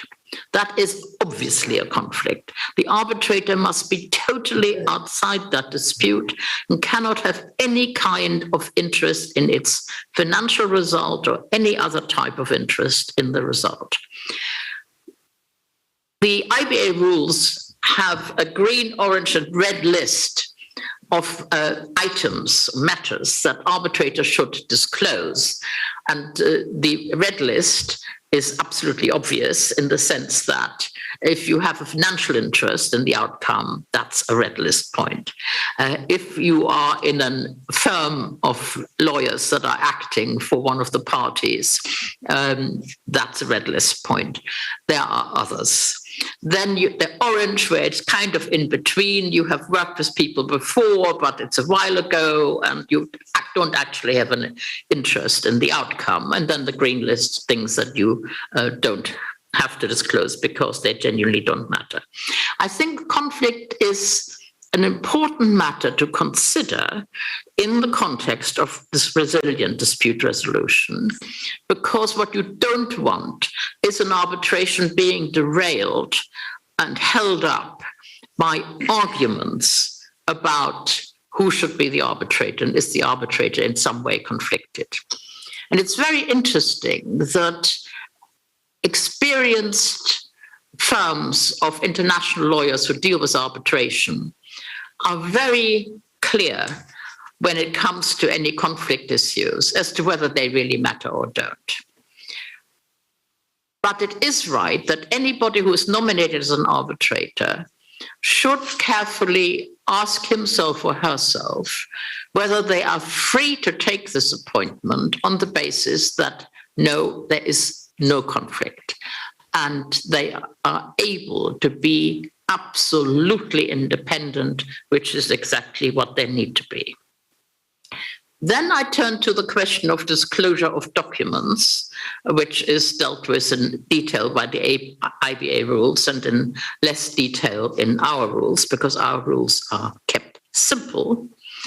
And there it is terribly important not to drown a case in papers and disclose documents by the wagon load and the tea chest, buried in which might be 1 or 1.5 relevant documents. It is a terrible, terrible cost point to have too much documentation in a case. On the one hand, yes, what is relevant should be disclosed. On the other hand, no, you do not want every single document that refers to a contract that is the subject matter of the arbitration. So arbitrators are called upon, and I'll come back to that in a minute, to be very selective in what they allow by way of documentation. And the same, of course, by definition, is true of the parties and their advisors. Then the question of the examination of witnesses and experts.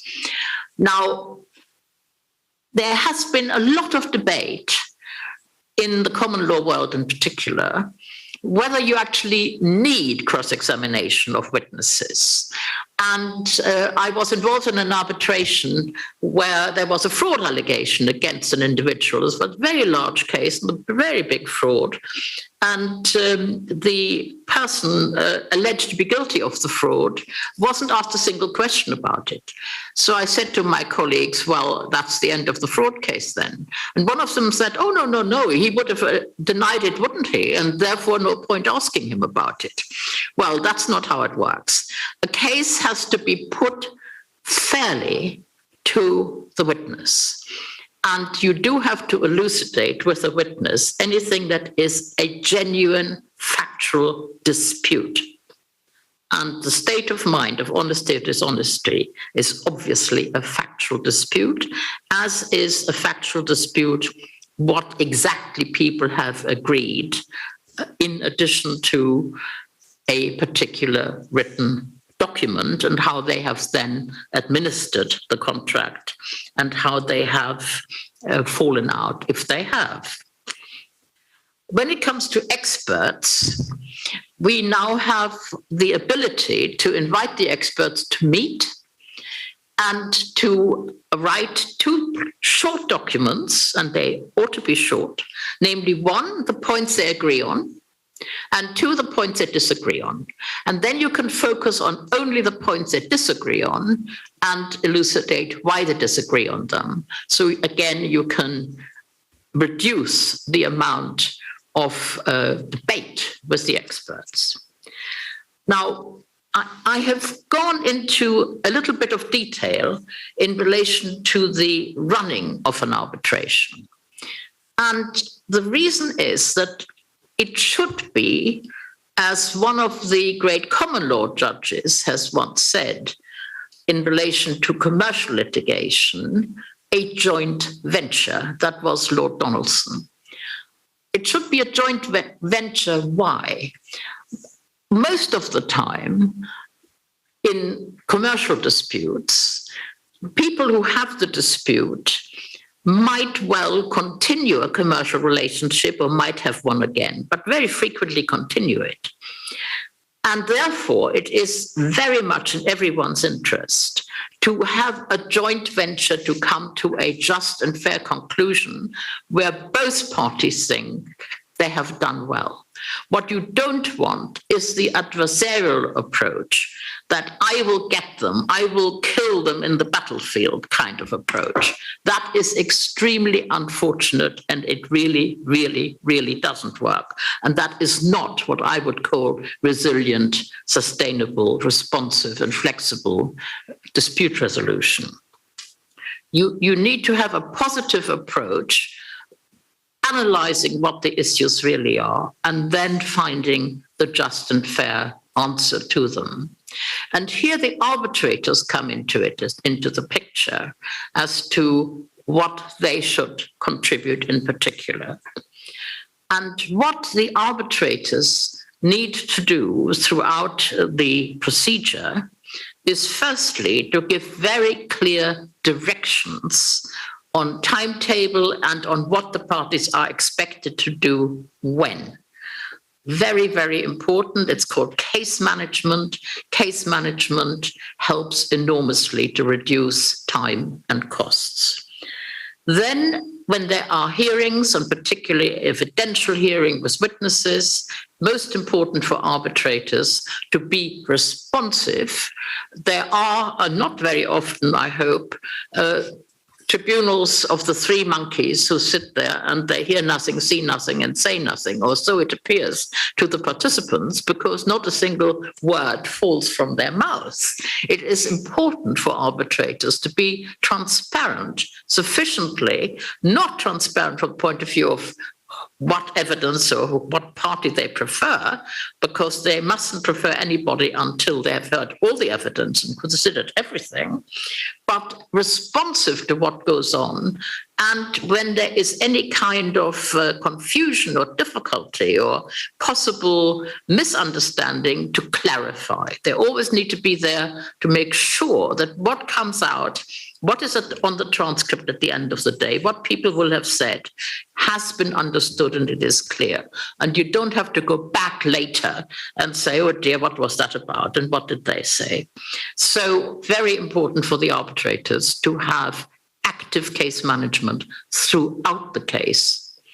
But finally, when it comes to drafting the award, and apart from the fact that one hopes to see this award sooner rather than later, and very fortunately, in this case, the IAC, we have not had experiences that have been suffered elsewhere, where awards have taken months and years to be received.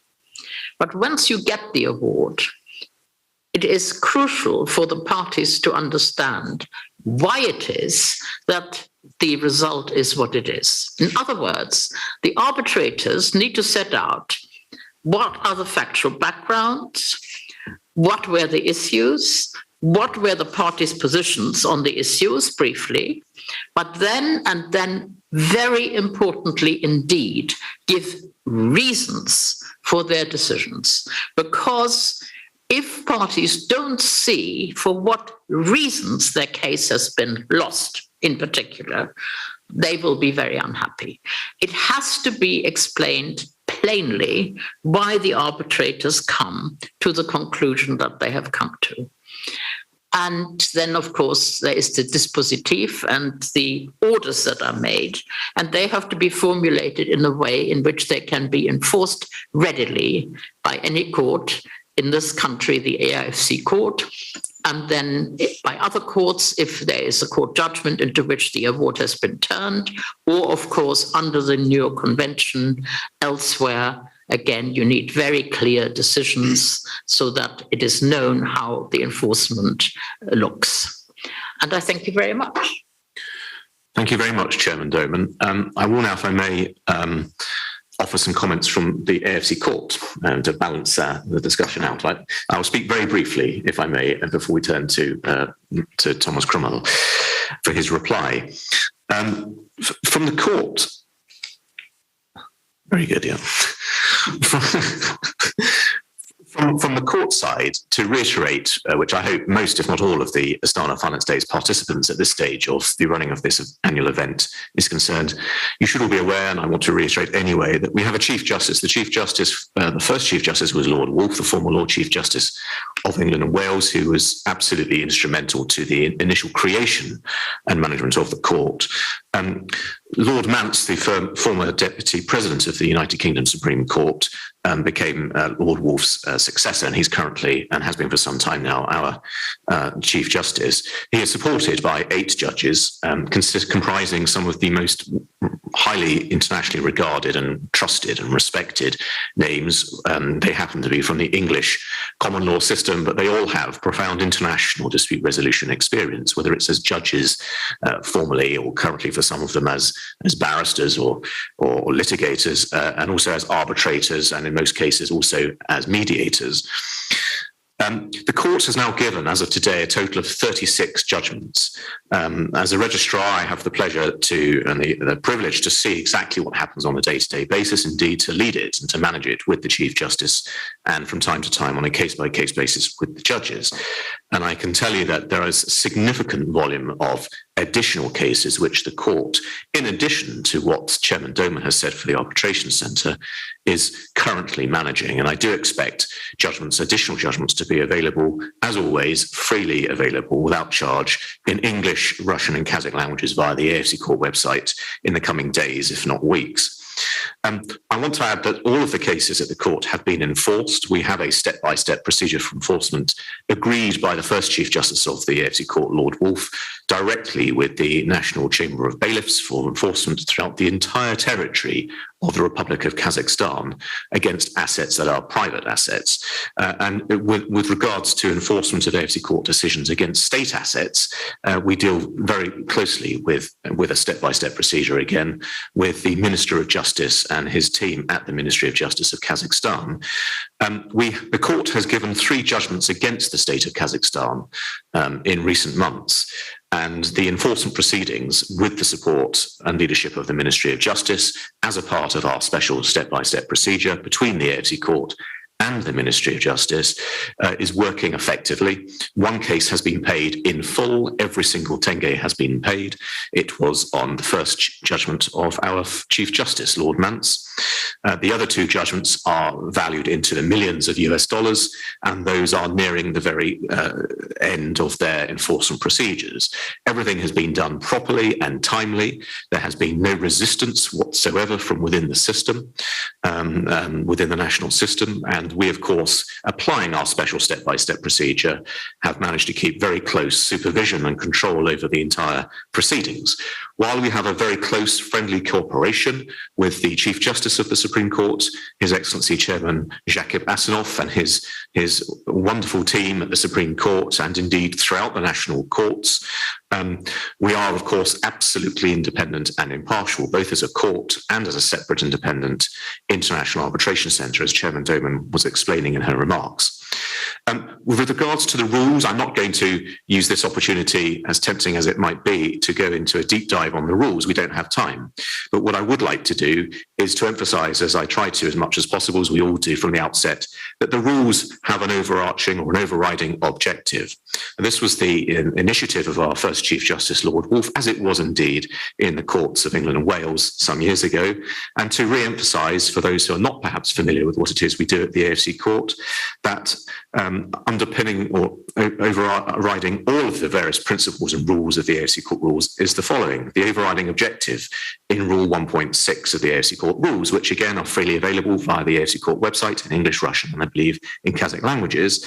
These rules have the overriding objective of enabling the court to deal with cases justly. Dealing with a case justly includes, so far as is practicable, 1, ensuring that the system of justice is accessible and fair. 2, ensuring that the parties are on an equal footing. 3, ensuring that the case is dealt with expeditiously and effectively, using no more resources than are necessary. 4, dealing with the case in ways which are proportionate. 5, making appropriate use of information technology. All of those aspects of the overriding objective are complied with in the best possible way through all of our proceedings and daily practices of case management, both, I would say, at the court and at the arbitration centre. I want to add this, and that is that the court, from a registrar's perspective, if you like, the court and the arbitration centre have an absolutely world-class case management support staff. From day one, we've been here now about 5 years, we built from scratch an international standard case management team at the Court and Arbitration Centre, all Kazakh nationals. We identified very early on Mr. Almat Ijanbayev from the Supreme Court, who joined us swiftly. And for 4 or more years now, he has been building and developing what I can honestly tell you is a truly world-class case management department.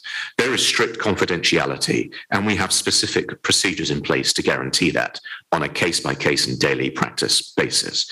There is secure document management electronically and with the premises that we have here. It's absolutely robust in the highest possible way. The staff have all been trained to the very highest international standards. Some have been with senior judges from the High Court in London. Others have gone off to Singapore to experience firsthand world-class case management expertise from Singapore and indeed from the court staff as well. In addition, our judges, our Chief Justice, our IAC Chairman have had a very hands-on role in the furtherance of training and development and case-by-case support of case management standards. So the standards are absolutely top class. We work as quickly and cost effectively as possible to ensure that justice is not only done, but it's seen to be done in every most appropriate way.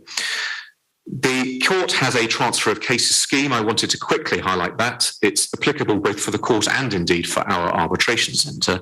This is a special arrangement that was negotiated and agreed in writing summer last year with Chairman Asanov from the Supreme Court. We have tried and tested the scheme, and what it is cases may be filed at the national courts. They may be a civil and commercial case. Perhaps there's an international element, perhaps a foreign law or part of a foreign non-Kazakh law applies. Maybe 1 or 2 of the parties are not Kazakh, they're international, perhaps they're businessmen or investors.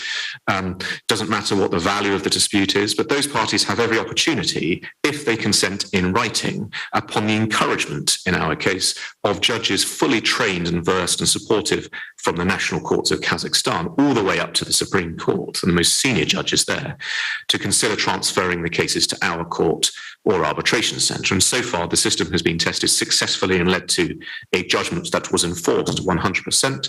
At the court, we await further applications and cases. And the other thing I wanted to say was contract clauses. The reason the court and the arbitration centre have had so many cases at such an early stage still of their operations is because of the enormous promotional efforts that everyone, especially our chairman and Mr. Thomas Krummel and other supporters of the court and IAC, have led on for many years now, to the point that the court and or IAC have been included as a very minimum statistic. It's an impossible number to identify with any degree of certainty, but we know for a fact as a minimum number from our user committee members who are senior lawyers from the main law firms in this country and throughout the region, that the Court and IAC have now been included in more than 6,000 business contracts as the #1 choice in Eurasia for dispute resolution, both the Court and the Arbitration Centre, whether it's court litigation, judicial mediation at the Court, arbitration or mediation at IAC. That's all I wanted to say. Thank you very much from my side. I'd like now to hand over to Mr. Krummer. Thank you very much, Chris, and indeed Barbara.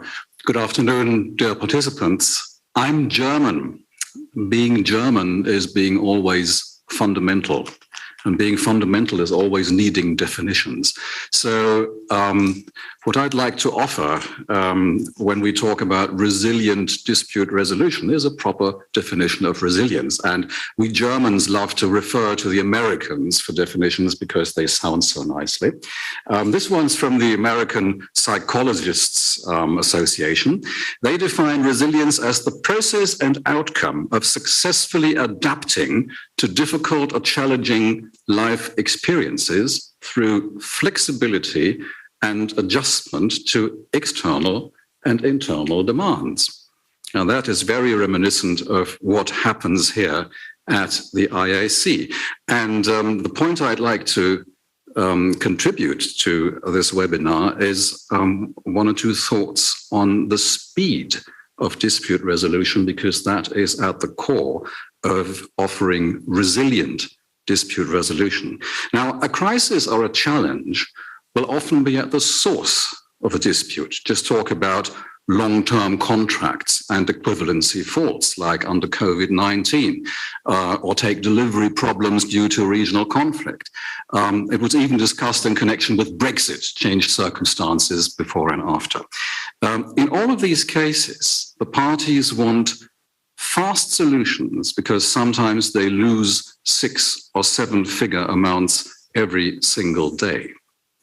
Now, I'd like to submit that this is where arbitration at the IAC comes in at its very strongest. The IAC has the great advantage of having been built and crafted and designed not only from scratch, but under ideal conditions here in Kazakhstan. Therefore, I think it's safe to say that there is a supreme degree of efficiency and versatility in the DNA of the International Arbitration Center. The IAC doesn't have any need to adapt to difficulties and challenges, like in my definition, even on an international or a global level, because simply said, we are geared for such coping with challenges from the outset. Chris, you have remarked on the overriding objective of the court rules. Obviously, the IAC rules have an overriding objective as well. And this is fair resolution of disputes by an independent or an impartial tribunal without unnecessary delay or expense, without unnecessary delay. If you look at the way that the IAC functions, the staff at the IAC have an absolutely hands-on spirit, a supreme degree of internal and external organizations. The decision paths are extremely short, and everything will be done when a request for arbitration comes in, that the arbitrators are appointed in the shortest possible time. These are ideal conditions for resilient dispute resolutions. And if I may just refer in a few key words to instruments that are provided in this respect by the IAC rules of arbitration. The tribunal, for example, have the power to abbreviate time limits under the very IAC rules, if necessary, if they deem it efficient and helpful to the case. The tribunal may give directions to prevent the dissipation of assets, something that in a crisis situation may become extremely important.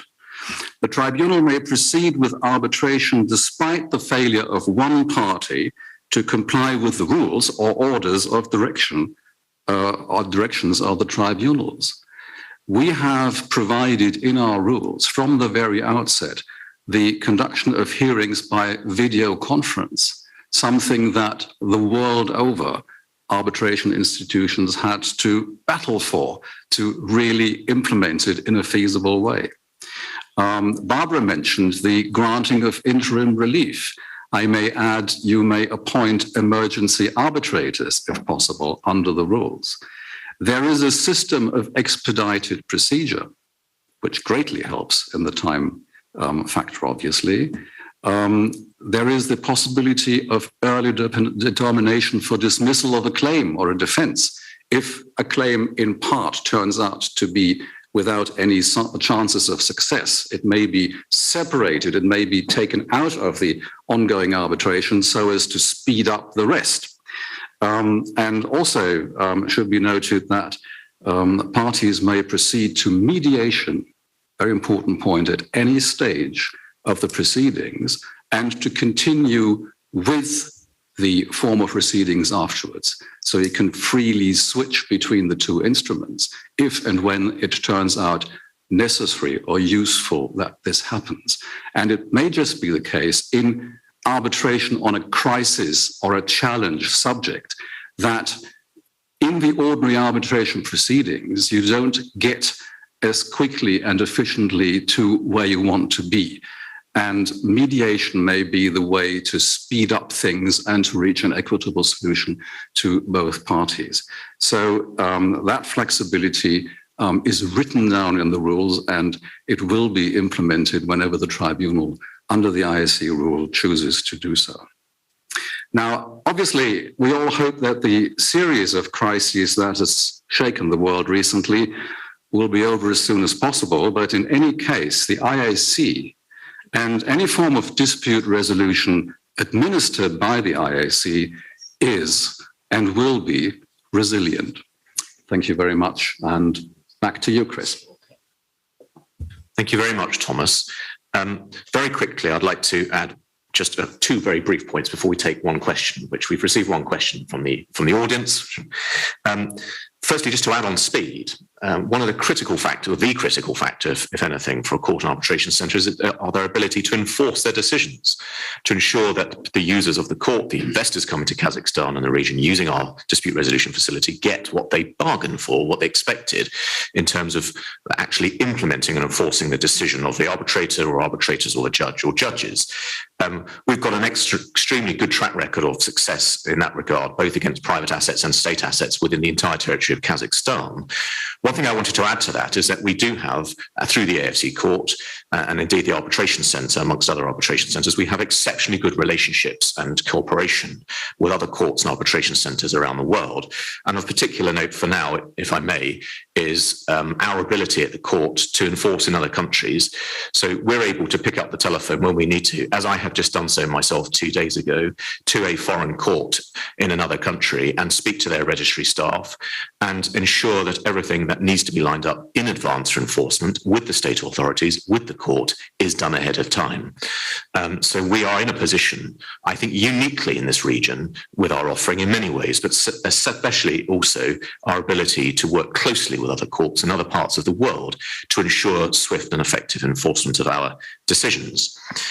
We have a question. The question is, if I may offer it to our chairman and to Thomas if he wishes to comment. Someone has a contract applying, and the applicable law is French law, and the contract says that they must use the court for dispute resolution. Can I ask you to answer that if the question was, can they do that if the arbitration centre was provided in the contract? Yes. This is something that really needs to be understood. The applicable law for an arbitration is the law that the parties have chosen or choose. If the parties have a contract governed by French law or any other law, then the arbitrators will apply that law. And we will appoint arbitrators who are either familiar with civil law, and we have a number of them on our panel, or there can be expert evidence given upon the law that has to be applied. But preferably, we would have arbitrators who are themselves qualified to deal with the civil law question. So the fact fact that the applicable law, albeit to a tort, by the way, it doesn't have to be a contract, is a particular law, is no problem whatsoever, because it's the whole point of the flexibility of the arbitration center that you then provide arbitrators who can deal with that.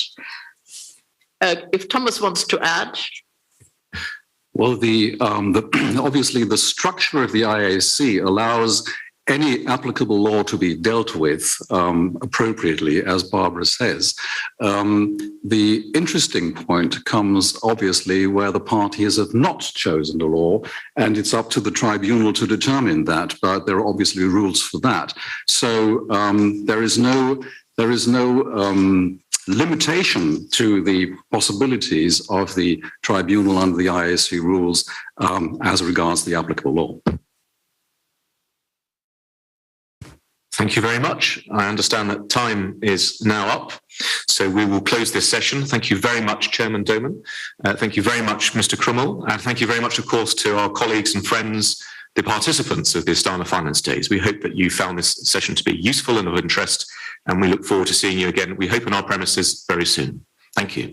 And can I just add, because actually it's 49 and not 50, that if people do have particular questions or comments to make, we are still around. We're here today, we're here tomorrow, and we are here for most of the rest of the week in this country. And I'll be very happy for people to talk to me when we come to meet each other, for example, this evening. Thank you very much for your attendance. Thank you.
know it's going to take many forms of energy to meet the world's needs while creating a cleaner future for all.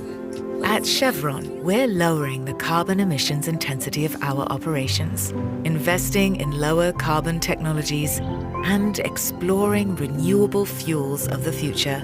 We work hard to care for the homes we love, but it's only human to protect the one we share.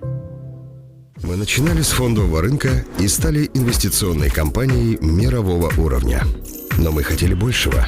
Сегодня мы лидируем в онлайн-автостраховании и задали новые стандарты страхования жизни.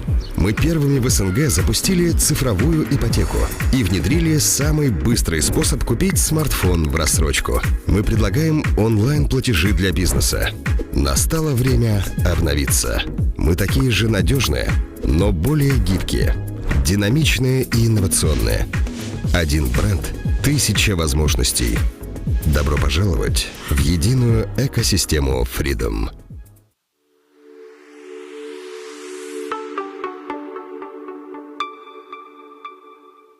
Hello, I'm Andrew Gamble. I'm the chairman of the global board of Grata International, which is the Swiss Verein which exercises overall control and direction for the Grata International network. There are a number of aspects of the work that I do for Grata. One is I speak to international law firms who are significant clients of the firm. I certainly enjoy doing that and explaining to them about the value of Grata. I discuss the strategic direction of the firm with the senior partners, and I also work proactively with the Integration Centre and the International Cooperation Department, who are performing an excellent function on behalf of the firm. And last but not least, I speak to potential new firms. That's a very interesting question. I think it's really to do with our focus. We're very much focused on a particular regional area. And international law firms have retreated from that space, whereas we are within this very large geographical area extending from Eastern Europe through to China. And we provide, as a result, very significant services in those markets. Well, we've clearly been through some very difficult times since Grata was set up nearly 30 years ago. Most recently, of course, we've had the pandemic and there are other difficulties in the region. I think that the success, or the indication of the success of Grata, is that not only are we surviving in this market, but we're getting stronger and expanding. The Verein structure, which is a particular legal construct established under Swiss law, enables us to provide international coordination and direction, but at the same time it leaves all the local officers to pursue their own business activities in a manner which is most amenable to success within each of their own local markets.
екен. Ойын емес, мынау.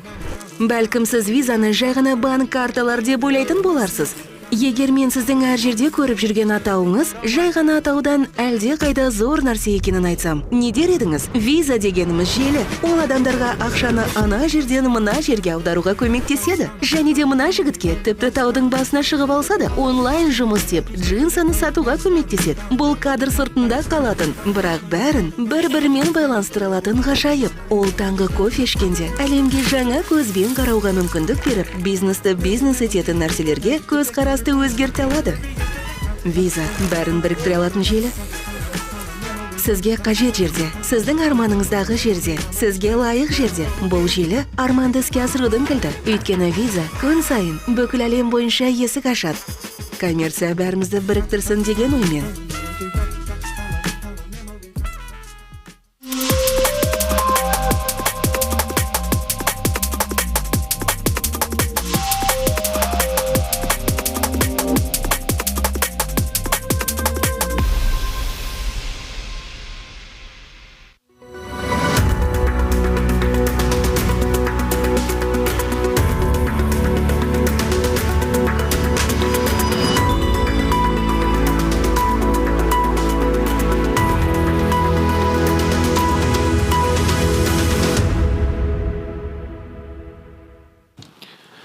Добрый день, уважаемые дамы и господа. Good afternoon, ladies and gentlemen. My name is Ayan Yerenov. I am chairman of the board of the Chamber of International Commerce of Kazakhstan.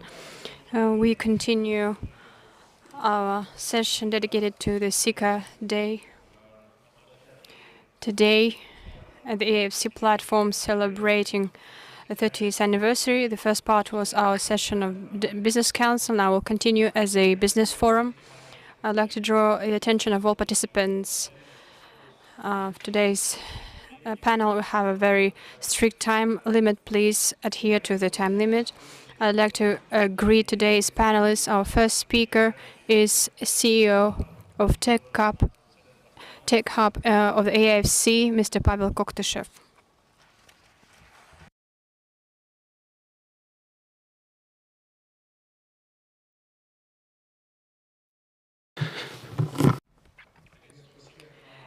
Greetings, everyone. I'd like to tell you first of all about Tech Hub platform and AIFC as a whole to develop technological entrepreneurship and digitalization. Our today's panel is dedicated to a very popular topic, digitalization, and what opportunities have been created in Kazakhstan, not only for our internal objectives, but for a larger region, which CICA represents. And we have a good opportunity to talk to you about these opportunities. Tech Hub is an AIFC agency that develops a technological ecosystem and creates it based on the AIFC larger ecosystem. The AIFC is an international financial center created in 2017 and represented by different bodies and agencies. We have a court, the AIFC regulator, the administration of the AIFC, and we, in our organization, we deal with business development so that in our young platform, represented not only by unique tax benefits, but the jurisdiction based on the English common law. So if we see that the global companies are interested in such a modern platform, in such a modern jurisdiction, and there are also companies that are digital companies, IT companies, who are separate from them. And we were transformed in 2021, last year, from FinTech Hub to Tech Hub. On the one hand, to realize that the AIFC ecosystem is growing, and we have not only Tech Hub companies who registered in our system and started doing business here, but also companies, larger companies. One of them For example, Cerebra company is a unique Kazakh company in artificial intelligence that deals with the early recognition of heart attacks. Thanks to its unique algorithms, it works not only in Kazakhstan, it operates abroad as well.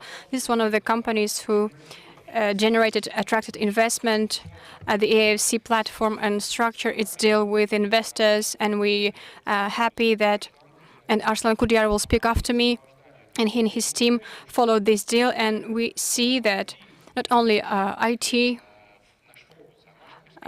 we focus not only on IT, but also we focus on agribusiness, mining, in a classical mining. We're not talking about the cryptocurrency, but the crypto industry as well. So all these new trends that are related by this chain, by this red thread of digitalization. We as a tech hub have our own internal ecosystem that helps and supports tech companies to grow. This is a competence center. We provide a lot of public analytics. If you look at our website, we have information on in three languages on the development of market, on e-commerce, venture market, neo-banking and fintech, connectivity, data policy. All of these elements based on transparency. We make it available for our participants in different languages, so they could have an idea what the Kazakh market looks like and the market of the region as well. We have a center of the fourth industrial revolution in our system, together with the WEF, based on the initiative of the government. And we also created this at the AIFC platform. We have 14 centers around the world that develop the fourth industrial revolution and international experience and standards. Along with Azerbaijan, this is the only center that exists in Kazakhstan, in Central Asian region. So it's a big honor for us that WEF chose us, AIFC, to build its platform on. We understand that apart from policies, apart from the adaptation of the government to these systems, it's important for the business to receive modern knowledge and training. And we have a corporate innovation center, and we promote open innovation among business so that you could integrate solutions of SMEs, startups, and technological startups. Would be the more important platform for SMEs to grow. Venture capital development. This is something that Arslan will talk about in details, but we know that in Kazakhstan, we understand that in Kazakhstan we have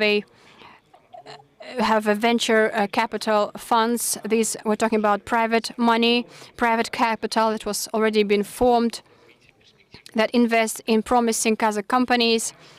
And we understand that now here we're talking about the industry. 10 years ago, when I just started dealing with startups, I was just enthusiastic about it, and we were very happy to have at least one deal per year.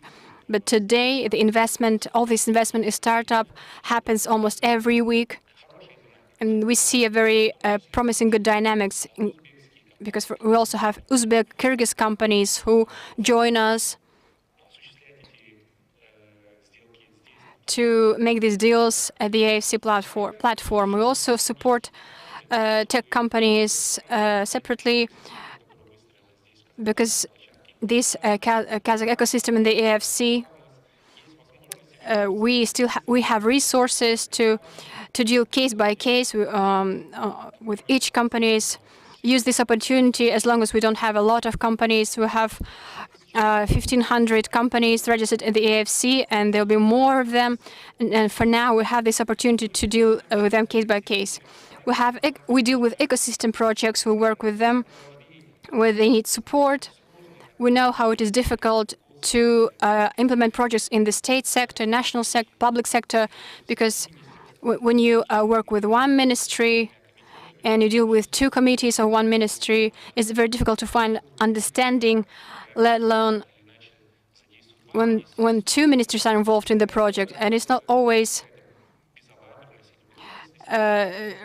lack of responsibility. Sometimes the problem is miscommunication from the private partners or from state partners, and we're kind of professional translators from the public to the state language, so to say. So we see a very good potential here, and you can observe some of the results on these slides. We would like to show that our trades and deals are growing in volume, and we're not only talking about Kazakh deals, but there are also very significant deals that demonstrate the dynamics of our growth. A couple of years ago, the state and large business were main participants of digitalization in the country. Today, medium enterprises, business angels, startups are part of a larger ecosystem of developing digital projects in Kazakhstan. And a few words about the transformation that we see in our country, in our society. We realize that technology are not a necessity, just a necessity. Why so many countries hunt for creators of large companies? Why do they try to attract them to their startups, international startups? Because technology today is capable of solving large, important social problems. At the latest forum dedicated to climate in Glasgow, Bill Gates made a very important statement that we see a lot of social, global, environmental problems today. And technology cannot solve this problem.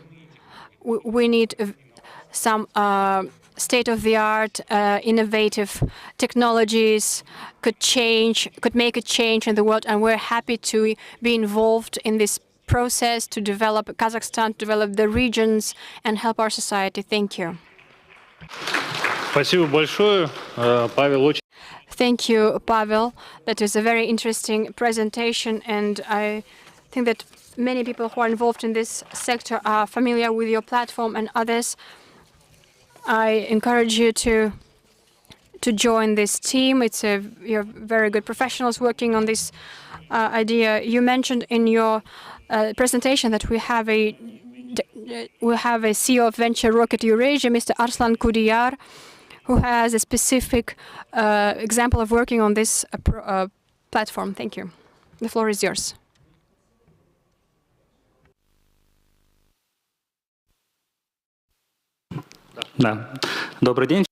Good afternoon, everyone. Pavel has just presented our project, introduced our project. I will tell you about venture development, and now I'd like to focus on specific types of activity that we do at the AIFC. It was created as the International Financial Center, and all the global large companies, financial companies, looked at it and considered it as a jurisdiction that could be used to structure deals, important big deals, where game rules are clear to everyone. We decided to show this jurisdiction to startups, and which had a lot of interest from their part. And we have a lot of opportunities for SMEs. We supported these deals, as Pavel said, manually. But we didn't stop on this, and we had an idea to create a platform to digitize the whole process of venture investment, to put it in one platform. We see that in Kazakhstan, the venture system is developing, and we have a lot of programs now, which developed a lot of projects. We have venture funds. We have been seeing a number of them growing in the last 3 years, as well as the number of deals are growing. So we see the ecosystem, which has a lot of players who wanted to digitize it. and to create a certain of umbrella and to gather them under this umbrella. So we had an idea to create a platform where all players of the ecosystem could interact in one platform.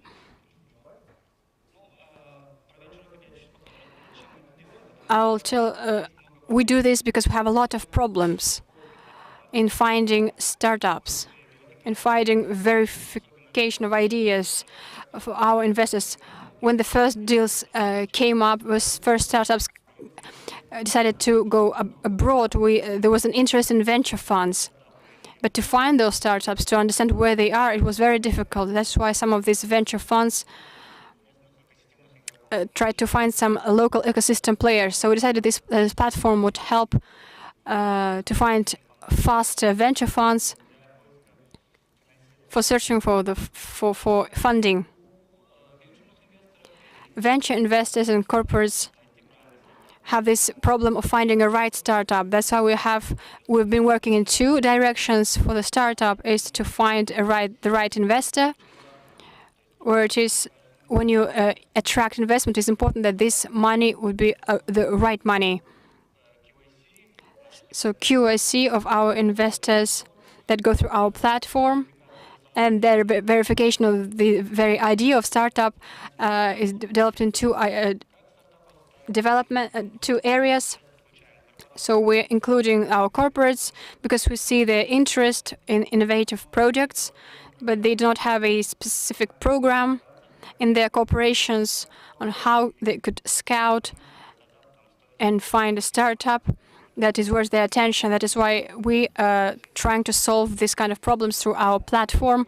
Our main idea of the platform is dev matching, is to find an investor, find a startup, to match them, to verify a venture fund.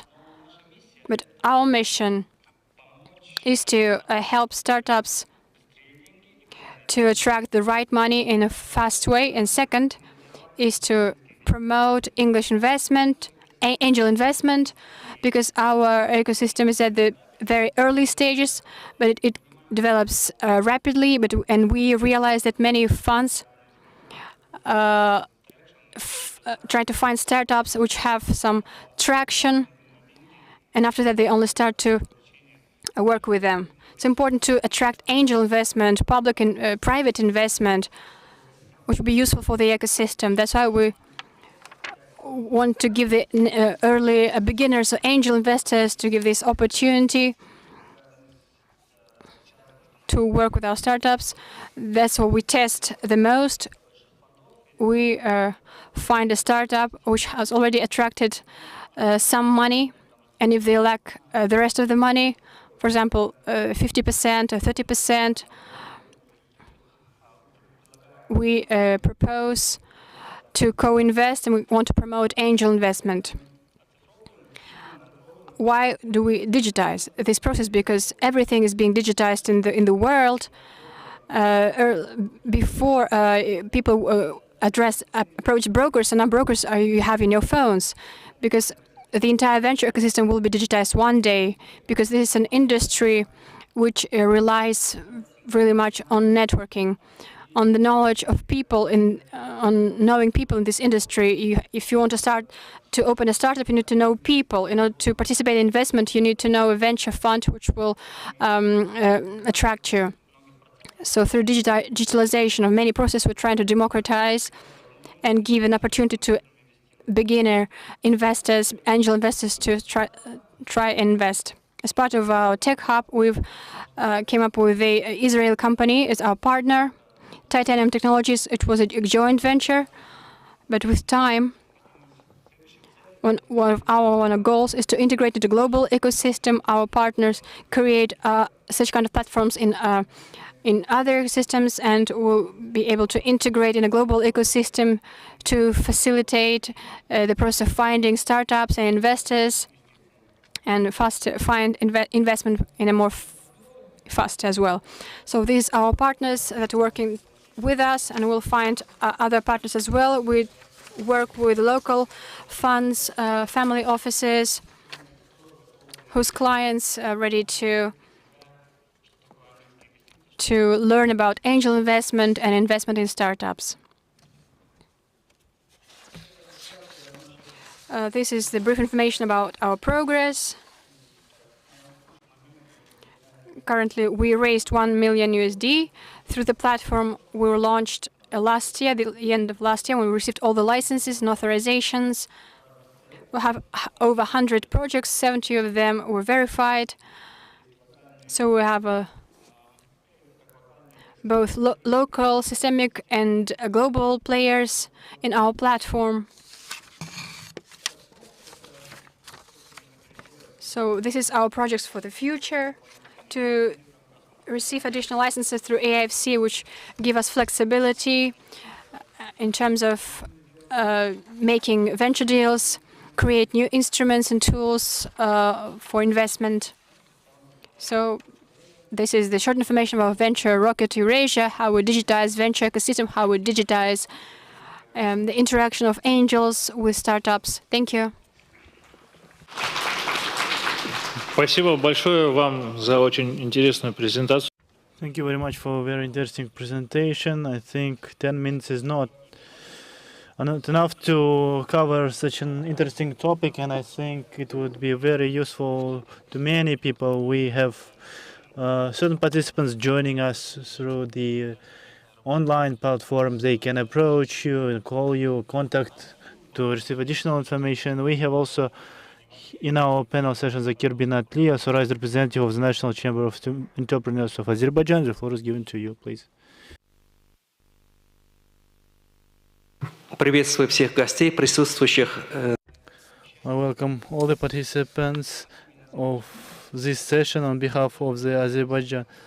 Azerbaijan also made its own contribution to digitalization.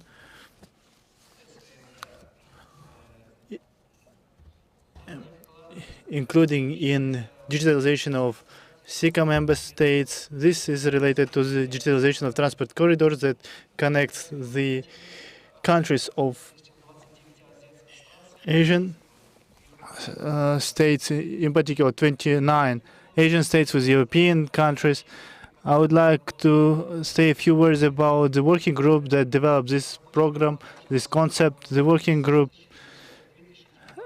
was formed in 2019 in the framework of the expert network called EU for Digital, e-trade, e-logistics. In the Eastern Partnership countries, the experts from relevant ministries, scientific institutions, business associations, and companies were invited to forum in the community. In particular, the Academy of Science of Azerbaijan and the Ministry of Digital Development and Transport of Azerbaijan participated in this project, as well as a significant contribution has been made by Sinam group of companies. These are the companies that are developing different software. We all know that all transport corridors are possible only if there is security. I will start my presentation with brief analysis.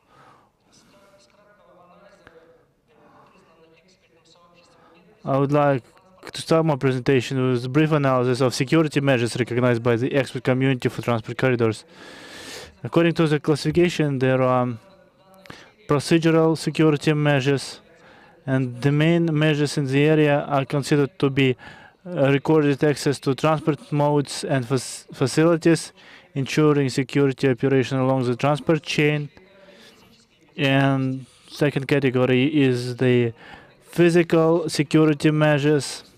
They are as follows: security facilities and transport terminals, security equipment like scanners, CCTV, and others, and identification for access to transport infrastructure. The third category is employee security measures. that are mainly related to labor subject and screening and background checks.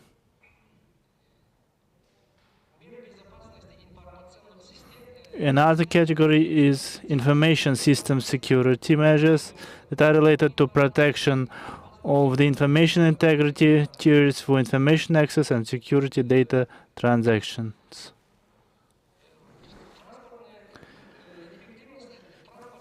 Effectiveness and information systems of transport corridors.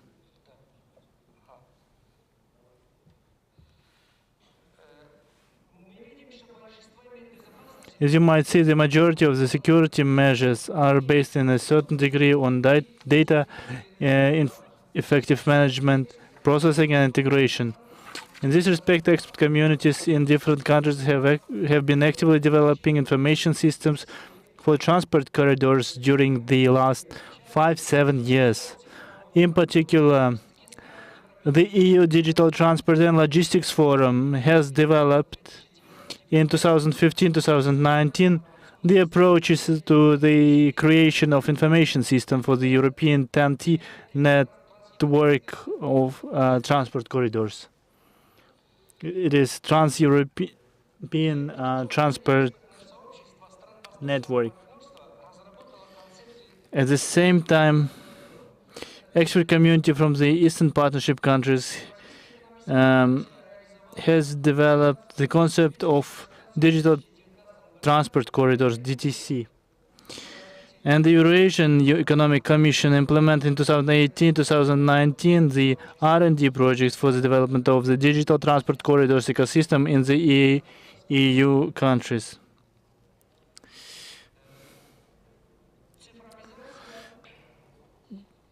So, digitalization of transport corridors. Digital transport corridors are considered to be a federal network of platforms which integrates information resources of the participants of international transport corridor to create data pipeline for multimodal cargo transportation and provide different digital services for business and government. The DTC concept is based on the interoperability and seamless connectivity of the national e-logistics systems, which is built on the core integration platform capable to serve multimodal cargo shipments via sea, railway, road, and air transportation in the participating countries. When developing the national and regional e-logistics platforms and systems, the best international practices and recommendations could be used, which have been analyzed in the ESCAP report titled The Use of Logistics Information Systems for Increased Efficiency and Effectiveness. On this slide, you can see the recommended architecture for National E-Logistics System, briefly NELS. NELS integration platform is considered to be the building block of digital infrastructures which can be used for the effective digitalization of cargo transportation processes in the international transport corridors. NELS international platform with logistics blockchain module. In result of R&D action undertaken by our working group in 2019-2021, the core solution for NELS platforms have been developed and based on modern technologies, including blockchain. The functional scheme of such platform is shown on the slide. In 2020-2021, by the initiative of Azerbaijan Ministry of Transport, Communication and High Technologies, the above-mentioned principles and solutions were proposed for digitalization of the transport corridor uniting our countries. In view of the latest changes in the transcontinental transit cargo flows from China to Europe, the corresponding approach has been developed as well by our working group for digitalization of Trans-Caspian transport corridors. This year, in view of the growing market demand, our working group has started the development of the digitalization solution for the North-South International Transport Corridor. As you might know, these transport corridors go through Europe, Georgia, Azerbaijan, Kazakhstan, Iran, and further to Asia. The corresponding chart showing the information flows and in the connections of the national platforms of the countries involved is seen on this slide. The North-South corridor is a Trans-Caspian corridor also, and from Azerbaijan side we've launched another branch which is called Zengezur corridor, and due to recent geopolitical changes in the Southern Caucasus,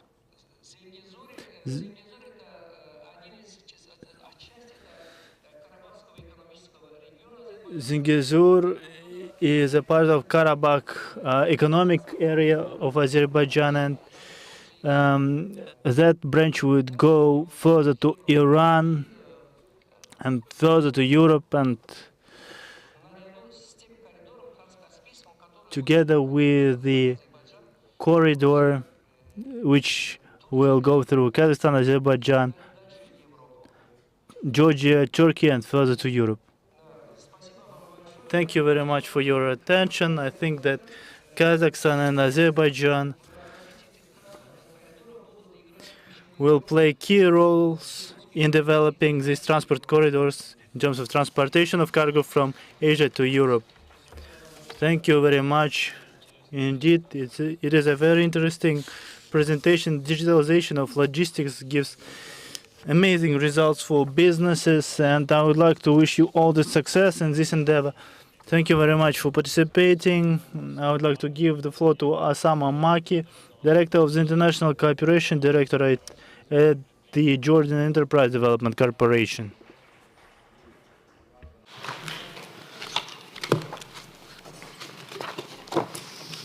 Good afternoon.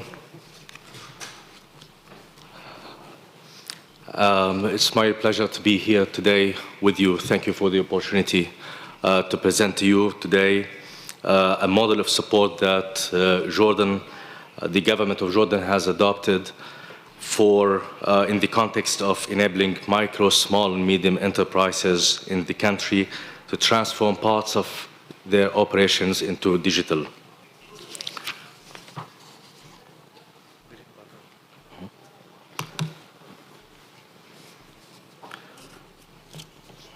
So the government of Jordan was one of the earliest in the region to understand the importance of the digital economy, and as early as in 2008 started drafting a strategy that was further expanded and broken down into actions in the following years.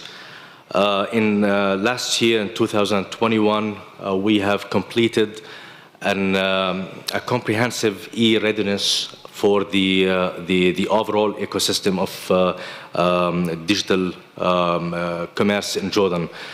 Now, while we understand that the e-commerce uses the alternative marketplace for businesses that are rapidly replacing traditional ones, and that it makes a justified goal in itself to be set for governments to promote transformation to it among the SMEs, but it generally takes more elements than only upgrading the SMEs' capacities to the e-commerce.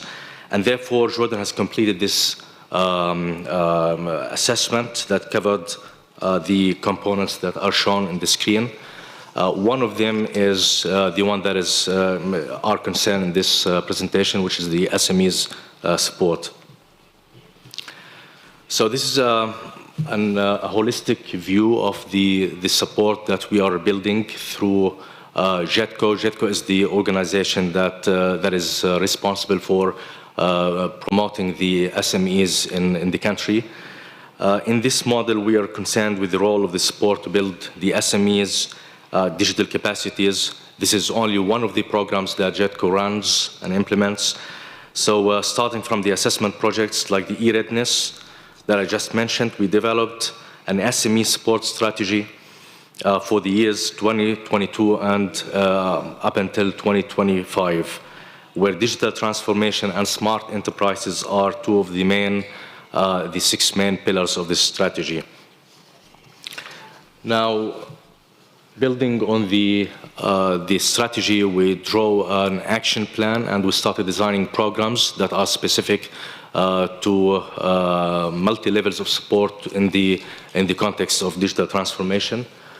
And we continuously introduce the program to the public. The public is the micro, small, and medium enterprises. We build their capacities in the domain, and then we measure the impact. So the 2 main areas of intervention that we have are developing the capacities in the e-commerce and digital marketing techniques, and then developing the transformational capacity in the Industry 4.0 components, which includes smart enterprises in general.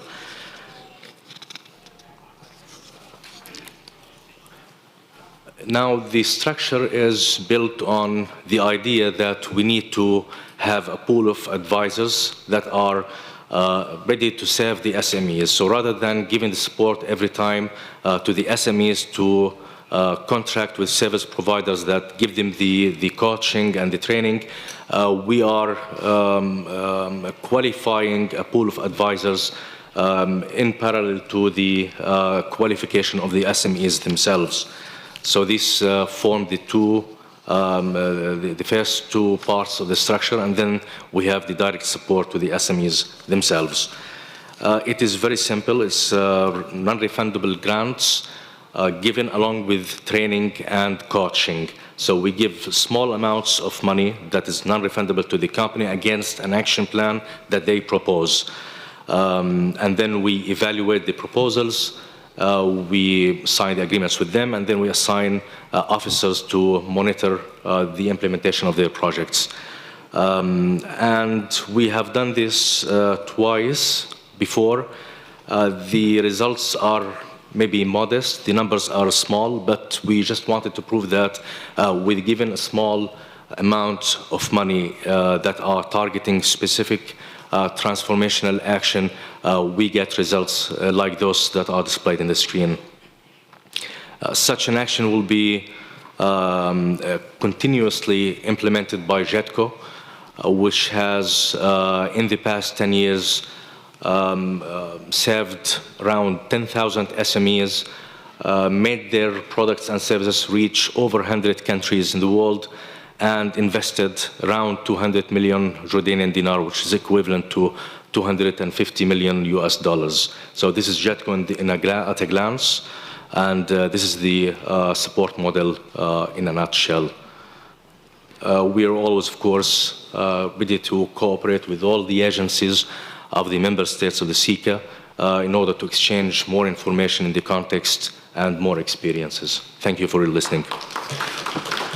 Thank you very much for your very interesting presentation. Please, we represent Chamber of International Commerce, and I think those entrepreneurs who are willing to do business in Kazakhstan, for instance, we will be more than happy to help them. Я бы хотел предоставить следующее слово нашему. I'd like to give the floor to our next speaker, Ms. Didar Ahmedin, representative of TASTEC International for Central Asian and Eastern European markets.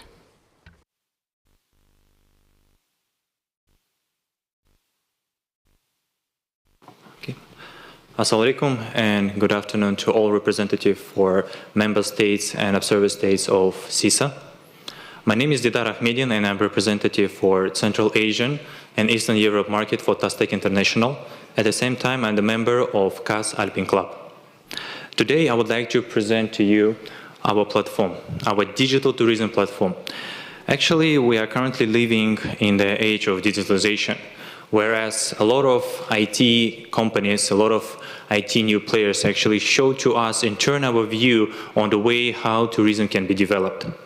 And today we would like to show you and demonstrate to you our vision of the way how tourism can be developed in the case of CICA in the Central Asian republics within a Silk Road.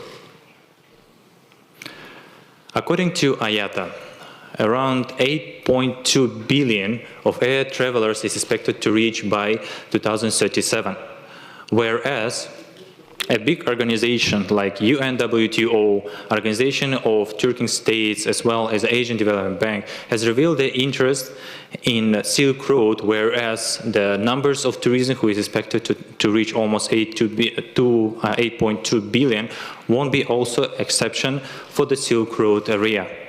However, unfortunately, but it's also quite crucial to say that with the growth number of air travelers coming in, the chance of getting new disease is higher. So consequently, it's very crucial and important to focus on seamless and touchless tourism development. Analyzing the market of the Central Asia overall as the countries, we noticed it and managed to come out with one diagram, which is actually shown over here, in which we would like to present to you some kind of analysis which we have made for the Central Asian republics, in which we see a similar patterns, and then we will be able to demonstrate to you the current situation in tourism as it is. So firstly, I would like to highlight and mention that each of the country, they have their own Silk Road and heritage sites. All of them has partially readiness of the tourism digital infrastructure. Moreover, the government always supporting those infrastructure and those sites. However, mostly there is a lack of marketplaces within that particular region which will be able to actually sell and assist those particular companies to be actually sell their market, sell their platforms, sell their tour products oversight going to the world. Further, they have even the leakages of up to 30% of the taxes. So the government actually losing these particular taxes that they will be able to reinvest. Further, they don't have a full capacity on the terms of the data, which they will be able to actually evaluate the current status. Consequently, by having all of that and having the current tourism as it is, we managed to come out and prepare in our company, Tastek International, the platform called ITDP. ITDP is Integrated Tourism Digital Platform, which actually will be able to start now effectively promote the Silk Road and UNESCO World Heritage sites as a tour product, not just a site where you just can simply visit, but as a tour products, which actually will be also providing with the readiness of the tourism digital infrastructure. Further, by having our platform as a marketplace, as a national marketplace with a booking agent, all companies, big, medium, and small, will be able to start now selling their tour products, their advantages, their sites. So consequently, we will be able to build a data for the government, which then they will be able to analyze and see where exactly they can be invest, where particularly the tourism industry is waiting. Further, understanding that the numbers of air travel is going to come and bring in more, we understand that infrastructure in airport also need to be developed, and therefore we're providing the e-gates to all the airports in those countries to make sure that they will be able to cater the seamless and touchless tourism. Further, by having our platform and our national level marketplace, we will be able almost to eliminate but also minimize the tourism leakages in that particular market.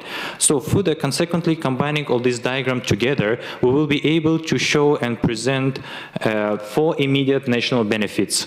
Starting first, we will be actually complementing the current conventional method of marketing by creating a new and giving the digital marketing by promoting all the tourism in that particular region. Further, by having our platform, we will be able to provide all the data to the government and to particular stakeholders for them to actually understand, visualize the current status of the tourism and specifically start to invest in that particular market, and then consequently will bring a new jobs to that country. Further, we have a system called, and a model actually, the part of ITDP called pre-clearance, in which they will be able to actually concentrate, and firstly they will actually stop and those unwanted travelers, which is usually around 5% from all the pack. Meanwhile, we will help the government to start concentrating on 95% of wanted travelers. So consequently, we will be able to bring the high quality tourists to each of the country. Further, combining all of it together, we will actually eliminate the tourism revenue leakages. Further, and the most important to the government, this system is just not a platform. It will become as an ecosystem in which different ministries within the government will be able to be integrated and connected. What is also quite important that we will provide to them as a digital marketing, we will provide them digital services like marketplace, e-commerce, and different other kind of platforms for each particular country. Further, considering that it's very crucial for all tourists, we will provide them a free insurance to all air travelers who are going to come over. So for the government, the system going to be looking just like this, where actually all the information will be provided with the big data, and further, all the information that they needed, like country reviews, if, for example, they would like to see the total destination travelers and they would like to see the top direction, everything going to be provided to the government, and they will be able to analyze the tourism as it is now. Further, for the client, actually, for the air travelers, the system going to be look so easily and so friendly use, in which they will be actually able to do the booking for their flights, they do the booking for their hotels, car, attraction, and so over. So all of it actually will be able in giving to the tourists, to all air travelers. Considering the situation currently in Kazakhstan, we start already working with one organization called Kaz Alpine Club, in which there is already a lot of stakeholders, tourism stakeholders who has been currently involved in, and they're actually waiting for a lot of all right. So sorry for that. So we actually waiting for they're actually waiting for the lot of data to be able to analyze the current market and to be able to see and actually get an investment in those kind of projects like Almaty Superski project, passenger transport hub project, and many others. And all of them actually currently is waiting with each region to develop their own tour products. And for that, this is actually the way how we see, and this is our vision of how tourism can be developed now with digital tools and the digital technologies currently available in the market. Thank you so much. На самом деле очень интересная презентация. That is a very interesting presentation indeed. Thank you, Didar, for finding your time to present it. We have our final speaker of this panel session, Mr. Zhanaydar Kumekbaev, CEO of Game Dev Company.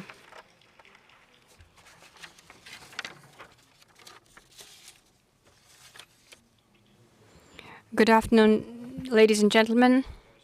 I present Agro-Market Service.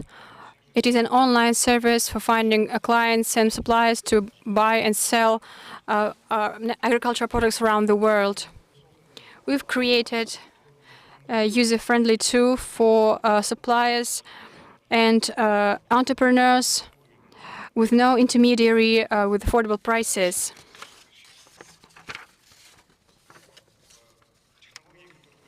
The technologies that were used are the state-of-the-art, the best technologies. The team that worked on this program have over 10 years of experience in this area. Agro-market is unique for consumers because supply comes from the producers, agricultural producers, who have direct communication and feedback. And we also provide a selection of latest proposals. We also automatically translate to communicate, and the communication becomes easier for both parties. We value the time of our users, and we provided a very user-friendly ad desk, and you can publish an advertisement using a few steps only. We also have a very good searching system for different kinds of products, and you can determine the distance, the price range, and type of product and ranking of the seller. As for R&D, we identified a problem that participants of the market have difficulties with translation. So language barrier was one of the major reasons why these deals didn't happen between export and import of agricultural products. And intermediaries used this opportunity to squeeze in, and producers had to approach them and sell products for a lower price. And thanks to our program, we integrated artificial intelligence to provide automatic translation into the language of the user that he or she chose in the settings. For feedback, we push notifications once a day. You receive notifications about different ads. Ads can be segmented by the type of product. We have chats with the sellers, which increase the conversion of your product. We have a clear structure in the chat, clear structure of ads in the chat. And communication can be provided in the language that you prefer. You don't have to use Google Translate or other language translation services. So the rankings will be integrated in the system as for example, as an Yandex application. Each buyer can receive information about any product they choose. Verification of advertisements is also quite important to avoid some fraud or false advertisement. That's why we integrated the tool that helps to moderate ads, select the right ones, and work on each complaint from the clients. If we look at the CIS market, SMEs use two models for now. Chats, for example, Telegram and WhatsApp messengers, who are not transparent. There's always a risk of fraud and the lack of localization and some problems with working with export and import. Second is websites. One of the largest sites is poly.rf. And they only have a web solution. They don't have an application, mobile application. And they're restricted by the Russian market. Our main goal is to help SMEs to get to a higher level and help them find new markets. We're convinced that with time we'll be able to increase turnover between two countries and give the opportunity to farmers of Central Asian countries, and also give opportunity of Asian countries, Southeast Asians, to find their own suppliers and clients here in the Central Asian space. If you have any questions, I'll be more than happy to answer them during the break. Thank you. Thank you. So this is the final speaker. You know that you have other successful projects, and I'd like to wish you and to all our panelists for your business to thrive, for you to find some entrepreneurs who want to deal with digitalization, to digitize their business process. It's a very promising area, I think, for our entire community. Thanks to everyone. And I'd like to invite the speakers of the next panel session. Please take your seats. Now we have a small break. Thank you.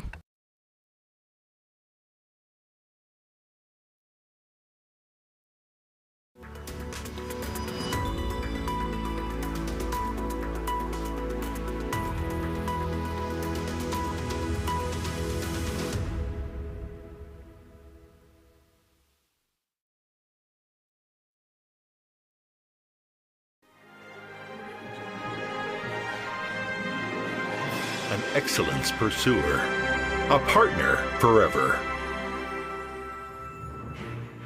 China Construction Bank, CCB, was established in 1954, evolving from a policy bank, a specialized bank, a state-owned commercial bank, to a large-scale state-owned joint stock commercial bank. CCB has been continuously expanding its business scope and exploring new financial service offerings. With 65 years development, CCB has consistently been ranked among the world's top banks with its sound operating indicators. and its total assets have remained the second on a global scale for many consecutive years. In the year of 2014, when CCB celebrated its 60th anniversary, President Xi Jinping instructed the bank to improve the capabilities to serve national development, mitigate financial risks, and improve competitiveness in the international arena. CCB remains true to its original aspiration and keeps its mission firmly in mind, focusing on enhancing three capabilities, and puts forward the new finance concept centered on fulfilling the people's yearning for a good living. With the continuous deepening of new finance concept exploration, CCB serves national development more precisely and firmly, mitigates financial risks more actively and effectively, and engage in international cooperation more openly and confidently. At present, CCB's global network covers 30 countries and regions, including major international financial centers and prominent economies along the Belt and Road. The offshore RMB business grows rapidly. CCB London branches' accumulative RMB clearing volume reached nearly 40 trillion RMB, making London the largest offshore RMB business hub outside Asia. Cross-time zone, cross-region, multi-currency, and 24-hour non-stop financial services are provided globally. In its efforts to follow the opening up policy and better serve the real economy, CCB proactively offers services to Going Global and the Belt and Road clients and projects, strengthens collaboration with other financial institutions, participates in major international events, and cultivates and attracts globally competitive talents, so as to boost the bank's internationalization process. With rapid development of the Chinese economy and the Belt and Road Initiative, CCB will never stop its pursuit for better services and its commitment to making tremendous contributions.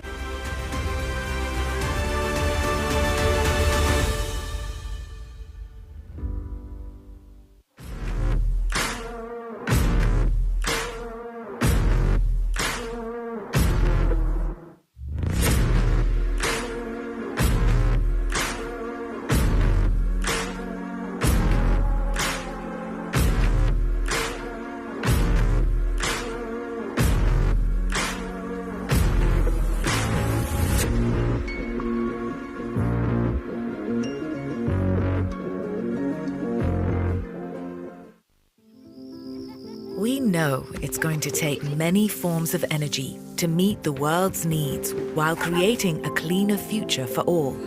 At Chevron, we're lowering the carbon emissions intensity of our operations, investing in lower carbon technologies, and exploring renewable fuels of the future. We work hard to care for the homes we love, but it's only human to protect the one we share.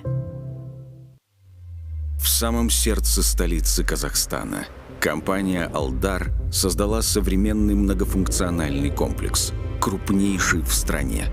Абу-Даби Плаза – место притяжения людей и бизнеса, эпицентр столицы и украшение панорамы города. Абу-Даби Плаза стал ярким продолжением серии успешных проектов компании «Алдар». Абу-Даби Плаза – это многофункциональный комплекс с единой инфраструктурой для работы, отдыха и комфортной жизни. Торговый центр связывает воедино все здания комплекса. Живая атмосфера, центральное расположение, уникальные дизайнерские решения, форматы и всемирно известные бренды делают его привлекательным как для шопинга, так и для бизнеса. Жилой комплекс дарит возможность насладиться жизнью в столице, живя и работая с комфортом в самом сердце Нур-Султана. Отель «Шаратон» предоставляет жителям и гостям столицы первоклассное обслуживание, а также все необходимое для проведения деловых встреч и мероприятий на самом высоком уровне. Знаковая локация офисных площадей Абу-Даби Плаза.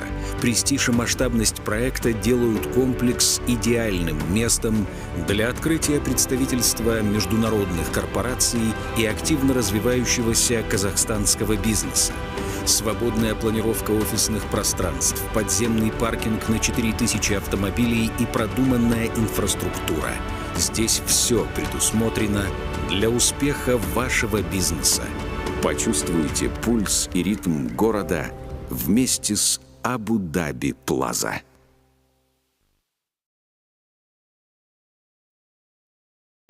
Вот это! Возможно, вы думаете, что виза — это просто банковские карты. А что, если я скажу, что название, которое вы видите повсюду, это больше, чем просто надпись? Виза — это сеть. Она помогает людям переводить деньги отсюда вот сюда. И помогает этому парню работать онлайн, чтобы он мог продать джинсы, находясь да хоть бы на этой горе. Это волшебство, которое остается за кадром, но может объединить всех со всеми. Эта сеть позволяет взглянуть на мир свежим взглядом за утренней чашкой кофе и меняет точку зрения на то, что делает бизнес бизнесом. Виза — это сеть, которая может объединить всех.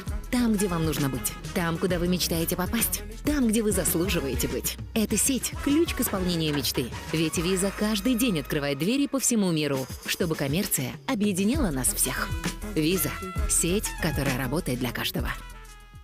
Вне зависимости от того, кто вы и чем занимаетесь, должно быть что-то, что объединяет нас всех и дает энергию творить будущее здесь и сейчас. Зебра кофе. Здесь и сейчас. Для всех и каждого.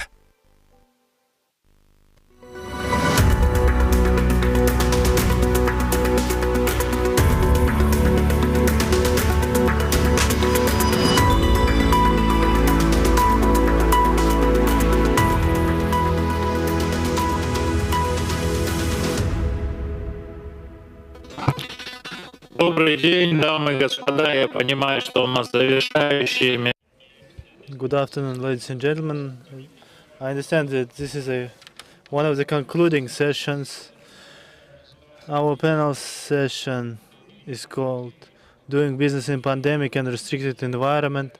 I would like to give the floor to Mr. Yermek Kuantyrov, Director of the Department for Business Development of the Eurasian Economic Commission.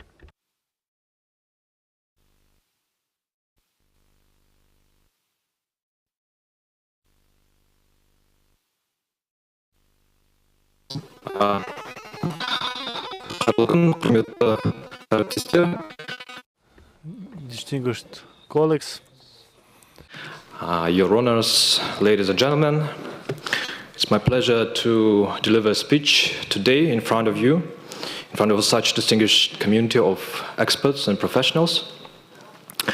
I would like to express my sincere gratitude to CICA Secretariat and the National Chamber of Entrepreneurs of the Republic of Kazakhstan, as well as the AIFC, for the invitation and for giving such an excellent opportunity to share some interesting thoughts on the current topics on the global agenda. If you don't mind, I will deliver my speech in Russian, but for your convenience, we've prepared the presentation in English. Прежде всего, first of all, on behalf of the Eurasian Economic Commission, let me thank the organizers for this event. The Commission itself, especially the Economic and Financial Policy Unit, have extensive experience of fruitful cooperation with the National Chamber of Entrepreneurs Atamikyan as a party of the AEU Business Council from the Republic of Kazakhstan and the Astana International Financial Center. In the context of deepening work on the integration of the AEU and the PRC's One Belt One Road initiative, as well as in the context of the initiative to create a larger Eurasian partnership, we pay special attention to the intensification of cooperation with the Conference on Interaction, Confidence Building Measures in Asia. The topic of changing business conditions in the context of the challenges that the world economy and international trade have faced in recent years and continue to face today is extremely relevant. In my speech, I would like to briefly focus on two sets of measures that are being taken by the Eurasian Economic Commission and the member states of the Eurasian Economic Union. The first set of measures concerns ensuring economic stability in the context of COVID-19 coronavirus pandemic, and the second set of measures is aimed at increasing the stability of the economies of the member states of the Union, including ensuring macroeconomic stability in the face of current external challenges. The following measures were implemented within the framework of the set of COVID measures approved by the Eurasian Intergovernmental Council on April 10, 2020. First, practical steps have been taken to preserve, if possible, the freedom of movement of people, including labor. Thus, by activating the activities of the Council of Heads of Authorized Bodies in the field of sanitary and epidemiological welfare of the population of the member states, operational and effective interaction of authorized bodies of the EU countries was ensured when carrying out sanitary and anti-pandemic measures to prevent and minimize the consequences of the COVID-19. To simplify the movement of citizens, including tourists and migrant workers, an automated confirmation of passing PCR tests using the mobile application Traveling Without COVID-19, developed by the Eurasian Development Bank, has been introduced between the countries of the Union. Secondly, the creation of green corridors for the import of critically imported goods, medicine, medical devices, and food has been ensured. In particular, personal protective equipment, disinfectants, diagnostic reagents, and other types of medical devices and medicine imported to prevent the spread of coronavirus infection were temporarily exempted from paying import customs duties. Also, for the particularly acute period from April to June 2020, certain types of the most sensitive food products were exempt from payment of import customs duties. They were vegetables, cereals, juices, and ready-made products for baby food. Thirdly, regarding prohibitions and restrictions on the export of certain categories of critical goods, the Commission introduced a number of uniform measures of non-tariff regulation, which made it possible for clothing the external circuit of the EU to minimize the risk of barriers to mutual trade between the countries of the Union. Unified export bans and restrictions in particular were introduced by the Commission in relation to medical products, materials, certain types of socially significant food products. Fourth, temporary measures have been taken in the field of technical regulations which are used for the certification of mass-produced products in an unfavorable epidemiological situation. These temporary measures significantly simplify the certification procedure and reduce the cost of its implementation. Finally, in order to ensure the free movement of goods, temporary restriction on crossing state borders between the countries didn't apply to drivers engaged in international cargo transportation. In the second part of my presentation, I would like to tell you about the measures taken by the Commission and the countries of the Union in the current economic situation. March 17 this year, the Council of the Commission first of all approved a list of priority measures to increase the stability of economies of the Union, including ensuring macroeconomic stability. Secondly, high-level working group for prompt discussions and decision-making on the implementation of these measures has been created. This high-level group was initiated by President of the Republic of Kazakhstan, Kassym-Jomart Tokayev. It included ministers of economy and finance ministers, deputy chairman of national banks, as well as members of the board of the Commission and the chairman of the EDB management board. The list of priority measures consists of 4 sections. The first section provides for the adoption of measures in the areas of customs, custom tariffs, and non-tariff regulation, as well as protective measures. In particular, the conditions of import restrictions due to problems with logistics and calculation in relation to more than 1,500 commodity tariff lines of zeroing on temporary basis until September 30th of the current year. The rates of import customs duties have been reset and tariff benefits have been provided. Thanks to these measures, customs and tariff regulations, participants in foreign economic activities will be able to save about 800 million US dollars. I would especially like to know that on June 10, 2022, at a visiting meeting of the Council in Nur-Sultan, a landmark decision was made to extend the terms of granting tariff benefits for the import of civilian passenger aircraft turbojets until the end of 2031, turboprop until the end of 2025. In turn, for those goods which import custom duties have been retained, the Council of the Commission has provided for the possibility of interest-free deferral or installment payment to system-forming and city-forming enterprises for up to 6 months. The procedure for submitting certificates of origin of goods has also been significantly simplified by providing a 6-month delay for the provision of the originals. Temporary, the anti-dumping measures against herbicides from the European Union, graphite electrodes from China have been suspended. As part of the second section of the list measures, internal market and cooperation, active work has been launched to create conditions for the unhindered movement of citizens, remove barriers, and optimize supranational regulations within the Union. In particular, significant regulatory simplifications have been introduced in the area of technical regulations, conformity assessment, as well as regulation of the circulation of medicines and medical devices. A number of measures implemented to simplify mutual access to public procurement, including issues of confirming the country of origin of goods and digitalization of procurement procedures. Active work is underway to form indicative balances of essential goods. The presence of these balances is necessary to determine sufficient volumes of supply of key agricultural products in the internal market of the Union. The implementation of measures to develop Eurasian transport corridors and routes, stimulate mutual investments, create new jobs, and so on. Financial and currency market. And as part of the fourth section, such countries as Indonesia, China, United Arab Emirates, Cuba, Uzbekistan will enjoy expansion of cooperation. About 40 acts of supranational regulations have been adopted by the board of the Commission, primarily in the form of decisions that have a regulatory nature and are mandatory for the direct application in the countries of the Union. And the last slide I would like to show you, just recently at the Supreme Eurasian Economic Council on May 27, 2022 in Bishkek, President of Kazakhstan, Kassym-Jomart Tokayev, put forth several initiatives to work out a number of additional issues at the level of high-level group.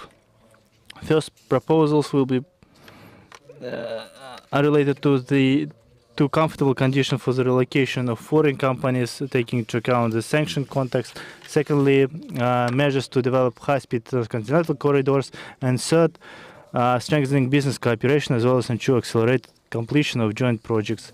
So the results will be reported to the heads of state. Thank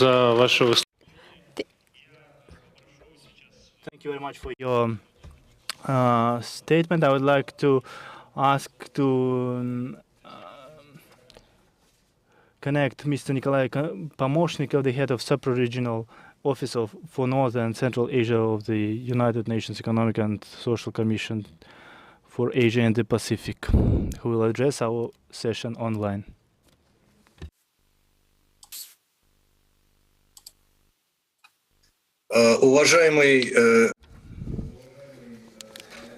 Distinguished Ayana Idarovich, distinguished participants of the Business Forum. Can you see my presentation? Yes, we can see. Okay, thank you. First of all, I would like to thank you for extending this invitation to ESCAP to participate in this important event. I would like to say that ESCAP and CICA has very close relations. We participating in each other's events on a regular basis. CICA is our regular participant of SPECA forum, and we are thankful for that. Since my presentation has been prepared in English, let me present it in English. I would like to say a few words about ESCAPE. ESCAPE is the largest of fifth regional commissions of UN.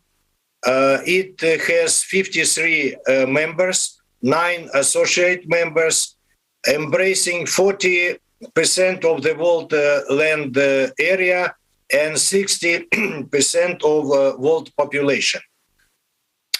And core functions of ESCAPE: research and analysis, intergovernment consensus building and norm setting, and capacity building for member states, including technical cooperation. Господин Помощников, извините, пожалуйста, вы можете презентацию развернуть на полный экран? Mr. Помощников, could you show us the presentation at the full screen?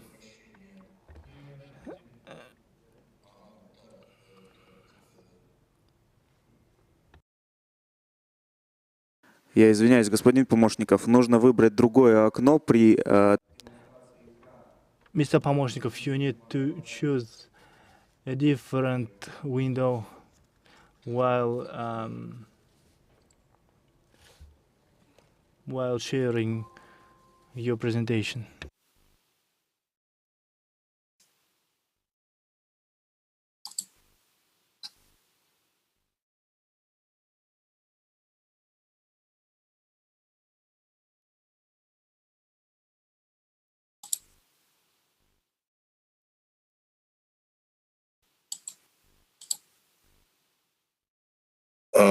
Так. Прошу прощения, что-то, видимо. I'm sorry, I think there are certain technical problems. Let me try it once again. You can stop demonstration of the screen and press demonstration once again and choose the right window. It would be easier for you to do so.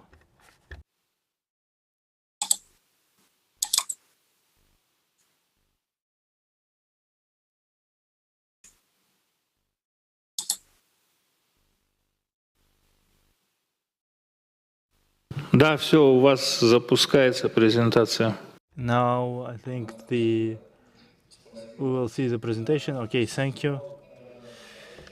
ESCAPE focus area, regional economic cooperation and regional economic cooperation and integration. Господин Помощников, я извиняюсь. Mr. Помощников, I'm sorry, we don't see your presentation.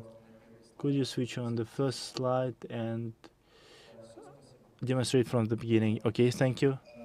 ESCAPE working on 8 thematic areas with 5 sub-regional offices. Our office is located in Almaty, and ESCAPE has additionally 5 regional institutions. So today I would like to present you one of the ESCAPE product. This is a policy guidebook for micro, small, and medium enterprises, which was recently published. As previous speaker, Mr. Zakir Banatli from Azerbaijan mentioned some ESCAPE products on and tools for transport and multimodal transport corridors. This policy guidebook and this product is dealing with MSME. And the first policy guidebook was published in 2012. And after that time, a lot of serious changes in the policy space and update required. So policy debates today recognize growing focus on climate change, sustainability matters, ideas around business and gender, social inclusion, and social responsibility. As such, second edition of the policy guidebook, as I mentioned, was launched in May this month, just months ago. And sections include MSMEs and SDGs, affects policy guides that affects MSMEs in such as areas like macroeconomic, competition policies, influence on MSME competitiveness, sustainability, social, environmental contributions of MSMEs, and other issues. You can see the major outline of the guide book. First part devoted to status of MSMEs in Asia and the Pacific. Second part takes a more detailed look at how broad economic policies can affect MSMEs. Third part refreshes how policy makers of MSMEs can build the competitiveness of their small business. And last part, fourth part, dealing with climate change, MSMEs and environmental sustainability, coping with disasters, gender aspects, and so on. So, policy recommendations of this guidebook. It takes a variety of issues: sustainable MSMEs, gender-responsive ecosystem, disaster climate risk, social enterprise, and so on and so on. And we included information from different sources, wide varieties of sources like OECD, World Bank, regional institutions like ASEAN, ADB, academic research, NGOs, and many others. Additionally to this guidebook, we also introduced online resource centers for MSME policies, and it also available, providing a lot of information, including a directory of contacts for international and regional organizations dealing with MSMEs matters, as well as directory of MSME institutions in ESCAP member states. So I invite colleagues to visit the ESCAP website and to look at the available information for their work. And if you would like to get more information, you can contact our colleagues in Trade and Investment and Innovations Division for getting more information on these issues. Thank you very much. Спасибо, благодарю за внимание. Thank you very much. Thank you for your attention. Спасибо большое. Thank you very much. We will distribute this information among our participants. Sir Christopher Campbell Holt, for your speech and presentation. Thank you very much for that introduction. I want to start by thanking CICA and the CICA Secretariat for organising today's session in the Astana Finance Days. By way of introduction, I've now been living and working in Kazakhstan in Nursultan, formerly Astana, for 5.5 years.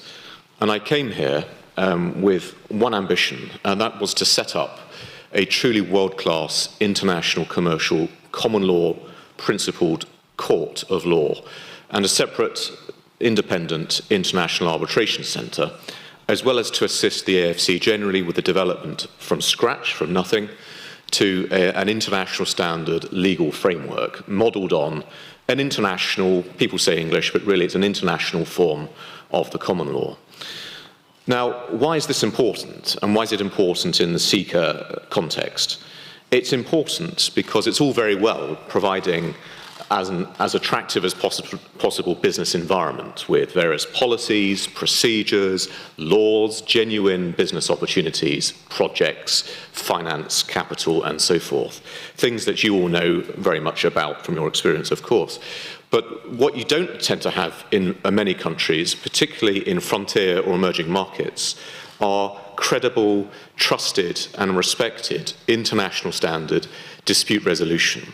That is often forgotten by some countries. It must never be forgotten, because if you're an investor, ultimately you want to make money, you want to build a credible reputation, you want to have some impact into a particular project or environment. But if you don't have a credible protection mechanism, which is open, transparent, fair and equitable, then it can be quite difficult, or very difficult, and will lead to unnecessary complications in everyday business practices. And ultimately, it will, we would expect, reduce the potential scope and attractiveness for investment. So what we did was build a court which is similar to what you will all be familiar with from the Middle East, from Dubai, Qatar, Abu Dhabi, Bahrain and other parts of the world, chiefly Singapore, Hong Kong. I spent 7 years previously living and working in Qatar, and I was there with the former Lord Chief Justice of England and Wales, Lord Wolfe. Together with others, we set up a very similar court at the Qatar Financial Centre, going back a very long time. So here we built an even bigger project with English judges.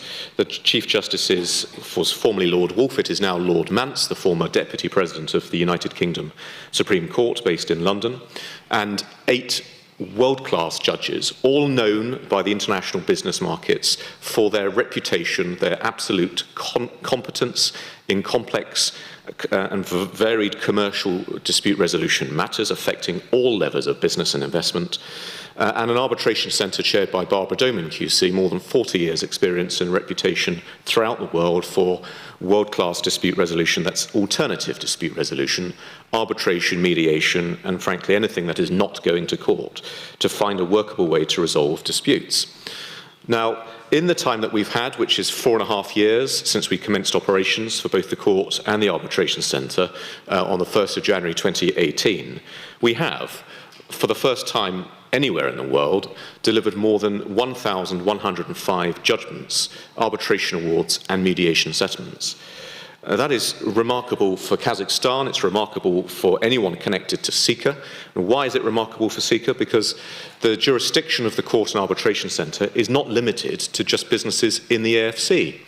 Although the court is called the AIFC Court and the Arbitration Centre is called IAC at the AFC in Kazakhstan, the jurisdiction is wholly wide and generous to allow any investor, any business in Kazakhstan, throughout the Central Asia region, the entire Eurasia region, the entirety of Asia, and elsewhere around the world, if parties wish to do so and put that in writing by way of a written agreement, to use this court and arbitration centre to protect their investor rights. Now, why would they do that? They would do that, and they are doing that increasingly, because they are not satisfied with the other forms, the more traditional forms of legal protection which they have sought after. Perhaps things haven't gone their way, or they haven't been satisfied with what they have received, their experience of national courts in other countries. Perhaps they've had an arbitration case in, I'm not going to name any countries, in another country, and they have got the arbitration award and they've been satisfied with the arbitration award they got, but they then couldn't enforce it because there wasn't an appropriate means in place to do so.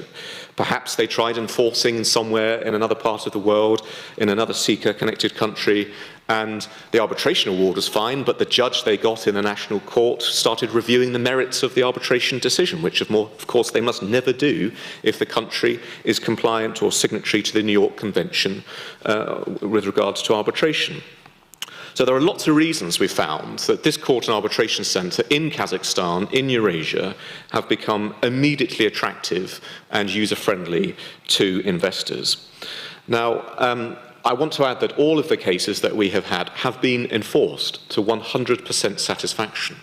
What is the point as a business person in putting your time and energy into finding a form of dispute resolution that suits you, supports your ambitions as a business, protects your legal and business rights in the most appropriate way that is fairly, transparent and open? If you can't get the money or the result of the decision of the judgment or the arbitration award.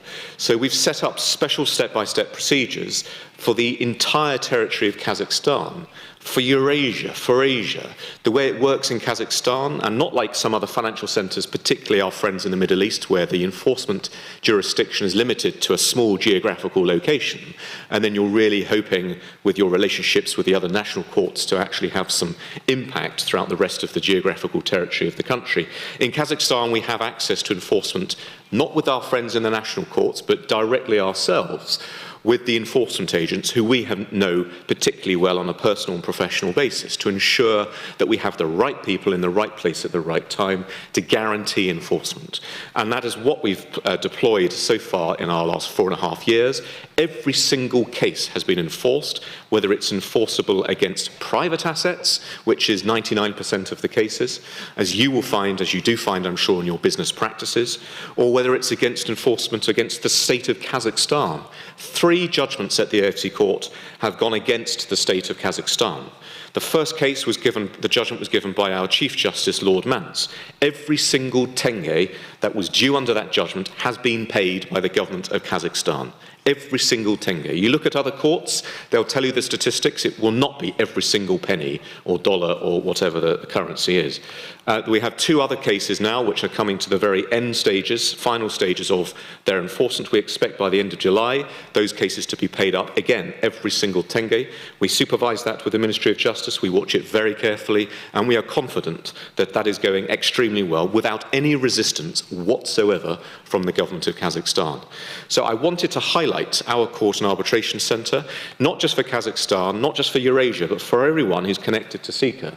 The prospects of cooperation have already been established for us with our dispute resolution project to build cooperation in CICA-related countries and others around the world as well.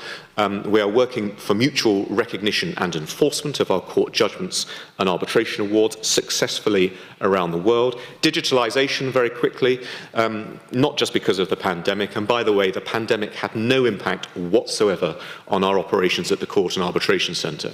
We had already built and launched in February 2019 world-class digital online court and arbitration facilities with our friends from Singapore, Crimson Logic. And what that has enabled us to do, and we use every single business day with our regular casework, is to have judges, arbitrators, mediators all around the world on the video, on secure email, on e-justice, accessing documents free of charge to all parties, 24 hours, 7 days a week, at their will, to access justice with the case management, the documentation, the hearings, and then the enforcement is done online as well. So everything we have done has been delivered to meet the business needs of investors, of people doing business through CICA and other like-minded organisations and associations.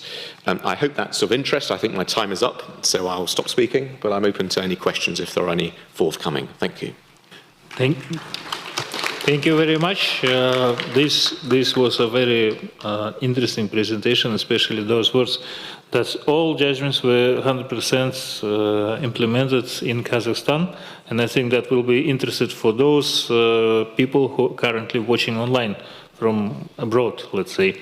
So thank you very much again, and I would like to give floor to our next speaker, Ms. Mikhail Toran. The floor is yours.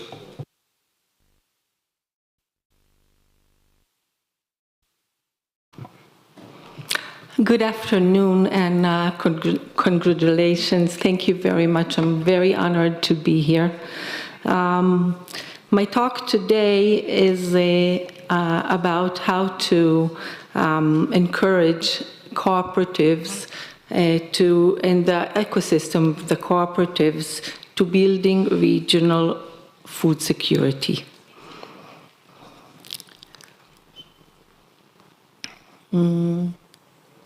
Great. So, as we know, we, the citizens of the world, are challenged now more than ever by the mutual need to feed the growing population. And I would, when I look into the future, the picture is even worse, and I suspect are looking at harsh times in terms of feeding the world and providing clean water. I would like to share today and talk about, propose some resolutions to offer expertise regarding these life-threatening topics based on 3 pillars. The first one is agrotechnology and utilizing high-tech to feed the world. The second thing is cooperative, added value, and working together. And the third thing is education, building the future for our people. So, my name is Michal. I come from a very, very tiny village of less than 500 people called the kibbutz in Israel. We are part of an organization of 270 kibbutzim, and we're only less than 2% of the Israeli population. We are located far from metropolises, far from the startup nation, where healthcare systems are scarce, and we are in a very remote place. So it's not a place where one would expect to have the best opportunity to strive. And yet, we provide more than 10% of the industry manufacturing in Israel and 40% of the agriculture and food production. So the Kibbutz Industry Association, cooperative, 274 kibbutzim, $15.5 billion in sales, 10% of Israel's manufacturing, almost 5% expense in R&D, excelling in agrotech and food products. How can that be, from 2 to 40? We are not super farmers. You see, I'm just regular. And moreover, we are significantly limited by water and by land. So we utilize our cooperative culture to doing business, utilize cooperative ecosystem to be innovative, high-tech, and effective. Cooperatives are known all over the world. You know them. We adopt a method to bring relevant and innovative value chain. Through the cooperative, we excel in education. We use common infrastructure for effective post-harvest, utilize economy by scale to plan, to distribute and develop new markets. We finance our farmers and act as banking. In addition, we handle conflicts and mitigate risks together and work together to influence legislation and government support. So the advantage of cooperates are that we share common inspiration and goals. We can pool our money together. We're sharing the same difficulties, the same challenges. So one important and basic pillar is the human factor out in remote places. So we, in additional significant pillars, the human factor, and we have created entrepreneurial hubs in our regional ecosystem with industries, with academia, to develop future leadership. Young people, our sons and daughters from diverse cultures, developing agtech and precision agriculture, bring innovation and investors, and prevent negative demographic trends, and also prevent brain drain of the area.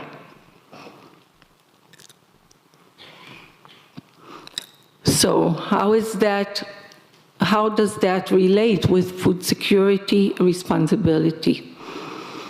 We utilize this structure to develop and bring added value to our communities.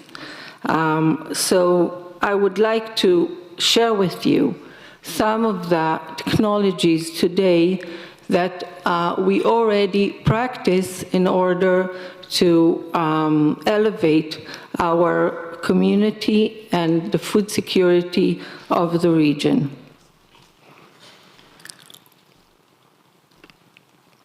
So, let's see some test cases and examples. Agri-tech solutions of our industries. For instance, drip irrigation technologies, water management, and their crucial role in developing and solving world hunger in water scarce or polluted places. Pest management and biological pest control, avoiding the use of chemicals. Hydrocultura and aquacultura, making use of detached surfaces to avoid salty water and ground. Grain development and circular economy in agriculture, and also using high-tech methods in cattle, in herd, using IoT and big data. I'd like to show you some examples already utilized today. Precision irrigation delivers water and nutrients directly to the root zone. Precision irrigation in a full ecosystem solution. Implementation of these technologies in remote areas, bringing added value to large communities and developing through the years, as you can see in the slide. Drip irrigation as a great solution where water is scarce. Circular economy and sustainability in small farms, using the water of the village sewer for intensive farming.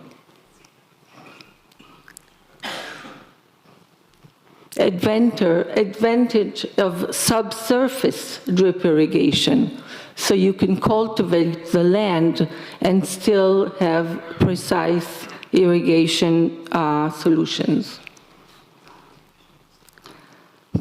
Smart packaging of cotton and of wheat with high-tech and AI in the package to utilize and control the quality of the crops. Cotton wraps to save and package safely the products. Solutions of hydroponic growers for situated in land that is not suitable for growing. So, to summarize this part, I'd like to invite you all to the Agri-Tech event taking place in Israel every 3 years, and is going to be in May of next year. In this Agri-Tech event, All these technologies and many, many more are presented and shown. You're all invited to come and explore the variety of solutions and technologies. So my last slide is to invite you all to enjoy and learn from these expertise that we have accumulated all through the years. We will be happy and we welcome you to benefit from our experience, and we can dramatically contribute to the development of the agtech sector and achieve food security and prosperity in a resource decreasing world. So thank you very much. Blessing for health and prosperity.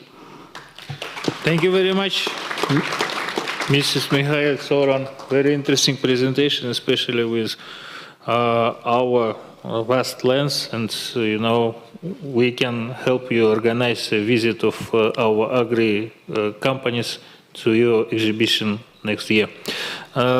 У нас остался последний спикер. We have the last speaker.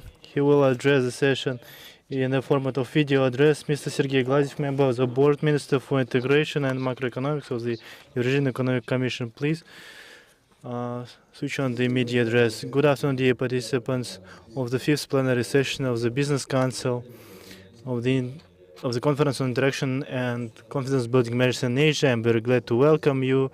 You have gathered in a dramatic situation of radically reformation of trade flows, the systems of regulation of the international economic relations as a topic chosen as key for discussions, also very urgent, important, and relevant. We are going through the era of digital transformation, and at the same time, issues of food security concern the populations of our state more and more. Just recently, similar issues have been discussed at the International Eurasian Economic Forum, at the St. Petersburg Economic Forum, and at a conference that preceded the Intergovernmental Council of the Eurasian Economic Union in Minsk. Indeed, the world is changing rapidly, and the center of the world economy is moving to Asia. When they say that the world economy is again plunging into stagnation, this is a view from the West. Indeed, in the United States and the European Union, momentum is gaining towards inflationary processes.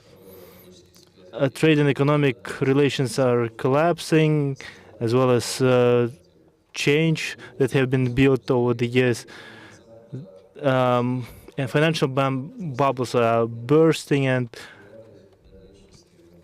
the Western economy is in a phase of increasing turbulence, and the fraughtness of further serious destabilization of the Western Center for the Development of the world economy is seen. Already more than half of the world, you can even see that already 3/4 the economic growth is moving towards Asia. It is no coincidence that experts talk about the transition from the American cycle of capital accumulation to the Asian ones. Illegal sanctions that have been imposed by the Western countries against Russia, against Belarus, have been destroyed the international law, and we in Asia need to form a zone of stability, a zone of prosperity and well-being, which would be protected from attempts to destabilize trade and economic relations by third countries. There is simply no other options to support the rapid economic development of Asian countries.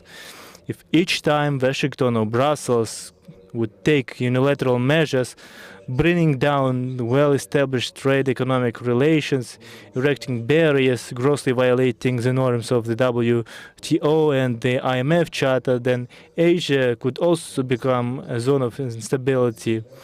Because now, almost all Asian countries, especially Southeast Asia, demonstrates solid and stable rates of economic development. Our focus states that the new world economic order, which is being formed in Asia, will ensure global economic development until the end of this century.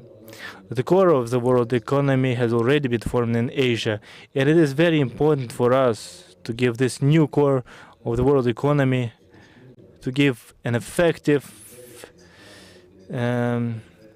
regulatory system that meets the national interest of all participating countries.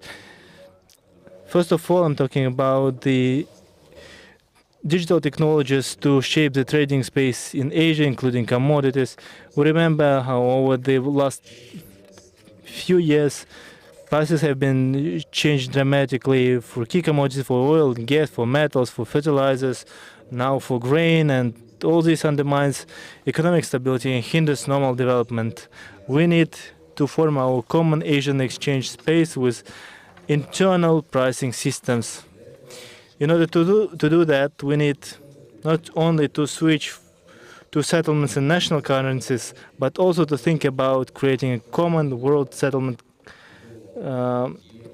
system currency that would replace the dollar, the euro, the pound, and other national currencies of countries that abuse their ability to issue world reserve currencies for political purposes, that violate the rights of other countries and participants of the economic activity.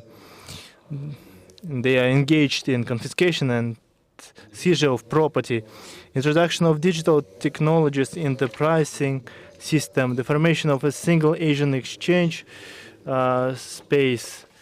It is the top priority in order to support outpacing economic growth, which is currently observed in Asia despite the pandemic, despite the crisis, despite the world hybrid war.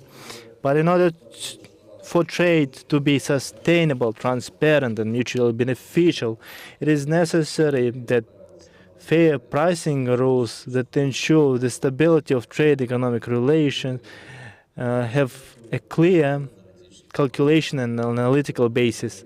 So here we're talking about the importance of development of fundamentally new currencies in the financial systems, where on the basis of international law, international settlement digital currency would be introduced tied to the semi-national currencies of the countries participating in such an agreement and to the pool of commodities which would ensure the stability of this settlement in national currencies.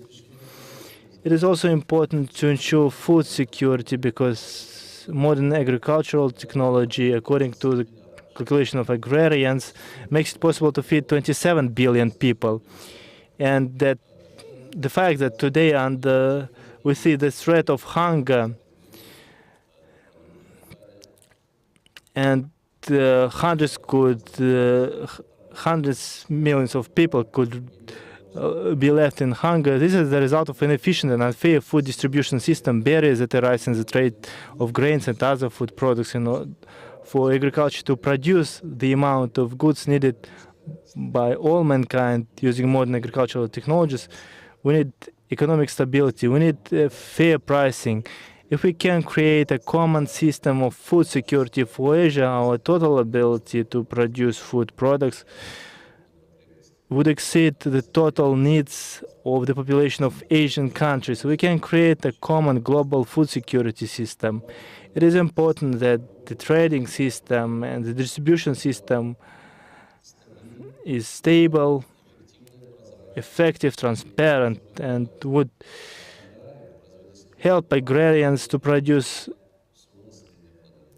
as many products as needed for the consumption of the entire population. I would like to emphasize once again that modern agricultural technology makes it possible to feed 27 billion people, which is almost 3 times more than people that live on the planet today. And the whole problem, and this is the problem of inefficient distribution in the interest of monopolists who increase prices, who abuse the monopoly positions, create barriers.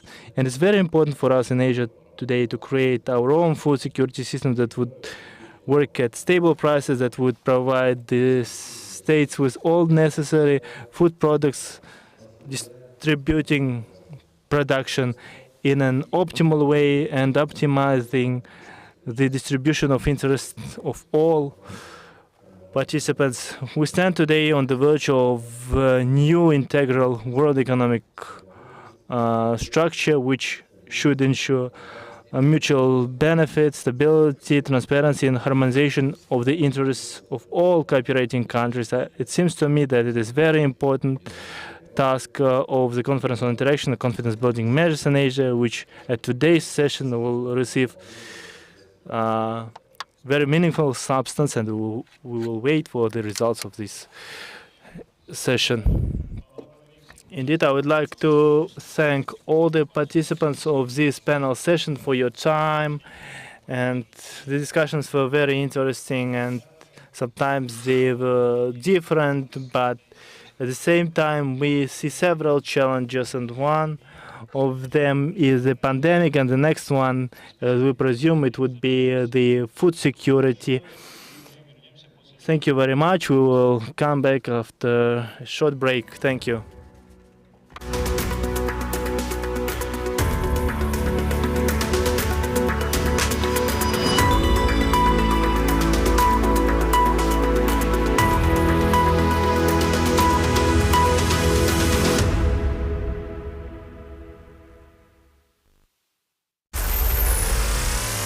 The world is evolving rapidly, and the human need for resources is increasing every day. Metals and various energy sources are particularly important for our technological advancement.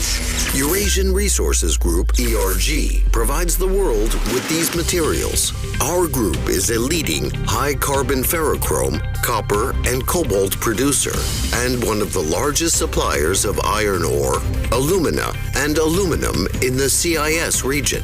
The group supports global initiatives to promote a green economy and develop alternative energy sources. ERG operates in 15 countries, with the majority of our production assets located in Kazakhstan. Today, ERG represents 1/3 of the mining and metals industry in Kazakhstan. ERG is the first and largest producer of alumina and high-grade primary aluminum in Kazakhstan. The company's electric power assets account for 17% of all electricity generated in the country. The key overseas markets are Europe, China, Russia, and Japan. ERG's Metal Coal RTR, a major copper and cobalt tailings reprocessing operation in the Democratic Republic of the Congo, is ramping up its Phase 2 of production. It is now the second largest standalone cobalt producer in the world, as well as a major supplier of copper. In Brazil, ERG's Bamin subsidiary, a large integrated iron ore mining and logistics project, has started commercial production of iron ore with the launch of its Pedra de Ferro mine in January 2021. ERG has also started the construction of Porto Sul, a deep-water port in Ilhéus, and has won the auction to complete and operate the first 537-kilometer stretch of the Fiol East-West Integration Railway. In this spirit, ERG is accomplishing its mission of responsibly unlocking the potential of the Earth and its people, ensuring the prosperity of those who rely on us.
площадка для расширения вашего бизнеса. Международный финансовый центр Астана – это уникальная юрисдикция в Центральной Азии, которая предлагает знакомую всем экосистему и возможности для глобального бизнеса.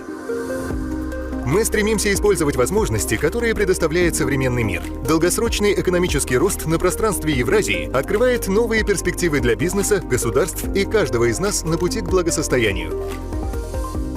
Рынок капитала. Создание полноценного и динамичного финансового рынка в Центральной Азии. Финтех стимулирует внедрение новых технологий в банковской сфере, мобильных технологиях и личных финансах. Зеленое финансирование, поддержка устойчивых инвестиционных проектов. Исламские финансы. Возрождение альтернативы традиционным финансам в соответствии с этическими принципами шариата. Судебная система общего права. Это лучшие мировые практики на территории Нур-Султана, столицы Казахстана. Банковские услуги. Мы предлагаем надежную экосистему для создания семейных офисов и персонализированных стратегий. Заходите на наш сайт, регистрируйте свой бизнес, используйте свои возможности.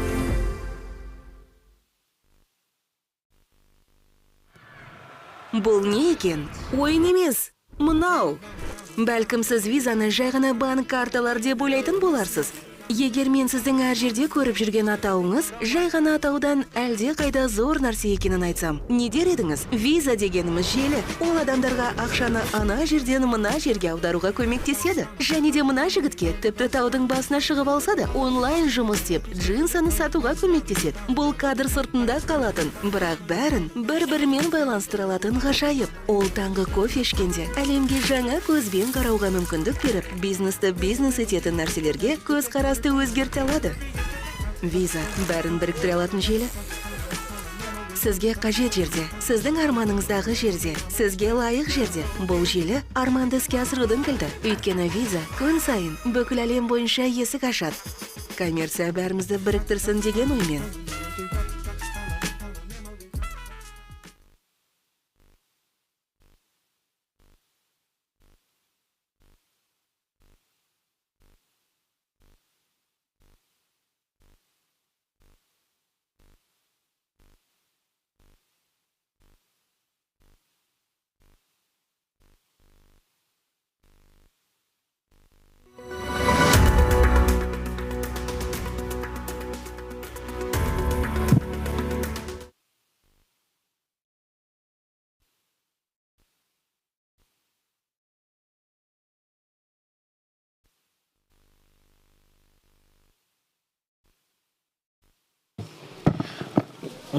Dear participants of this panel, this is a final panel discussion.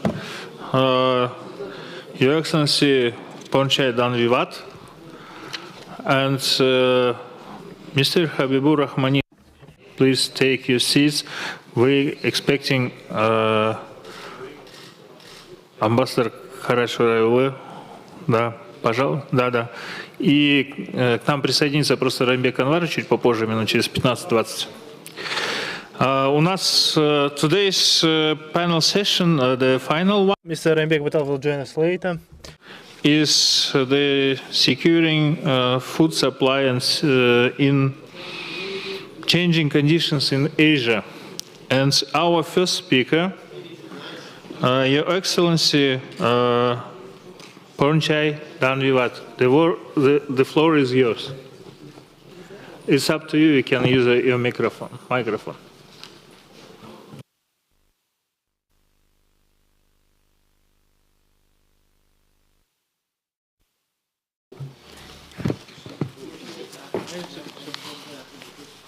Please. Okay, all right.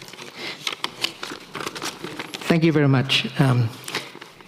Excellencies, distinguished participants, ladies and gentlemen, I would like to express my sincere appreciation and gratitude to the kind invitation extended to me to participate in the 5th plenary session of CICA Business Council and panel in the 7th CICA Business Forum in this beautiful city of Nur-Sultan. I take this opportunity to commend the CICA Secretariat for the continued efforts in placing importance in the field of digitalization in various areas.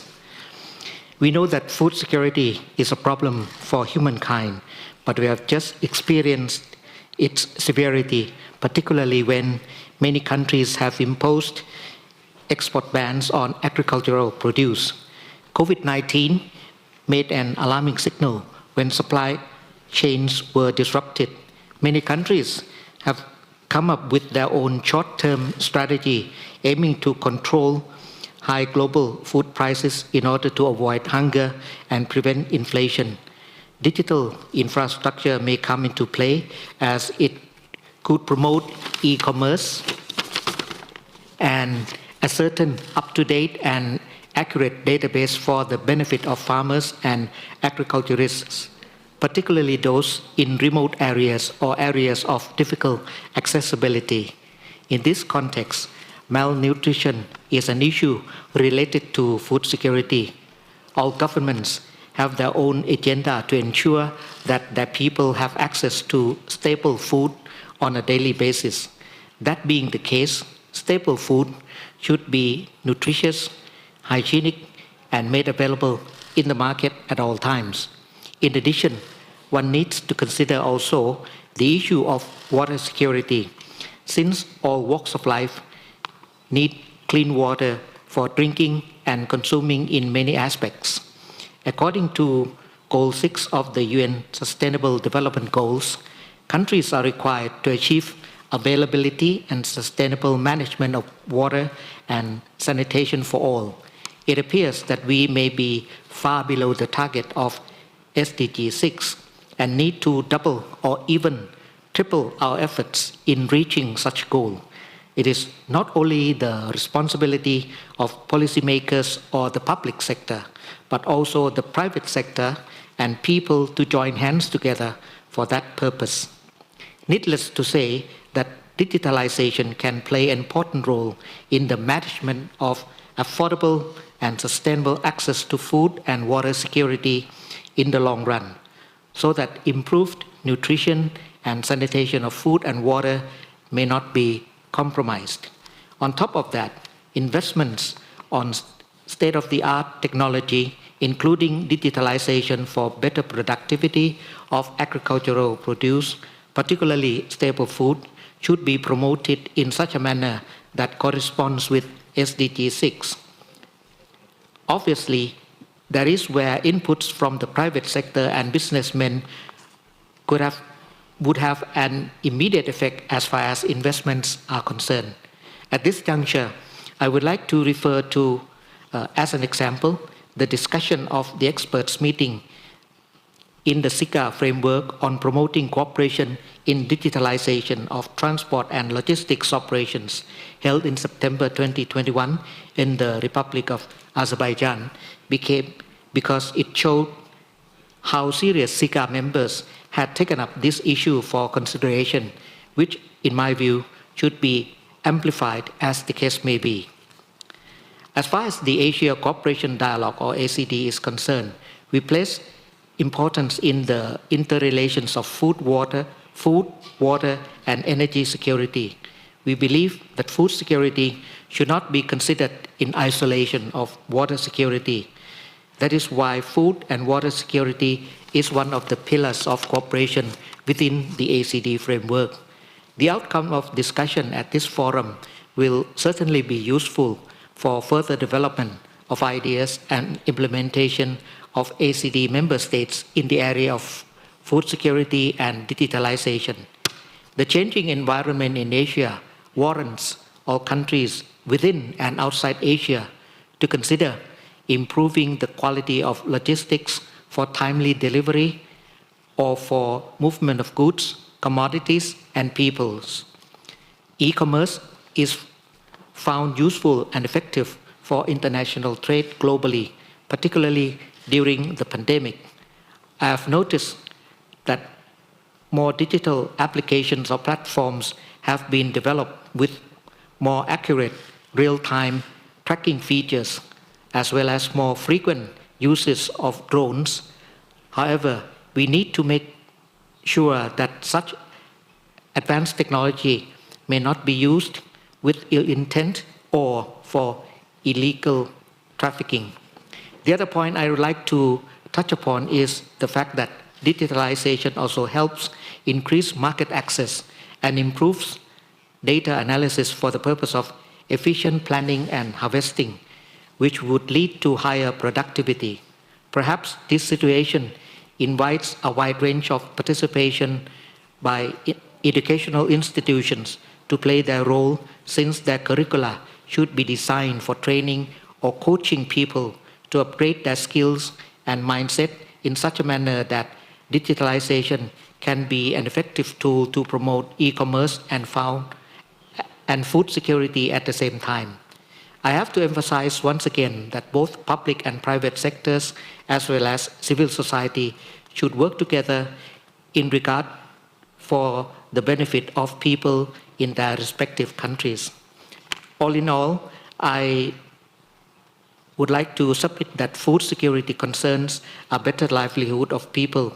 The topic under discussion today relates to the betterment of people. I trust this business forum will be a platform for sharing expertise and facilitating public awareness of how food security and digitalization can complement and supplement each other. With that, I'm glad to be part of today's endeavor. Thank you very much. Thank you very much, Secretary General. This is a very interesting speech. Now I would like to give the floor to Deputy Minister of Bangladesh, Mr. Habibur Rahman Hosseini.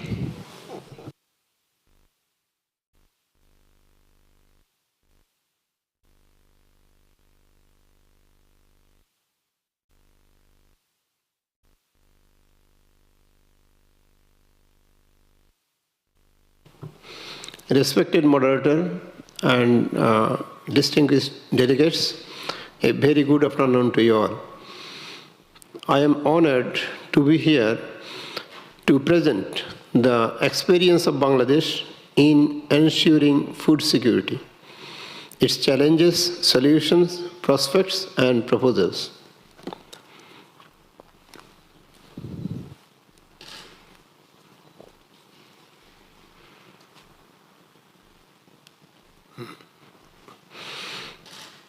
Okay, this is the outline. Constitutional obligation, present food security situation, governance and policies, challenges, solutions, prospects, and proposals. Here is the father of the nation who has taken a strong step for agricultural development, and following that, we achieved food security and globally recognized today as a role model. Our Constitution has the obligation for food and nutrition security. We have our political commitment to ensure food security and promote nutrition for all. Present food security, diversified food supply. Production of staple food, rice is continuously increasing since the independence, and now it is 3.7 times more than it was in 1971. Production of wheat is decreasing gradually due to unfavorable weather condition, and we are now a deficit country in wheat production, and our dependency on wheat is around 80%. Wheat import is 80%. Production of other foods. Bangladesh has achieved self-sufficiency in fish, egg, and meat production, and also the production of other foods and vegetables and livestock products has also increased. Our access to food in both physical access, economic access, and social access is increasing. Poverty is declining at a rate of 1.4% every year, and the gross national income per capita is increasing at a rate of around 9% per year. Social safety net is considered, and 3.11% of our GDP covers the social safety net. And under the social safety net program, 100% of the poor and vulnerable are covered. The prevalence of undernourishment, stunting, and wasting is also improving. And all these are declining. These are the food security policies we follow. And in 2020, we adopted National Food and Nutrition Security Policy and its plan of action. Our first food policy was adopted in 1988, and then it was revised in 1997, again in 2006, and in 2020, we adopted the new policy. And the basic thing here we consider is the total food system approach, that is from farm to plate. This is the mechanism of coordination of food and nutrition security. The highest body is Food Planning and Monitoring Committee, consisting of 17 ministries. Under this, there are 3 committee and working group and thematic teams. And these are supported by the Food Planning and Monitoring Unit of the Ministry of Food. The apex body, Food Planning and Monitoring Committee, is chaired by Honorable Minister of Food. This is the food system approach of our National Food and Nutrition Security Policy 2020. It has 4 pillars. It is 5 pillars. Number 1 is availability of safe and nutritious food for healthy diets. Access to safe and nutritious food at an affordable price, consumption and utilization of healthy and diversified diets, access to nutrition-sensitive social protection and safety nets, and cross-sectoral issues. Our major policy documents includes National Food Policy, Country Investment Plan, and monitoring framework of the policy.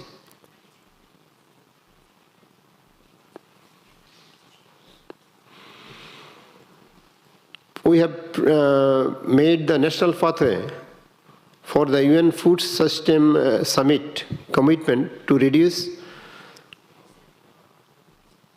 to improve nutrition and food security.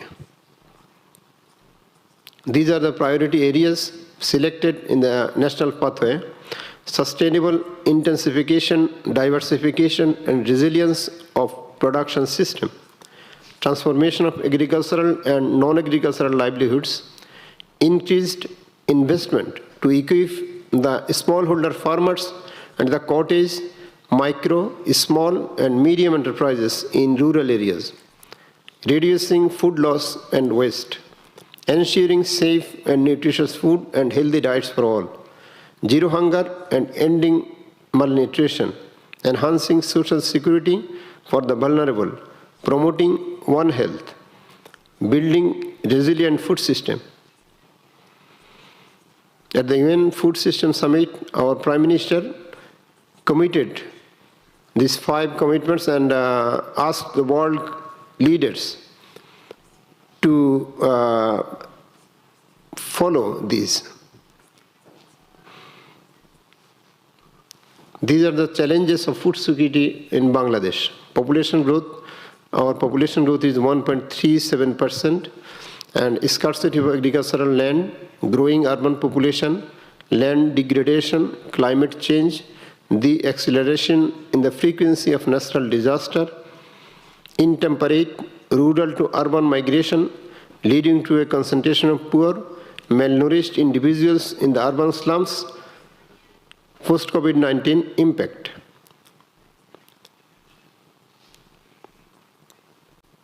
Solutions: promote diversified, resilient, and nutrition-sensitive agriculture, reduce population growth, introduce climate-smart agriculture, develop flood and drought tolerance varieties, improve rural livelihood, innovate in food processing, packaging, and storage, improve public food distribution system, and improve public food grain storage facilities, strengthen food safety and nutrition awareness program. Prospects. Bangladesh achieved self-sufficiency in rice, egg, fish, and meat production. Production of other food like vegetables, fruits, poultry, and pulses has also increased.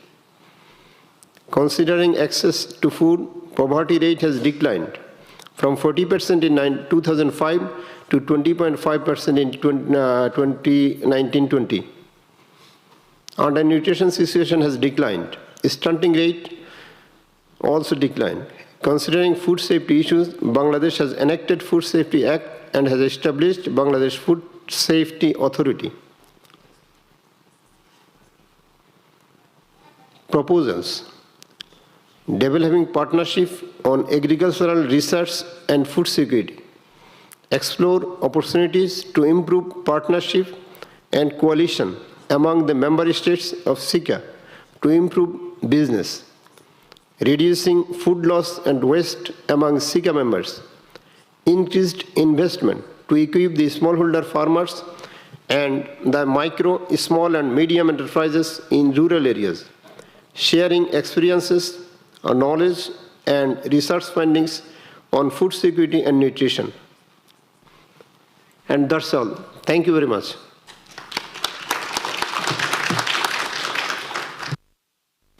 Thank you very much for your presentation.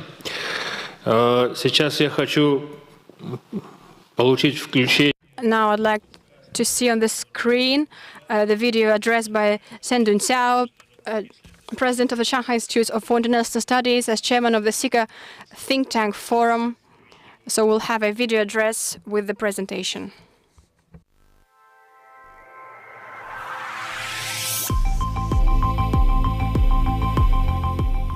Distinguished guests, it's my great honor to attend this CICA Business Forum at such a crucial moment. I would like to share with you 3 observations. First, from a world historical perspective, Asianization has been one of the most salient and consequential features of global economic development. Geographically speaking, economic growth began to extend from Atlantic littoral states to the Pacific world after the end of Second World War. In particular, the center for the economic gravity has increasingly moved to the Pacific littoral countries since the end of Cold War. After nearly 7 decades of development, especially in the latest 30 years of fast growth, leading Eastern Asian economy, for example, China, Japan, South Korea, and ASEAN, have all established their full-fledged industrial bases with vigorous regional industrial clusters. Compared with the Latin America and Africa, East Asia is the only region where systemic industrialization has been fully achieved after the Second World War. Entering the 21st century, a new round of international division of labor helped concentrate industrial chains within the region, accelerating the Asianization of global economic growth. Moreover, economic cooperation and regional integration proved to be rather resilient against a 2-year-old pandemic and rising geopolitical tensions. This Asian success story tells us that after a century of a sea-based industrial civilization, the world may be on the cusp of a real Asian century. Whatever we call it, Asianization of the world economy or Asian century, this new era should be better understood within a ground historical context. When Hartford Mackinder published his famous article, The Geographical Pivot of History, in 1904, the world was undergoing a shift in terms of geographical economics, from heartland theory to sea power theory. According to Mackinder, the web of railways running through the Eurasian replaced camel and horses transportation, enabling economies on the Eurasian heartland to project its power toward outlying areas. His prediction, however, did not materialize in the center of a sea-based industrial civilization, when the United States, blessed with a unique geographical advantage, projected its immense economic power across the Atlantic and the Pacific, while pivot areas of Eurasia became marginalized as they were out of reach for maritime transportation. But more than 100 years later, today's Eurasia, with its well-developed and sophisticated networks of railway, is proving how prescient Mackinder was. Rail lines that crisscross the continent are pushing forward the economic frontiers of Eurasia, helping create a new continent-wide geo-economic space that is challenging the century-old predominance of maritime powers since the age of exploration. The accessibility, affordability, and the reach of rail networks, along with the secure and the resilient industrial chains, are reshuffling the division of labor at both ends of Eurasia, turning the vast inland area into new production and market spaces. This process also shows that Asia's dependence upon the outside players for economic growth and national security over the past decades is also changing. On the one hand, this long-time dependence has been a hurdle for the formation of a collective Asian identity. As the East continues to rise and the West decline seems more obvious, the changing international economic and political landscape marked by the China's spectacular growth is prompting a rethink by Asian societies of their economic orientation. On the other hand, the new liberalism that had prevailed in the Eurasian inland after the disintegration of the Soviet Union has under-delivered on its promise of development through integration into the Western markets. After nearly 30 years of experiment, the Western anchor of the Asian economy is losing its appeal. The raging Russian-Ukraine conflict has pushed inland nations of Eurasia dependent upon the Westerns for security deeper in dilemma, forcing them to adopt a more neutral and independent security measures amid growing political and military competition among great powers. Local actors increasingly recognize the necessity of confidence-building measures in political and economic realms to improve their ability to reshape regional economic and security landscape. My second observation is that there's a growing risk of Asian economic split. On the one hand, rising political and economic tensions are threatening to sever the Asian industrial chains.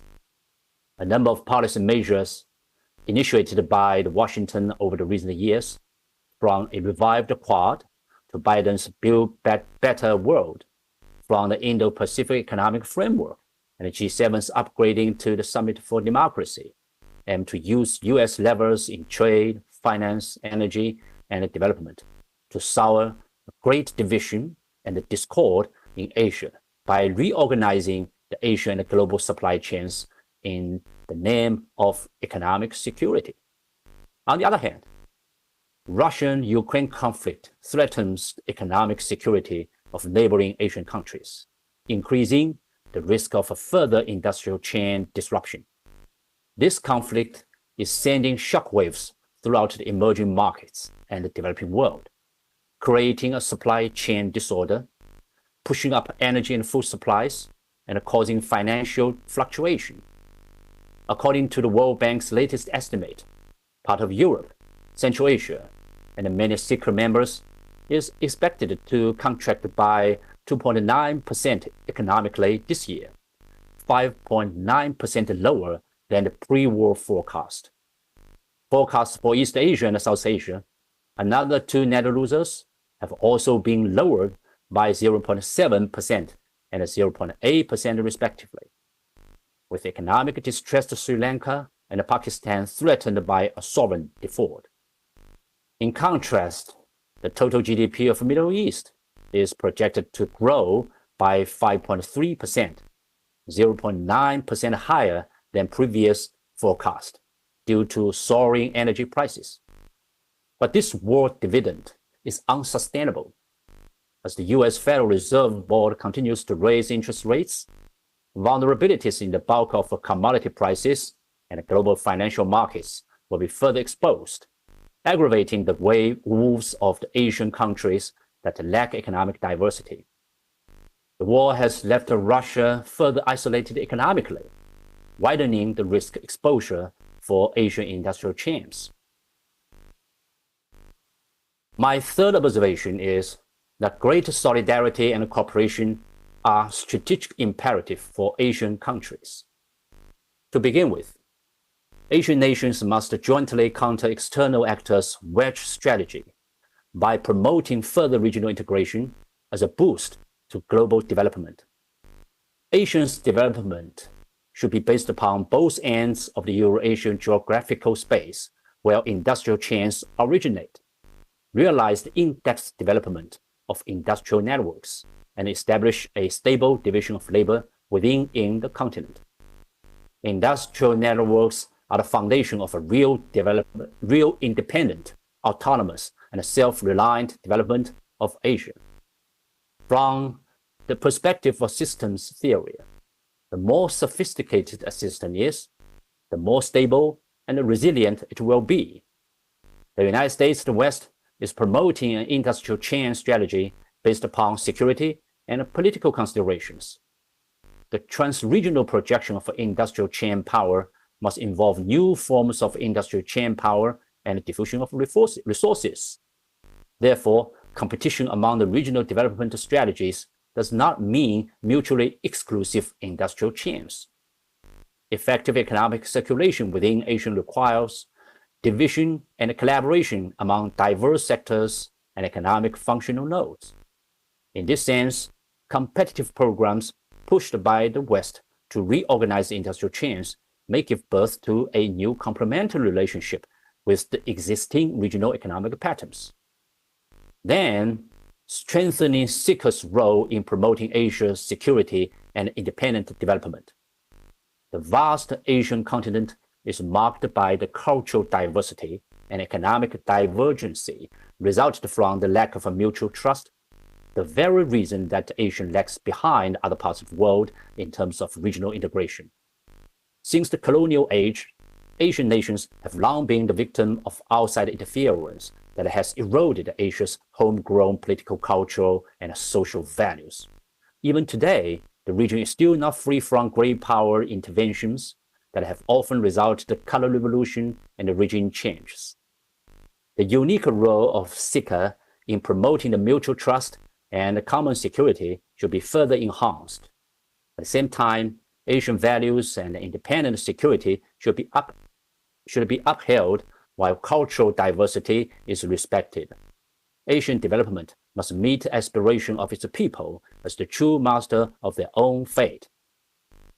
Last but not least, seizing on the Global Development Initiative to increase the practical development cooperation across Asia. Chinese President Xi Jinping put forward the initiative at the general debate of the 76th session of the United Nations General Assembly on September 21st, 2021.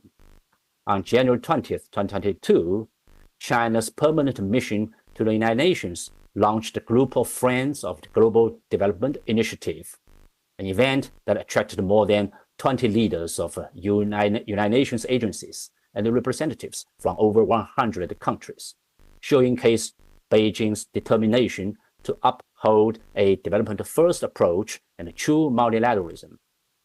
Focusing on people-centered, inclusive, and sustainable development, the initiative lays out 8 priority areas for cooperation, namely poverty alleviation, food security, COVID-19 response and vaccines, development financing, climate change and green development, industrialization, digital economy, and connectivity.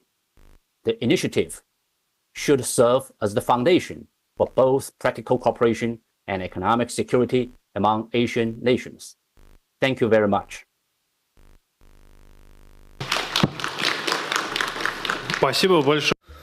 Thank you very much for your very interesting and thoughtful presentation. Now we moving to the discussion session. We have volunteers who are bearing mics, and distinguished participants, you have an opportunity to ask a question and address it to the members of this session. I would like to remind that the topics of our today's event are digitalization of SMEs and food security. If you would like to ask a question, please introduce yourself, your company, your name, and ask your question.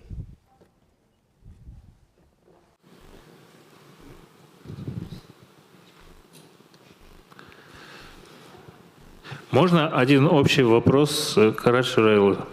May I ask a general question, Mr. Kairat Sarabhai? Today we've discussed, for example, the Shanghai Institute of International Studies raised the issue of the future development of Asia. What is your perception of the 10-year development track of Asia inside CICA? Thank you very much. I would like to say that over 30 years of its development, our forum is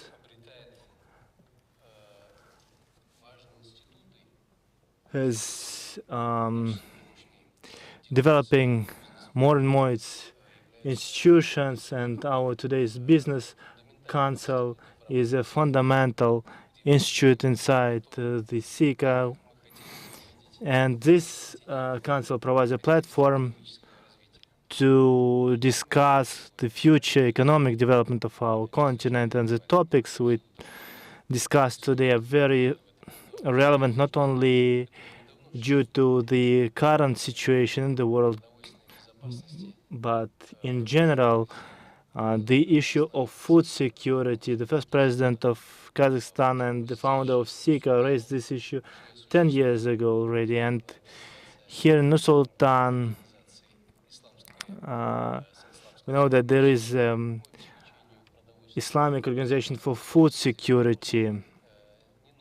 So these issues are not new, and it is clear that digitalization is also a not new phenomena, but the pandemic gave a new breath, new impetus to this process, and thanks to the digital platforms, the businesses gained new benefits, and probably doesn't need the traditional platforms. And the statement by the president of Shanghai Institute for International Studies presented an analysis of the new role of Asia in the global context, and he rightly mentioned that all the regional organizations working in this great area should also adapt. I'm very glad that my colleague, Secretary General of the Asia Cooperation Dialogue, came from Kuwait. I'm very pleased, thank you. And Bahrain is chairing the dialogue. I remember that the Minister of Foreign Affairs wanted to bring together the regional organizations in order to have an opportunity to discuss the synergy of our platforms for the future development of Asia. As for CICA, the process of evolution is constantly developing. I'm very pleased that the idea put forward by President Nazarbayev 10 years ago in 2012 here in Nur-Sultan, that we need to increase the level of institutionalization up to organizational level. Even though CICA has all the attributes of the international organization, but the name says the conference in English. There is a feeling that we are not yet organization, but it's a philosophical issue. We can argue, we can discuss, but it is obvious that the new role of Asia requires adaptation of CICA to new realities. And just recently, CICA member states, in the end of March, adopted a historic decision that in the upcoming summit, we should launch the transformation process of our conference into international organization. This shows that we need to increase the level of cooperation between the Asian organizations and make this cooperation institutional, sustainable. And today we've heard a lot about sustainability, about the importance of developing connectivity and sustainable connectivity.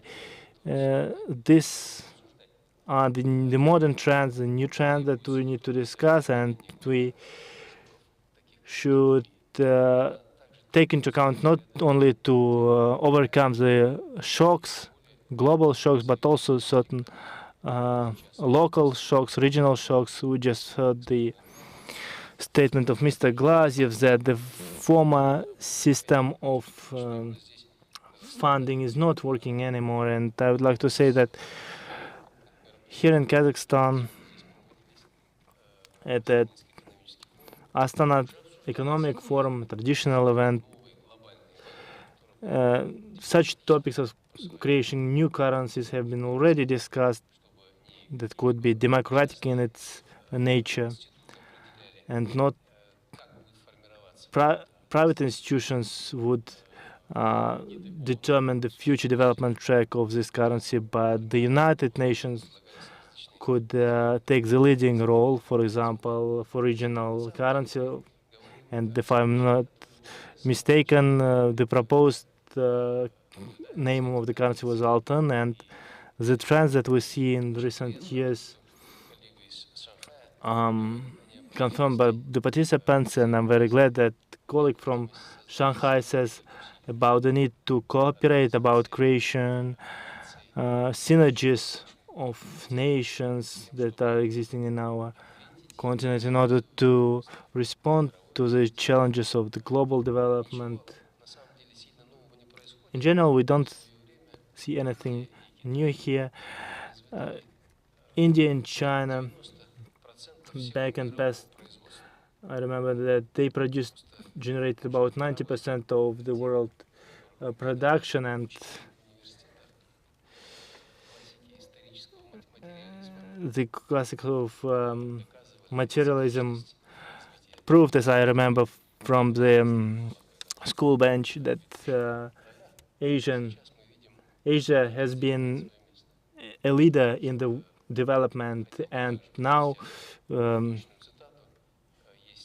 cycle comes again to the leading role of Asia. And I like to quote, it's not the exact quote, an analyst who has been born in Indian family in the United Arab Emirates, received education there, and then continued to work in UK and USA. Now he is based in Singapore. Just recently, several years ago, he published a book called The Future is Asian. And the main motive, leitmotif of the book, well, the book is thick and it has a lot of different factors, but the main idea is that 19th century was Europeanized. Recognized by the 21st century will belong to the Asia. That's pure. So it said that 21st century would belong to Asia. I just recently been to Dhaka, and I would like to share my observation.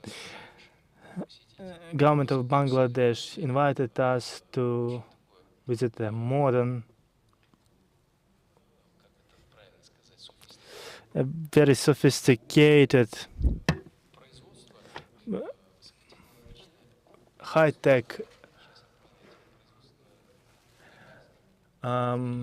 production factory of medicine, and my colleagues always ask me why am I learning or studying different equipment mixes and their origin and so on. So I've learned that the whole factory has been built based on the Asian technologies, Chinese, Japanese, Indian, Korean technology. This was in Dhaka in Bangladesh, and it proves that the technology of Asia is very competitive. And here the question is only about the right synergy, right management, and the engineers could establish or balance out a synergy of those Asian technologies. And I think we're on the right track, and CICA is following this trend, and we're in the hands of our member states. If member states would like to increase their cooperation, CICA is the right platform to ensure our security in a broader sense. Today we spoke a lot about security, about food security, water security, and said that there should be an nexus between food and water and access, energy security. It's also very relevant today. And I think over the last 30 years, CICA has made a very strong evolutionary development, and I hope that in the mid-October our leaders would draw a line and open a new chapter defining the future modalities of our cooperation. And I think the main elements: consensus, consensus-based decisions, voluntariness, voluntary participation in all these events would be retained, but we can increase the level of cooperation, Asian cooperation, at a new level at political and economic domains. And now, taking this opportunity, I would like to thank our co-organizer, Chairman of Atomican, for this our great collaboration. I would like to thank moderator, Mr. Ayan. Well, I didn't want to make a statement, but you prompted me. Thank you very much. Today we had a very intensive working session, and we're coming to the end of this session. And I would like to give the floor to the chairman of the Presidium of the National Chamber of Entrepreneurs, Atomican, for announcing the decisions of the Business Council and Business Forum of CICA. Mr. Rembek Batalov, the floor is yours, please.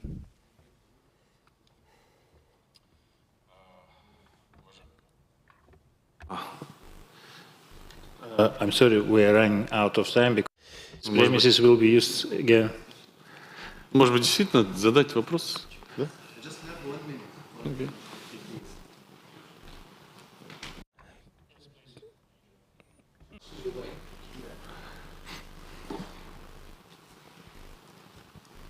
Hello. Thank you so much. My name is Fadi Fahad. I'm from Ministry of National Economy in the State of Palestine.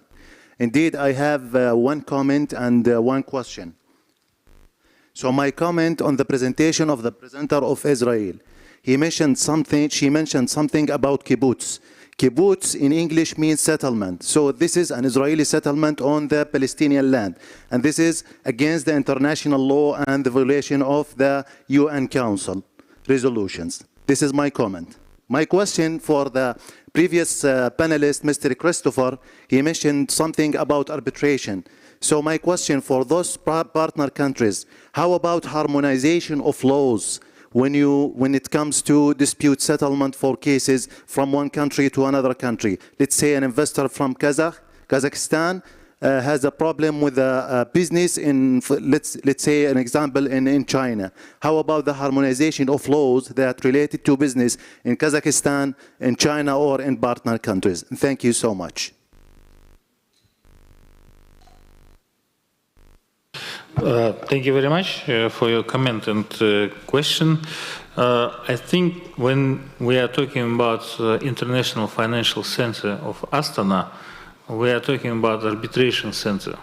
It has its own rules, its own procedures, and when you are concluding a contract, it fully describes all your terms and other steps you have to take. So, in case of violation of these obligations, this arbitration court, it will consider how you violate and what kind of judgment it should be, delivered to both parties. It's not a local law, it's a contractual obligation between two parties, and arbitration center is considering. Okay, thank you so much. May I, Mr. Moderator? Yes, of course. I invite you to stay a bit longer here, and you can put your questions directly to those authority who decides. Because here on the panel, unfortunately, any representative of Astana International Financial Center are present. Stay here, use your time, and direct a question straight to those who can respond properly. Thank you. I hope I could stay more here in Kazakhstan. Thanks for organizing this event. It's a great opportunity for me to participate in the CICA Business Council and also CICA Business Forum. But I need to fly at 3 a.m. this morning. Thank you so much for this invitation. Thank you. I would like to take the floor as a moderator and close the session of the Q&A session, and let us listen to these final remarks of Mr. Batalov. Thank you, dear colleagues. First of all, I'd like to congratulate all of you and thank you for attending the 5th session of the Business Council and the 7th CICA Business Forum. I think that we've worked in a very productive way. As chairman of the Business Council, I would like to present the decisions and suggestions of today's council session. First of all, it is necessary to identify the topic of the next session of the Business Council. From the National Chamber of Atomic Energy, I suggest 2 topics for the next year. The first is, as a follow-up to today's session, I suggest that we leave the issue of food security on the next agenda of the Business Council next year, as it is quickly rising to the top of the agenda in all countries of the world. So I find it quite significant. The current model of food supply is incapable of adequately responding to all the challenges of recent years, and we risk exacerbating the problem. If our food systems are so vulnerable to short-term crisis, we must recognize that our countries are not ready for the long-term effects caused by climate change. This is the first topic I would like to suggest. The second one is green finance and renewable energy. The financial sector is indispensable for creating savings and investment opportunities, protecting against risk, and supporting the creation of new jobs and businesses. It is imperative that the sector function in a way that provides these activities in society in a stable and sustainable manner. And in times of volatility in global markets, sustainable finance remains the point of focus as investors become more educated and demanding of environmental issues. In this respect, we believe that this topic is very relevant for 2023, and we're confident that our colleagues at the AIFC and the Green Finance Center are ready to share Kazakhstan's experience and will be very interested to learn about the experience of other CICA countries. The next issue that needs to be decided by the Business Council is the dates of the next council and forum. I propose that the next event be held in September 2023. But nevertheless, the work of the Council should not be to hold a session just for the sake of it. In this regard, I propose that members of the Business Council organize sectoral events to strengthen cooperation and exchange experience between business communities of CICA countries. It is necessary to work out the format and calendar of events between public and business structures of our countries. I propose to hold a series of online workshops on introducing of innovations and high-tech solutions in agribusiness, as well as presentations on the opportunities and potential of free economic zones of CICA countries. In the future, we would consider the possibility of arranging visits of industry delegations of CICA members and conducting tours of the key locations of the industry in the host country. For example, visiting tourism development agencies of CICA countries and conducting therapeutic, educational, sports,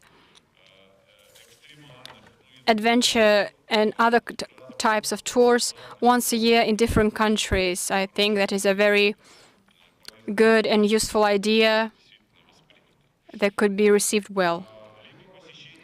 Or visits of industrial development organizations of CICA countries to leading high-tech enterprises of mechanical engineering, textile, food production, and other areas.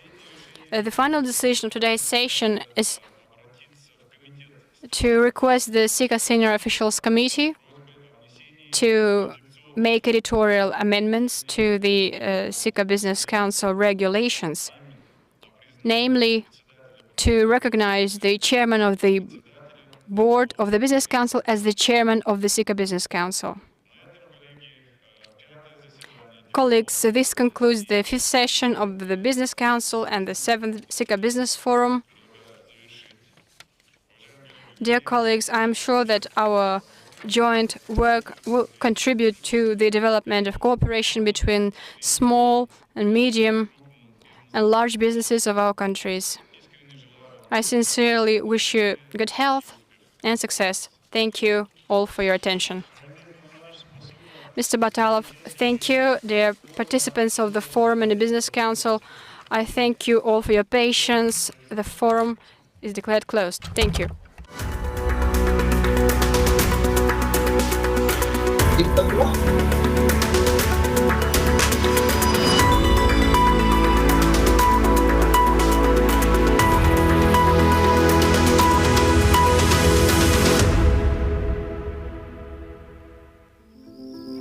We know it's going to take many forms of energy to meet the world's needs while creating a cleaner future for all.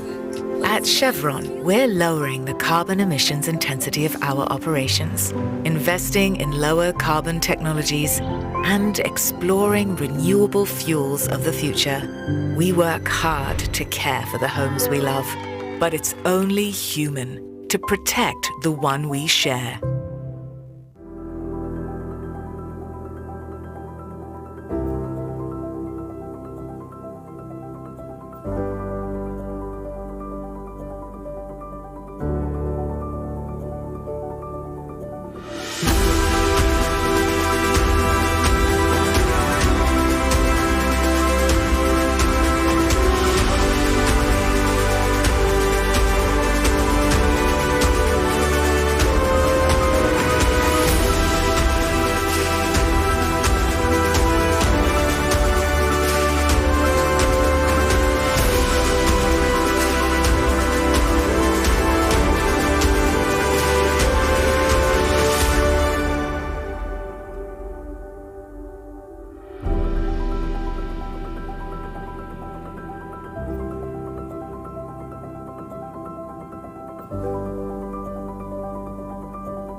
Hello, I'm Andrew Gamble. I'm the chairman of the global board of Grata International, which is the Swiss Verein which exercises overall control and direction for the Grata International network.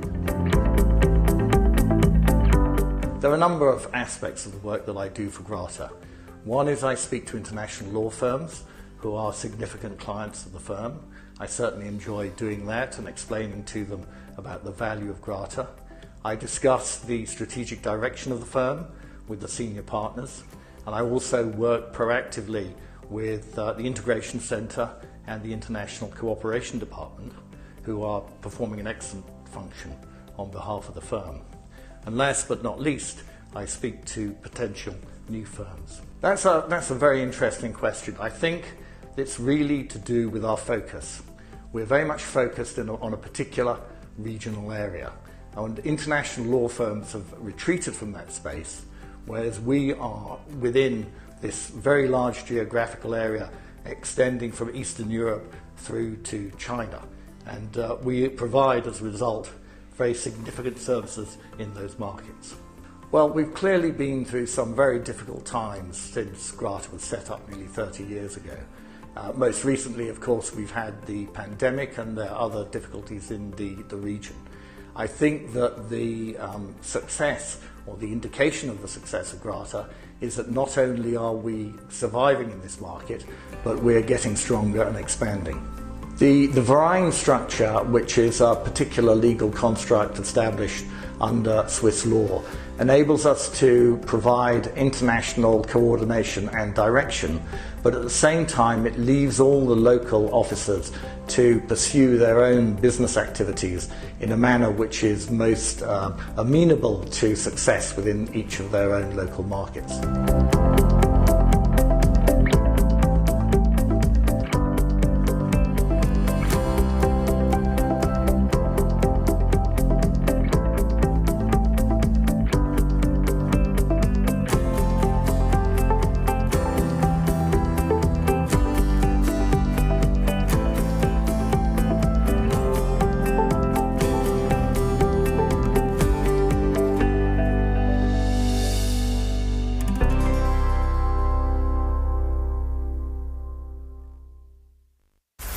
Әлем қарқынды дамуда. Технологиялық ілгерілеу үшін металдар мен электр энергиясының түрлі көздері қажет. ENG әлемді осындай ресурстармен қамтамасыз етеді. ENG кәсіпорындары әлемнің 15 елінде жұмыс істейді. Қуаты кәсіпорындардың дені Қазақстанда шоғырланған. Компанияның соңғы 5 жылда елдің жалпы ішкі өнімге қосқан үлесі 5 триллион теңге. Қазақстандағы жоғары маркалы бастапқы алюминий және глинозем өндіретін алғашқы және жалғыз кәсіпорын ENG құрамында. Электр энергиясының 17%-ын ENG-дің электр энергетикалық активтері өндіріп тұр. Шетелге өнім өткізудің негізгі нарықтары Европа елдері, Қытай, Ресей, Жапония. Осы жетістіктердің барлығы біздің қызметкерлеріміздің еңселі еңбегінің жемісі. Компанияның басты құндылығы адам. ENG жердің және адамзаттың әлеуетін ұқыпты пайдалана отырып, өзіне сенім артқандардың өркендеуін қамтамасыз етіп келеді. Это что такое? Да не игра. Вот это. Возможно, вы думаете, что виза — это просто банковские карты. А что, если я скажу, что название, которое вы видите повсюду, это больше, чем просто надпись? Виза — это сеть. Она помогает людям переводить деньги отсюда вот сюда. И помогает этому парню работать онлайн, чтобы он мог продать джинсы, находясь да хоть бы на этой горе. Это волшебство, которое остается за кадром, но может объединить всех со всеми. Эта сеть позволяет взглянуть на мир свежим взглядом за утренней чашкой кофе и меняет точку зрения на то, что делает бизнес бизнесом. Виза — это сеть, которая может объединить всех. Там, где вам нужно быть. Там, куда вы мечтаете попасть. Там, где вы заслуживаете быть. Эта сеть — ключ к исполнению мечты. Ведь виза каждый день открывает двери по всему миру, чтобы коммерция объединяла нас всех. Виза — сеть, которая работает для каждого. Вне зависимости от того, кто вы и чем занимаетесь, должно быть что-то, что объединяет нас всех и дает энергию творить будущее здесь и сейчас. Зебра кофе. Здесь и сейчас. Для всех и каждого.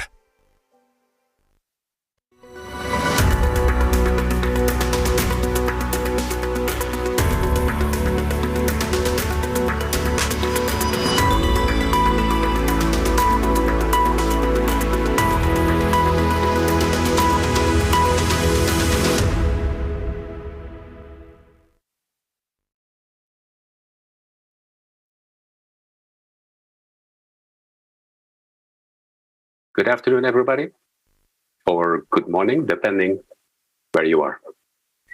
So let me briefly introduce both the topic and the panelists of today.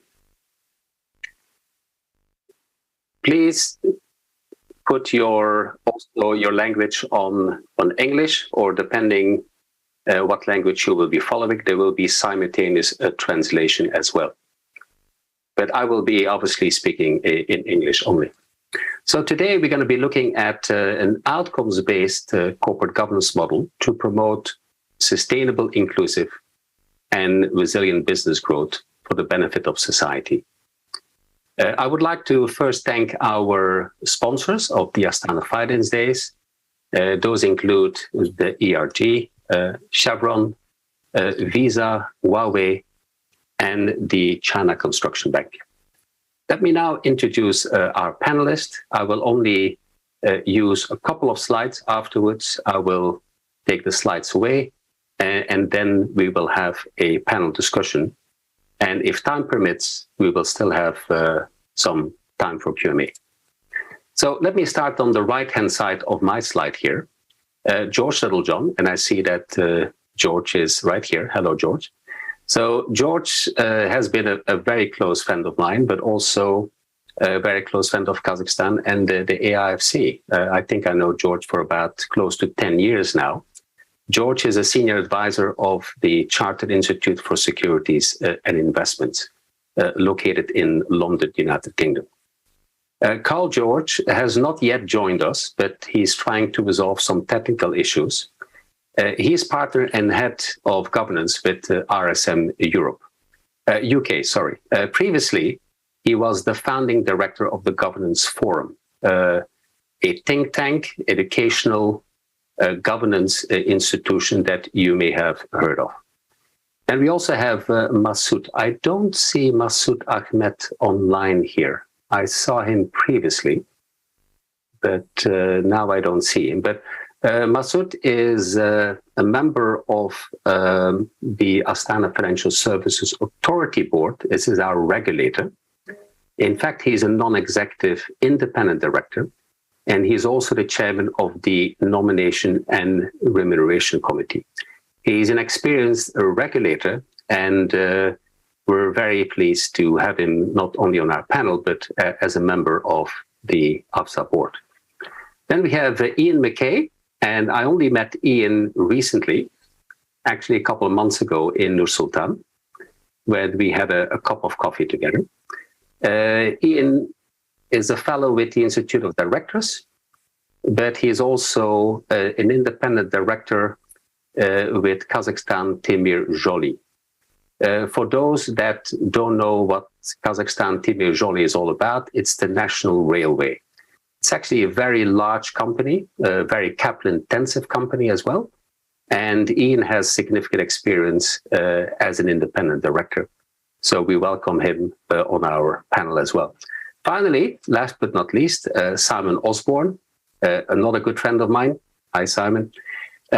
Simon was previously the chief executive of the Chartered Governance Institute of the UK and Ireland. And currently he's a chartered governance consultant. He focuses a lot of his time on board evaluations, both of independent individual directors, but also of the board as a whole. Something which is, I think, quite critical in order to ensure sound corporate governance. Simon and Carl and I have been involved in co-authoring a book. Ian has received a copy of that. So has George. Actually, George contributed a chapter in that book, and that's on Corporate Governance 3.0. Simon has also been the advisor, the principal advisor, to develop our corporate governance principles at the AIFC. I think everybody knows me. I've been in Kazakhstan for more than 10 years. Currently, I'm speaking primarily on behalf of my role as the chairman of corporate governance and stewardship. So let me very briefly give you an overview of the four generations of corporate governance. It all started, I'm talking about corporate governance in modern era, because obviously corporate governance exists for hundreds of years already.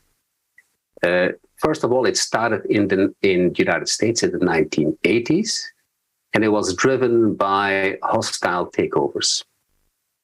And therefore companies implemented ATCAs. ATCAs, in other words, anti-takeover charter amendments. I refer to that as defensive-driven governance. Now, the real era, so to speak, of corporate governance in, let's say, the Western world was driven by a number of corporate scandals. I hear some noise on the background, so if some people could mute their microphone, thank you. That was driven by a number of scandals. Enron, WorldCom, Maxwell, just to cite a few, but there were many more. And the result was the Cadbury Report in the United Kingdom and Sarbanes-Oxley in the United States. The focus was really on compliance-driven governance and with the objective to prevent fraudulent failure. Now, the legacy of the late Sir Cadbury is still very much alive today.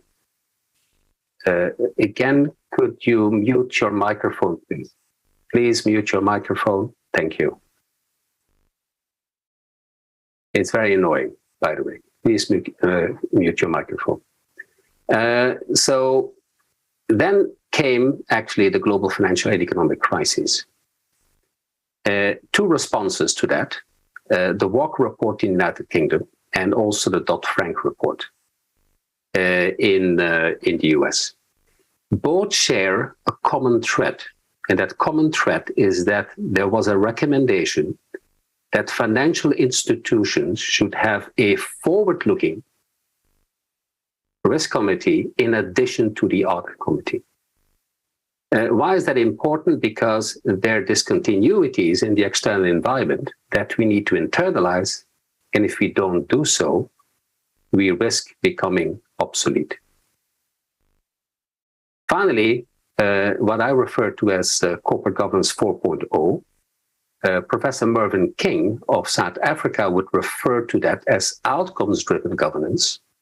And this is also the topic of our session today. Followed the Sustainable Development Goals 2015, but also the 2016 Paris Agreement. We're also evolving from shareholder capitalism into stakeholder capitalism, and this will be part of our discussion today as well. Let me very quickly contrast how actually investments could help drive sustainable, inclusive, and resilient business growth for the benefit of society. I used very brief examples here. One is an investment in thermal coal power plant, and the other one is an investment in renewable energy. And I contrasted on sustainability, inclusiveness, and resiliency.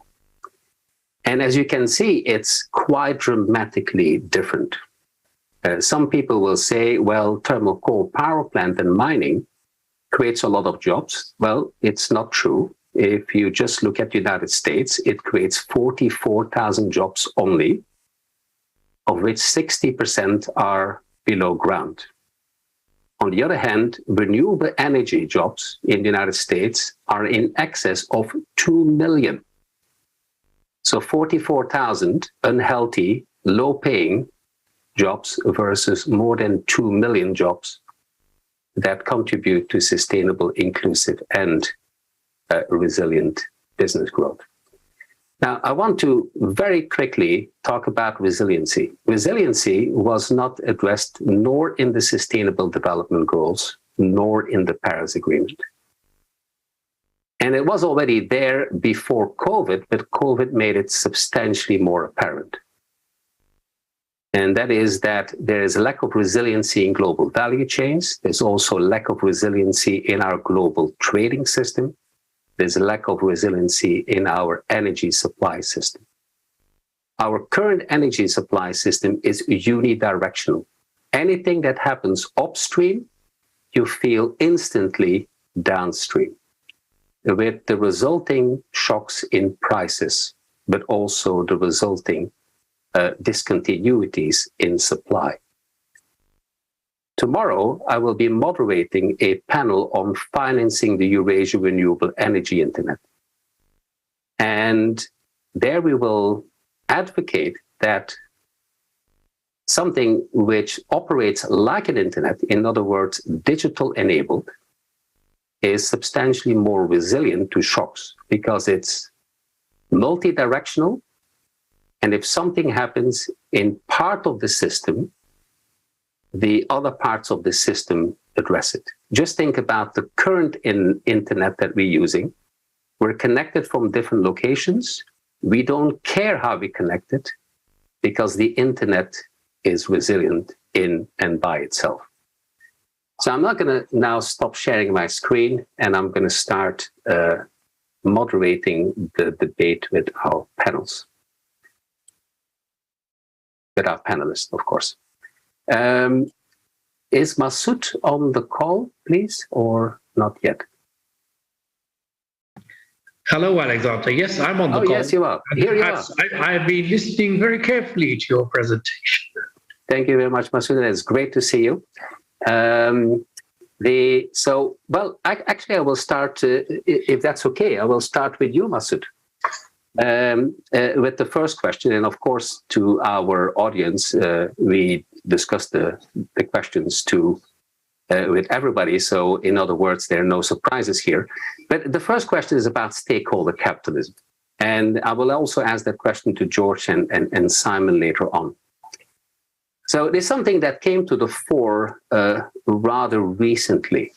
And from your perspective, why is it happening, and what are some of the underlying features of stakeholder capitalism?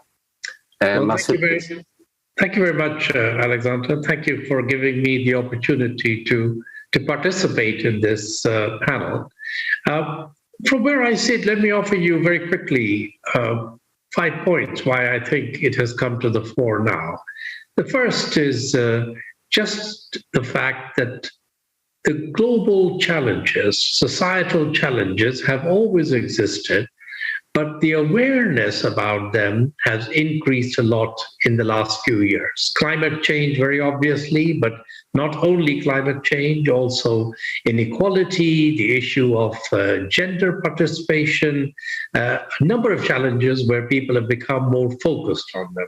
The second point is the recognition that these societal challenges could not be solved by governments alone, that corporations have a role to play in dealing with them. Indeed, in some cases, corporations have a more important role than public action.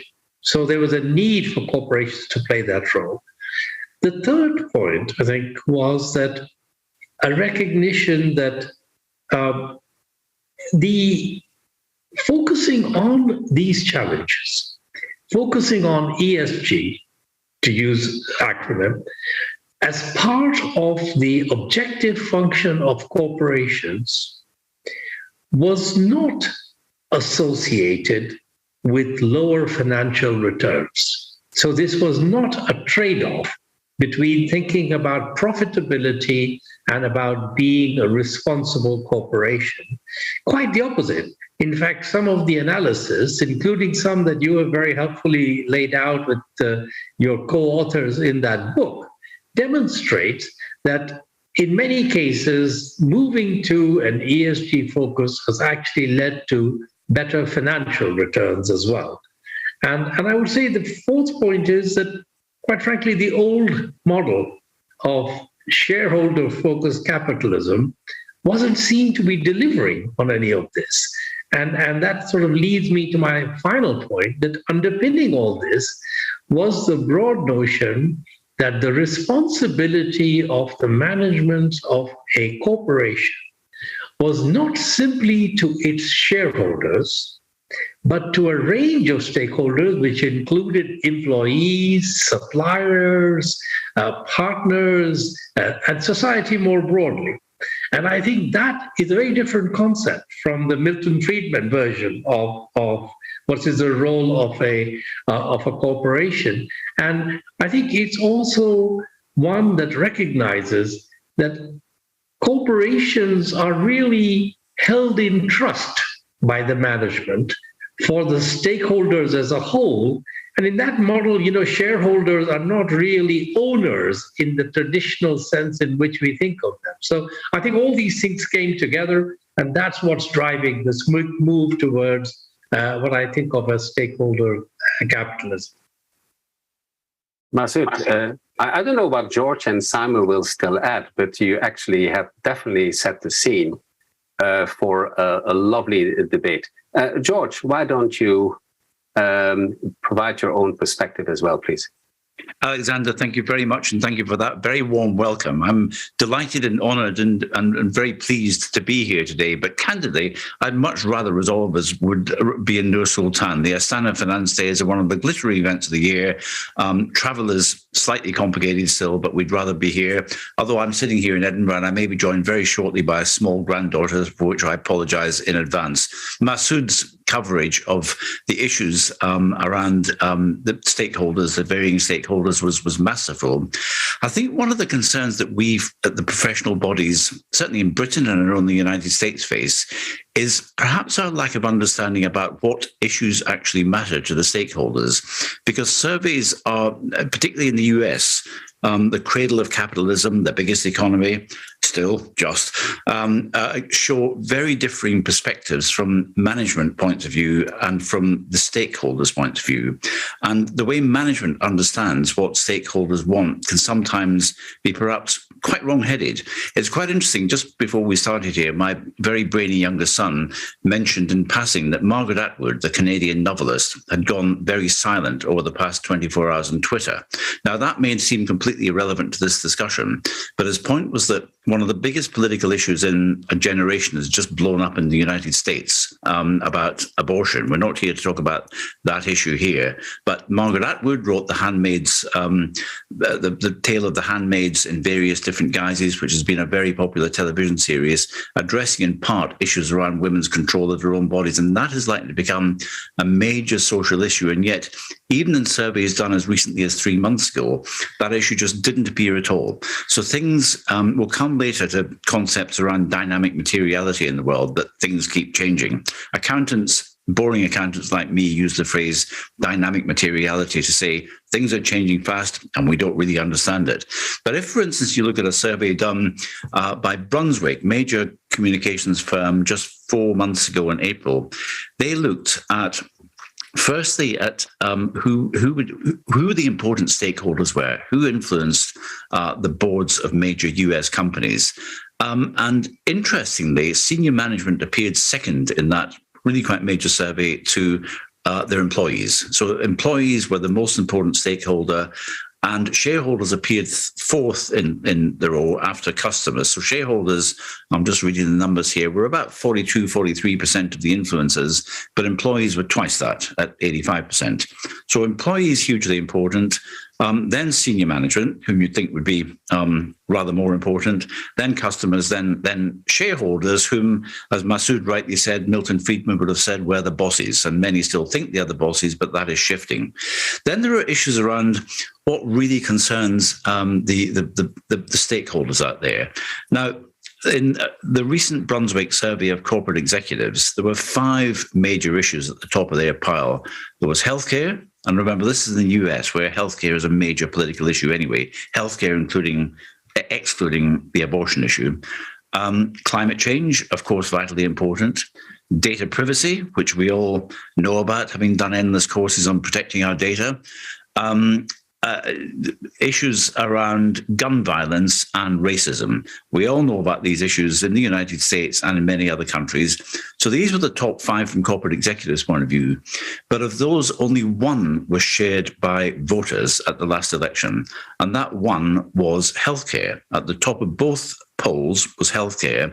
The other 4 major factors from the point of view of the voters was homelessness, which did not feature in the corporate executives' understanding of stakeholders, understandably, mental health, unemployment, and crime prevention. So what I'm saying essentially is that we've got to be careful in thinking we know who the stakeholders are for sure, and this is going to vary geographically and over time enormously, and thinking that we know what concerns them. I think one final point, I'm conscious I should speed up here, but the US voters generally are more wary about their executives taking political positions than the executives themselves are. Most US voters would rather that corporate executives did not take up political positions, and this was a survey done just after the issues around withdrawal from Russia came about. Whereas corporate executives think they're doing the right thing. Also, no surprises here, corporate executives believe they're far more effective than their other stakeholders do in terms of doing things. So what I'm saying is stakeholders hugely important, but let's be wary of being certain about who they are and what they want. Thank you. Thank you for that, George. You talked about stakeholders and stakeholder mapping. Simon, you probably remember that in late 2019, when we were developing the corporate governance principles, that I said, I have a small company, but even I do a stakeholder mapping exercise. That was actually challenged by some, not by you. So how is it important that we probably understand our stakeholders? It could be through a stakeholder mapping exercise, and also related to that, at times of a crisis, like, for example, COVID-19, is it opportune to actually revisit the stakeholder mapping in the first place? Simon, please.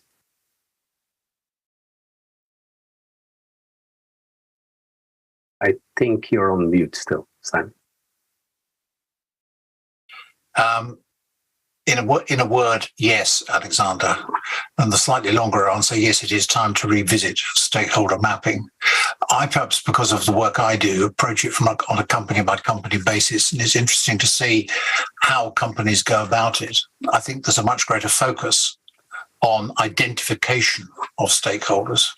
And I think that's been what has triggered it, no doubt about it, is the incredible sea change in culture and attitudes brought about by the pandemic. We're not going back. The shareholder value model can't survive. That there has to be a move to stakeholder governance, and companies, in fact, all organisations need to be identifying their stakeholders, and then having a strategy, reaching out to them.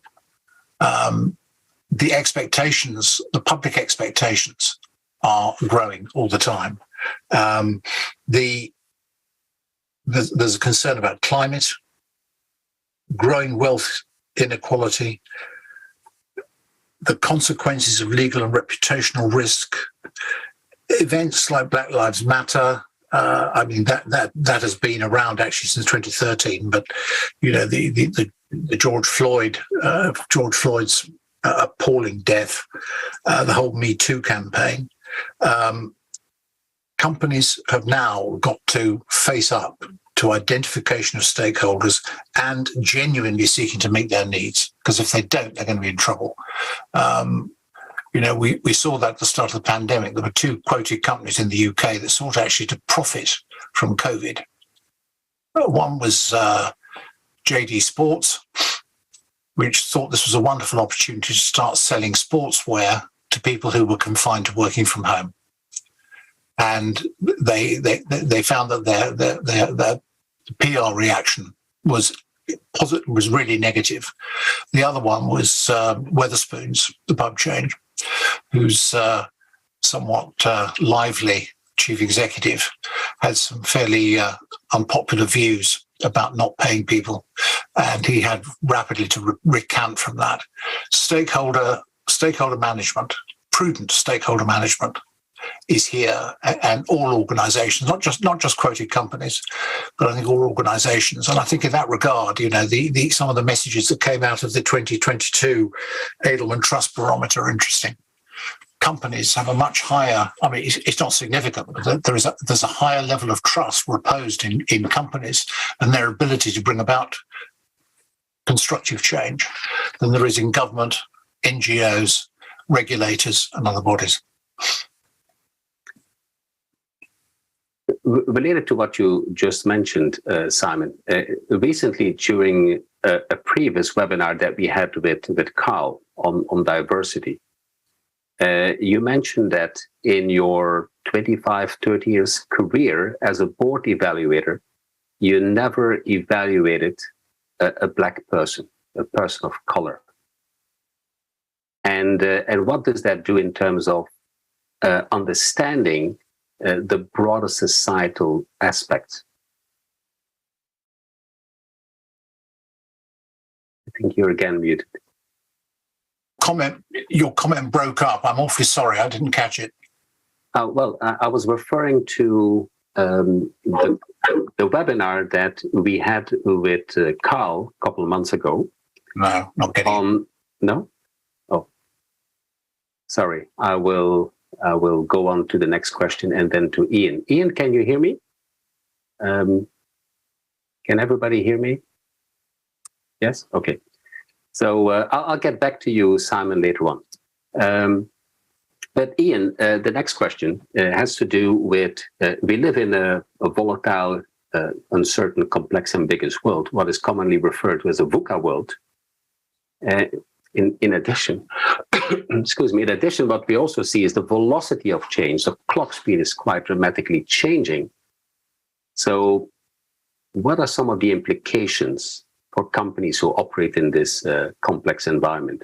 How do you make decisions actually in this VUCA world? Ian, please. Well, can I say hello to my fellow panelists? I think it's a good time to be looking at VUCA, particularly because we should remember that this emerged at the end of the Cold War, and it was coined originally by the US military. It wasn't an academic who came up with this. It was people who were desperately trying to understand a whole new world that none of them had ever experienced in their careers. There were indeed academic responses to this in different ways of talking about the volatility and uncertainty, complexity and ambiguity that VUCA represented originally. But a lot of those academic responses to it, talking about vision, talking about understanding and so on, were very much directed around the sense of awareness on the part of leaderships, awareness on the part of boards, of how you're going into that new world. And I think when we talk about awareness, the really important matter that comes up for me there is that what we're talking about are people and values within the apparatus. And of course, it's people and values that create the culture of a company. And I think that's where we really have to look at the way in which shared values are operating in the leadership of a company. I noticed that in your very good book, Alexander, it talks about research by the Sustainable Foresight Institute. And I think it's pretty fundamental that we look at the values that we're bringing to things. Just in my own LinkedIn last week, someone ran a little poll and they said, is this ESG thing just a fad? Is it just something that's going to pass? Now, the voting that came out on that was that 37% of them said, yes, it's a fad. And some 63% said, no, it's not. It's going to be with us a long time. Now, it's just a daft little poll. But imagine trying to turn around a major corporation and change its values if almost 40% of your employees didn't buy it in the first place. They didn't accept those values. How do you build the idea of a stakeholder culture if you've got 40% of your people actually, not believing in what you're saying? I think that we have to remember that VUCA, it came from a situation which was a very practical situation. It wasn't an academic exercise. And I think, therefore, that in trying to deal with it, we have to deal with it in a practical way. I think that in changing the way in which organisations work, we need to concentrate on the middle management. Leaderships generally get change. They're the ones that are thinking it up half the time. The people on the ground generally get change because they're having to deal with it all the time. The people who are the problem, I'm afraid, are the ones in the middle. And they're a problem for a good reason. I mean, after all, they got to where they are by being good at the old values. And now we're asking them to change. It is obviously very difficult for them. But if we're going to actually change the way in which companies work, it's those middle managers that we need to actually get on our side. Because at the end of the day, they are also the engine room of companies.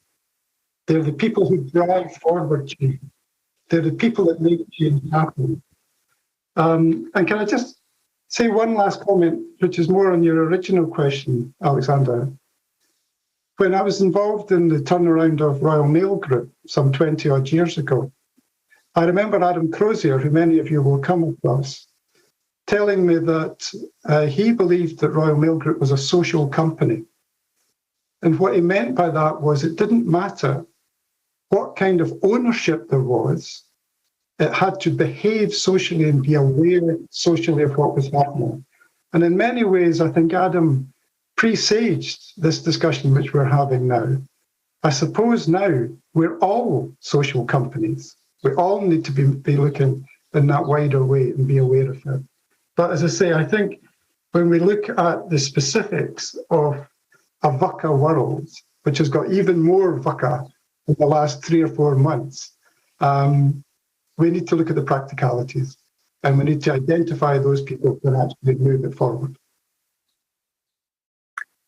Thank you, Ian. This is actually shaping up very well. I want to pick up on a point that Ian made and link that to a comment that Simon made previously. Simon, can you hear me now properly?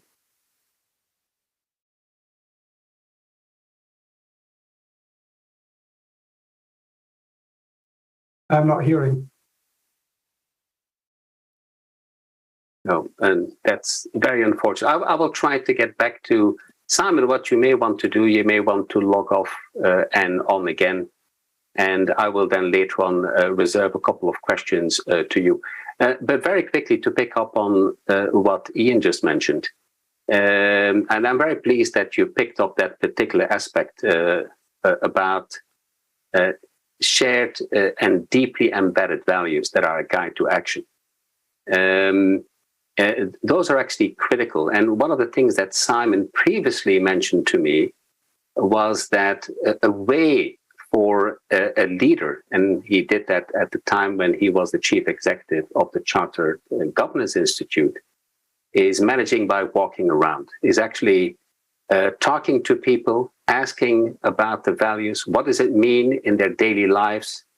How do they apply it in their day-to-day activities? And that's actually something that Simon mentioned to me before, which actually echoes very well with what you have mentioned before, Ian. So let me now turn to another question, and let me ask that to George. George co-authored, actually he was the lead author on a chapter on the dynamics of reporting in our latest book. And this is actually about corporate reporting. So if you look at some of the changes you have observed over the, let's say, the past decade or so, maybe even a little bit longer, but especially also given some of the recent initiatives, especially last year, on corporate reporting. First of all, what are some of those changes? What has triggered them? And then a final question is, do you prefer or do you support voluntary, or do you go for mandatory disclosures of sustainability matters? It's a very broad question, George, but I know you're one of the experts in the field, so please. Thank you, Alexander. Perhaps not an expert, but I can certainly bore for Britain and Scotland on this. So if I speak too long, you will shut me up, please. 30 years ago, I came across a Californian hippie who had worked for CalPERS, the Californian State Pension Scheme. It turned out she was dressed as a hippie, but she had an MBA from Harvard. And she and I wrote together one summer, 30 years ago this very summer, a book called The Rewards of Virtue, which, based on zero facts and zero hard evidence, we said that investing in good companies, however defined, good in terms of E matters at the time, S, as we understood it at the time, but not G, because we didn't understand that G could actually matter to how well a company was run at the time. We believe that investing in those companies would make you more money over time. The report sold enormously well and was invested in another terrific venture. Now we have all this data from data providers like Refinitiv and S&P and so on, which in some cases appears to show that good companies, in other words, companies that do well on the social front, companies that do well on the governance front, environmental front, appear to perform better in terms of share price performance and dividend performance over the years. Many people these days are a bit unclear about what the linkages are, what the causal relationship between companies behaving what most of us would regard as well in terms of looking after their employees, looking after their customers, after their communities, after the environment, the direct linkages between that and better performance. So the challenge facing accountants in recent years has been to try to find the non-financial measures which can show how attached to profit there are other performance matters to do with the environment, social, and so on. There's no point going through that litany of potential measures. There isn't the time, but we all know what they are. But what's become clear is that there was a need, certainly 3 or 4 years ago, there was a need to bring together many disparate measures to try to bring these various factors together. And to my astonishment, having been a long time ago a journalist, I can be a little cynical at times about measures done to improve things, thinking that perhaps they move them in a rather different direction. The work done to establish and then to launch the International Sustainability Standards Board, which comes under the wing of a number of different bodies, but really has been driven by Michael Bloomberg of the eponymous company. The ISSB was given a standing start launch, a running launch on Finance Day at COP26 in Glasgow, down the road from here, last November. And since then, it's moved extraordinarily quickly to help companies improve the way they report to institutional shareholders. In March this year, they published 2 exposure drafts, which were based on 2 key and important principles. One was of the thing I mentioned earlier, dynamic materiality, that things keep changing all the time. And also of dual materiality, multiple materiality, in the sense that some figures are important to a number of different measures. Some figures are important to both environmental measures of how well companies are doing, societal measures, governance measures, and also issues around the other sustainable development goals, which we're all trying to achieve. The other key way in which the International Sustainability Standards Board has achieved great works is by copying an example literally around me on the floor here, which is of Lego bricks, of using building blocks to build the way standards work. I can't quite reach a Lego block, but you all know how they work. Instead of trying to build something all at once, you put brick on brick and you produce a wonderful multicolored, multi-purpose structure which can do whatever you want it to do. ISSB has been doing a really tremendous job. They've moved in the past 9 months since they were formally founded, as fast as the International Accounting Standards Board, with great respect to the people who ran that, in its first 30 years. So people have become aware of the urgency of the challenges we face. Notably, Alexander, you've used the word in the past over many years, war, when it comes to dealing with the climate challenge, that essentially this needs to be done on a war footing. And I'm pleased to say the accountants are coming to that. And essentially what's happening is that science is being put at the heart of measuring non-financial issues, and in particular the externalities which bedevil much of the world's economies in terms of people doing things which cost others money. Alexander, I could carry on for an hour on this, but shall I stop there? Well, I think I referred to, thank you, George, to the moral equivalence of a war. But very quickly, do you support voluntary or do you prefer mandatory disclosure? I feel... for example, King 4 in South Africa is mandates it.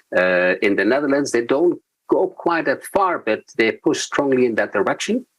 And even the SEC in the United States is supporting mandating disclosure on material sustainability issues. What is your perspective on that? I think Gary Gensler summed it up when he said that when the SEC was founded in the 1930s, the aim was to build trust between investors and companies to make sure that investors could believe what companies are saying. And I rather fear that in most cases, the only way to achieve that solid trust between investors, both individual retail investors and asset managers and institutional investors, is to mandate the requirements, because otherwise it leaves the door open for the bad boys and girls not to disclose or to disclose falsely. So I'm afraid I was once in favour of voluntary disclosure, but now I think mandatory disclosure, given the urgency, is the way ahead. Thank you. As a moderator, I should be neutral, but I support what you are saying. Sorry about losing my neutrality here. Let me now go back to Ian. Ian, now we go to an interesting topic as well, and you will be the only one that I'm going to ask this question, and then I've been brought to my attention that we have 8 minutes left, so I will then have a closing question for all the panelists. But Ian, you know that AI is very often seen as a force for good, and very often it is as well a force for good. But in the absence of regulation, how do you make sure that from a governance perspective, a board perspective, you make sure that AI does not add to racial and gender inequality? Ian, please. I think it's a very relevant question just now. I mean, I think the thing we have to remember is that AI is a tool at the end of the day. It's a very clever tool, and it never needs a tea break or a comfort break, but it's a tool.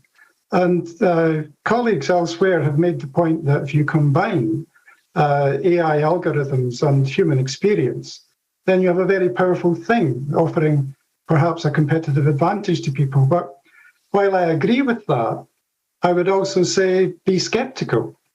The data that you're identifying to feed in, the efficacy of the gathering of that data, the writing of the code that goes on that AI, all of that is affected by human decisions, by human values, and by prejudices and by mistakes. I'm reminded very much, and others may recall, the debates in education some 30, 40 years ago, sometimes perpetuated in some of our HR practice, even to the present day, where somehow or other it was felt that assessment could be value-free, that objectivity could be guaranteed, and all kinds of assessments of that kind. It wasn't true then, and it's not true now. It tends to be culturally biased, racially biased, gender biased, and social class biased. So if we're promoting greater diversity, and indeed the positive discrimination that I think goes with that, that will help combat AI working in that negative way.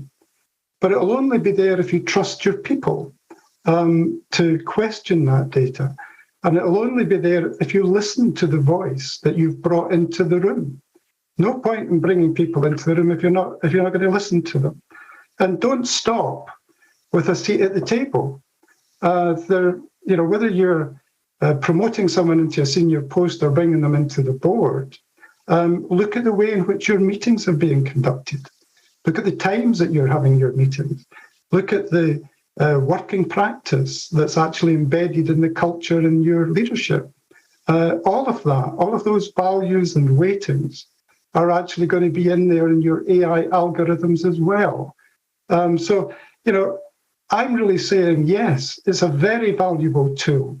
Maybe it will stop us having to wade through so much data that we get on board minutes and reports. Maybe it'll be very helpful from that point of view. But trust your people and invest in them too.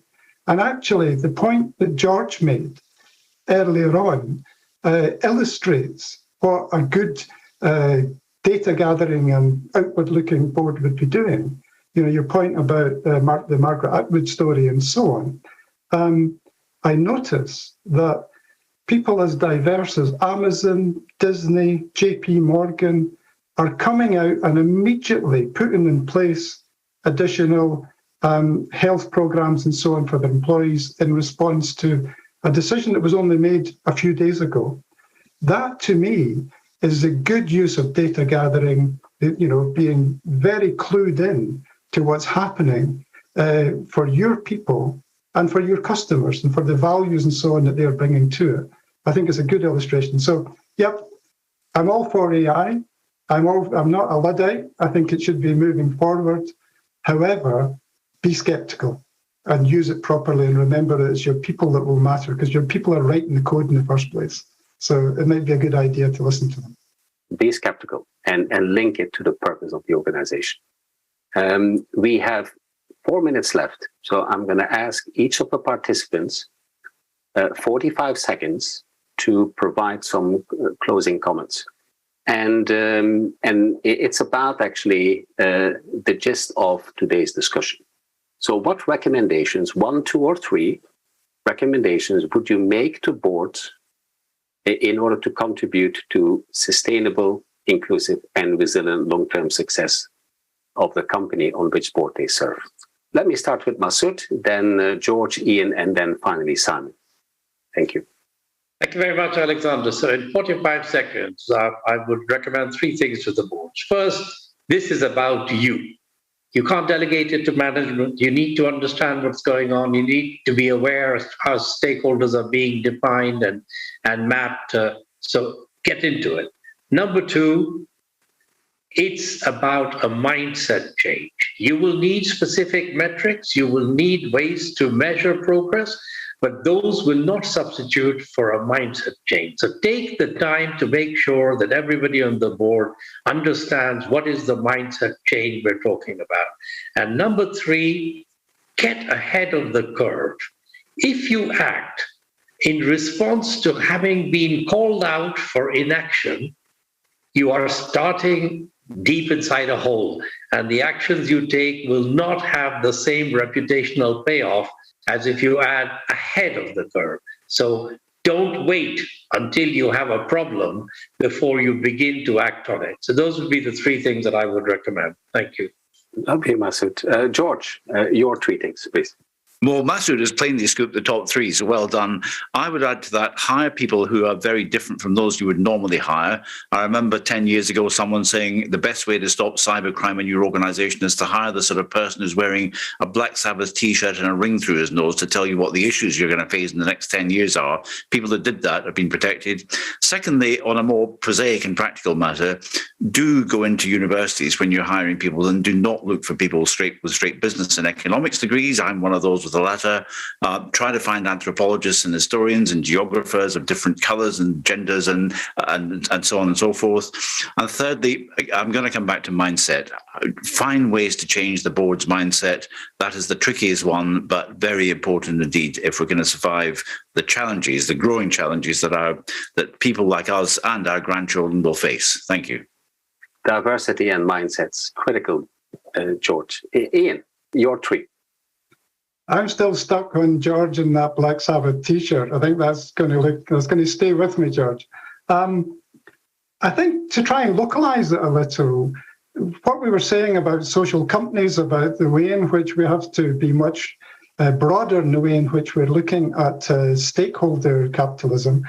Kazakhstan is in a not too bad place. I know that Samruk Kazina is being looked at a lot just now, but actually it's not a bad place to start when you already have an organization there which is established for the interests of the people, of the government, and of the particular utilities and so on that are there. Still needs a lot of looking at, but that's not a bad place to start.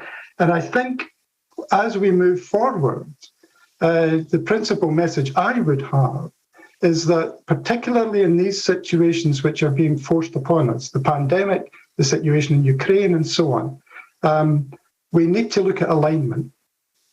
The world we're moving into will have much, much scarcer resources available to companies, be much harder for companies to actually stay afloat. Therefore, you've got to align your interests with those of others. That alignment, I think, will be the opportunity to separating out how you find common cause and how you find common interest and the ability to move forward. So part of that looking out is spot the people that you have common cause with and get together with them in order to move forward. And we'll all need to do that, frankly, because the biggest of corporations isn't going to be able to go alone anymore. Alignment and common cause. Thank you, Ian. Simon, your 45 seconds, please. I'm not entirely sure what the question is because the sound quality is dreadful at this end, but I think it's my top three things. One would be culture, culture, culture, and directors have got to stop going into funking their responsibility to assess the quality of the cultures, not culture singular, cultures plural. Every organisation will have more than one. Number two, the whole ethical approach. Ethics is just not being, we're not doing enough on ethics. And it certainly starts in business schools and go up from there. We can't expect professional people to work appropriately in this new world if they don't have a proper ethical base. And then I think employees. It's interesting. I've had two things in my inbox today about employees' mental health. One from the Harvard Business Review with 57 curated articles on the subject of mental health. Simon, I have to, they will turn to advertising now. Anyway, those are my closing thoughts. Thank you very much, Simon. Thank you, all the panelists. Also, thank you to our audience. We will actually provide a transcript of what we discussed today, and we will share it later on with you as well. A big hug to everybody, and hopefully next year we will see each other in person, all in person at Astana Finance Days in Nur Sultan. Also, a big thank you to Asel Musagul, who has been supporting us from the very beginning.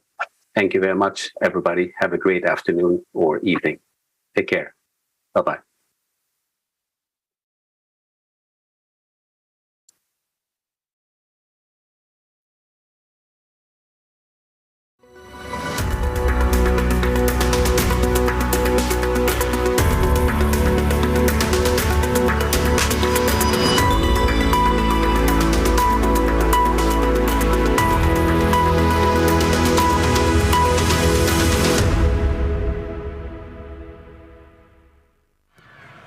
Бұл не екен? Ойын емес, мынау.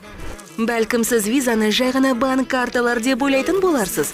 Егер мен сіздің әр жерде көріп жүрген атауыңыз жай ғана атаудан әлде қайда зор нәрсе екенін айтсам, не дер едіңіз? Виза дегеніміз желі. Ол адамдарға ақшаны ана жерден мына жерге аударуға көмектеседі. Және де мына жігітке тіпті таудың басына шығып алса да онлайн жұмыс істеп джинсаны сатуға көмектеседі. Бұл кадр сыртында қалатын, бірақ бәрін бір-бірімен байланыстыра алатын ғажайып. Ол таңғы кофе ішкенде әлемге жаңа көзбен қарауға мүмкіндік беріп, бизнесті бизнес ететін нәрселерге көз қарасты өзгерте алады. Виза бәрін біріктіре алатын желі. Сізге қажет жерде, сіздің арманыңыздағы жерде, сізге лайық жерде. Бұл желі арманды іске асырудың кілті. Өйткені виза күн сайын бүкіл әлем бойынша есік ашады. Коммерция бәрімізді біріктірсін деген оймен.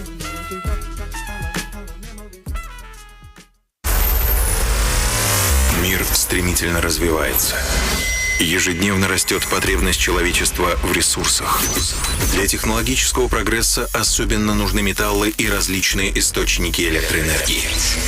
ENG обеспечивает мир такими ресурсами. Наша группа – лидер по производству высокоуглеродистого феррохрома, ведущий производитель меди и кобальта, один из крупнейших поставщиков железной руды, глинозема и алюминия в странах СНГ. Группа поддерживает глобальные инициативы по продвижению зеленой экономики энергии и развитию альтернативных источников электроэнергии. ERG работает в 15 странах мира. Особенно мощно. Группа представлена в Казахстане. Сегодня ERG в Казахстане – это треть горно-металлургического комплекса страны. За последние 5 лет вклад компании в ВВП страны составил 5 триллионов тенге. Благодаря деятельности группы более 150 тысяч казахстанцев обеспечены работой. ERG – первый и крупнейший производитель глинозема и первичного алюминия высокой марки в Казахстане. Электроэнергетические активы ERG обеспечивают 17% всей вырабатываемой электрической энергии в стране. Будучи флагманом горно-металлургической промышленности государства, ERG также играет важную роль в повышении экспортного потенциала Казахстана. Ключевые рынки сбыта продукции за рубежом – страны Европы, Китай, Россия, Япония. Все эти достижения стали возможны только благодаря нашим сотрудникам. Люди – главная ценность компании. ERG – это прежде всего одна большая команда. Дружная, сплоченная и профессиональная. Единство наших сотрудников, их ответственность перед компанией и местными сообществами, а также инновационный потенциал обеспечивают безопасность производства, эффективность инвестиций и долгосрочное развитие ERG как лидера горно-металлургической отрасли в Казахстане и мире. Так, ERG на деле воплощает свою миссию, бережно раскрывая потенциал Земли, обеспечивать процветание тех, кто на нас полагается.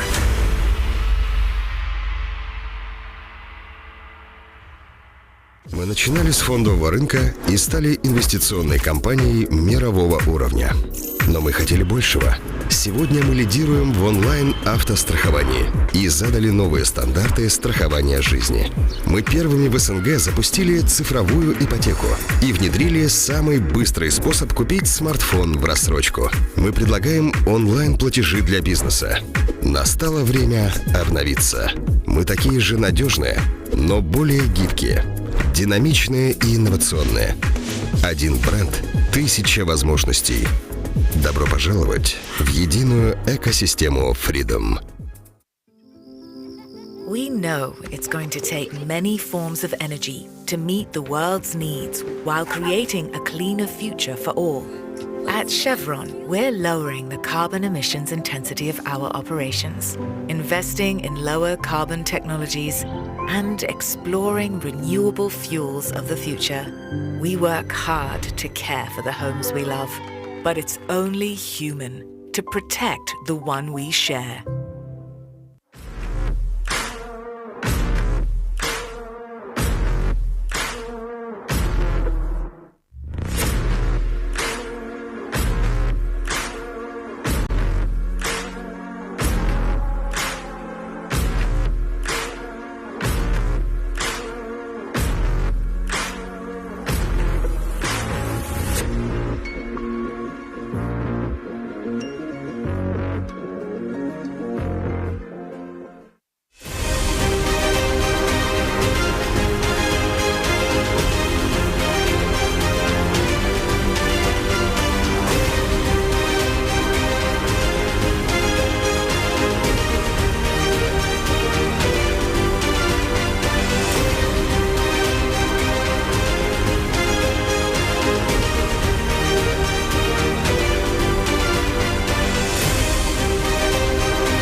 Добрый вечер. Good evening, everyone. Let me welcome all of you and to thank all of you for your interest in participating in this evening session. I hope that you are full of energy and strength. Today, in the framework of Astana Finance Days, we are organizing our traditional session on participation support, registration, post-registration procedures. And today, we have got some information we are ready to share with the most valuable things with our experience, knowledge in this field. And it's for your sake. If to speak about new companies creation, the interest for AIFC, for the first 6 months, our company received more requests than for all recent years. And we have about 1,500 companies were approximately achieved it, and it means that these companies should be supported by post-registration procedures. With Business Connect, we set a very important strategic goal. Let me explain what I mean. Today, registration procedures of AIFC are very simple, automated, but in order to establish business correctly, you need follow different legal regulatory processes connected with the selection of legal firms, regulation requirements, or the preparation of charter documents, the policies, and so on. The list is long, but different jurisdictions have got different ecosystems, and you can solve all these issues if you address to the market of counselors. But at the early stage of AIFC, this market is not so developed yet. That is why, to some extent, we have this role for ourselves. In 2019, we established AIFC Business Connect company, and it's a body for supporting different participants of the center. And every day we process different requests on AIFC and difficult requests on structuring, difficult, complicated deals, and so on.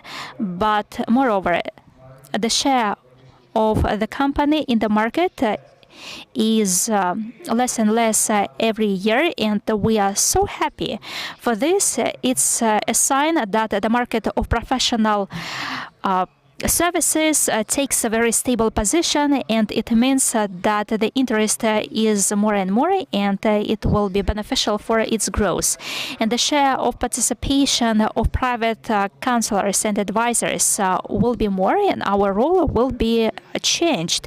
And AIFC Business Connect will be focused on cooperation with working advisors, and I would like to note that in the future, in order to transfer the key role in the market, it's very important, but we will keep the role as a connection between the business regulators, state bodies of Kazakhstan, in order to improve the regulation and law enforcement practices. I hope that for you this session will be quite useful, it will be productive, and in the end of the session our colleagues will respond to different questions. We're going to be having a Q&A session, and this is a daily practice for us. So this section is going to be beyond today's session. It is going to be transferred over through different channels, and let me warn you that we will wait for you tomorrow at 10 o'clock. There's going to be a continuation, and I would like to appreciate for your time to talk about registration, authorization, and so on. Thank you so much, and good luck to all of you. Good evening, dear guests, and welcome to Astana International Financial Center. We're very glad to welcome you to Astana Finance Days. My name is Arman Zhentarayev. I'm going to be the moderator of today's session, and the topic that we're going to be looking at is the way of AIFC participants' registration and post-registration procedures. Before we start, we would like to thank our sponsors for putting it all together. Eurasian Resources Group, Chevron, Visa, Huawei, and China Construction Bank. And our session will last for 50 minutes or so. And if you have any questions, we will be glad to respond in the end of the session. And now I would like to give the floor to Ms. Asilta Zbulatova, She is a senior manager from Department of Support and Engagement. So she is going to be talking to us about the registration of the legal entity at AIFC and so on. Good evening, dear guests. I'm glad to welcome you all here to the session. Thank you for your participation. And let me start my presentation. In order to become a participant at AIFC, you need to register your legal entity. It is not possible for a physical entity to be a participant of AIFC. You need to either register the legal entity or the branch of the legal entity. And there is one more opportunity to be the participant of AIFC is to actually transfer your legal entity from one jurisdiction to the AIFC jurisdiction. So the registration is open for all physical and legal entities. It is available at digitalresident.kz, or in accordance with the standard procedure, you could actually apply in paper. And before the registration, the applicant needs to make sure that the business is legal and it has nothing to do with licensing, because before getting the in-principle approval, you need to send your application before you start the registration. This is very, very important for you to note.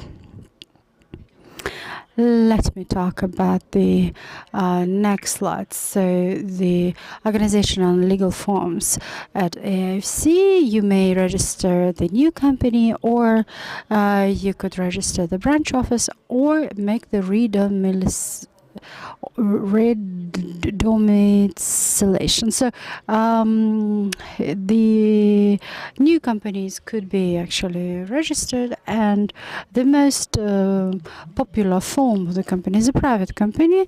It is suitable for non-regulated activities. It is convenient for structural holding, and it may be registered both by the physical entity or legal entity. And what makes this form more pleasant is that, for instance, if one person registers one company, that physical entity actually may be represented by this same person. So he or she becomes the signatory. So the public company is limited by the shares, and it is important to make sure that the charter capital is not less than $100,000. The next is special purpose company. This company gets established in order to structure within the group business, and it is often used for structured Islamic finance. And there is a specifics. This form allows you to isolate the corporate and other activities. So investment company is available as well.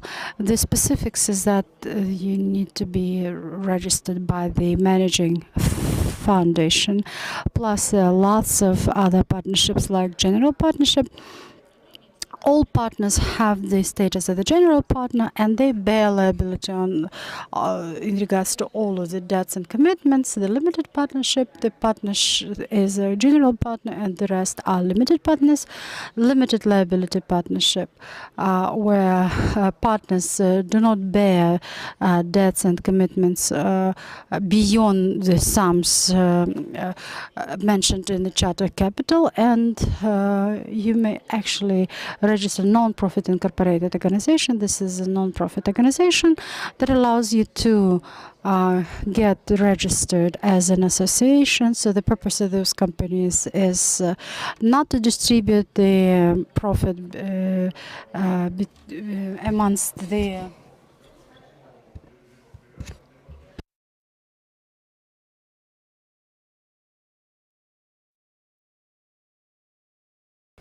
So the difference in between the branch office and the head office, representative office, is that the representative office has a right to make ads about the services and goods being provided by the HQ. Actually, you may shift the jurisdiction of the company elsewhere. So the existing foreign company may change its jurisdiction. Unfortunately, to transfer LLP to AIFC is not possible because of the reason that I have mentioned about. Now let us discuss the registration more thoroughly. As I said before, the registration is available for both to physical and legal entities, both in papers and in portal. So let us look at the digital registration. You need to use the digitalresident.kz link. They are available at AIFC. You need to get authorized at the portal. You need to invent the login and the password, then send the application, choose the organizational form, fill in the application. It consists of 14 sections. It depends on the legal form, and then you need to pay the registration fee in the amount of $300 if we speak about the digital registration. And then you need to check your status. We recommend to do that on a daily basis because some of the changes are possible to be made by the registrar. So what do you need to supply to the registrar? So the contact details, the name of the legal entity being created. You need to make sure that the name is clear. And if we speak about the non-regulated business, there shouldn't be any words like bank, finance, and so on. Then you need to input detailed information about your business, a description about your business, and you need to mention about your economic activity.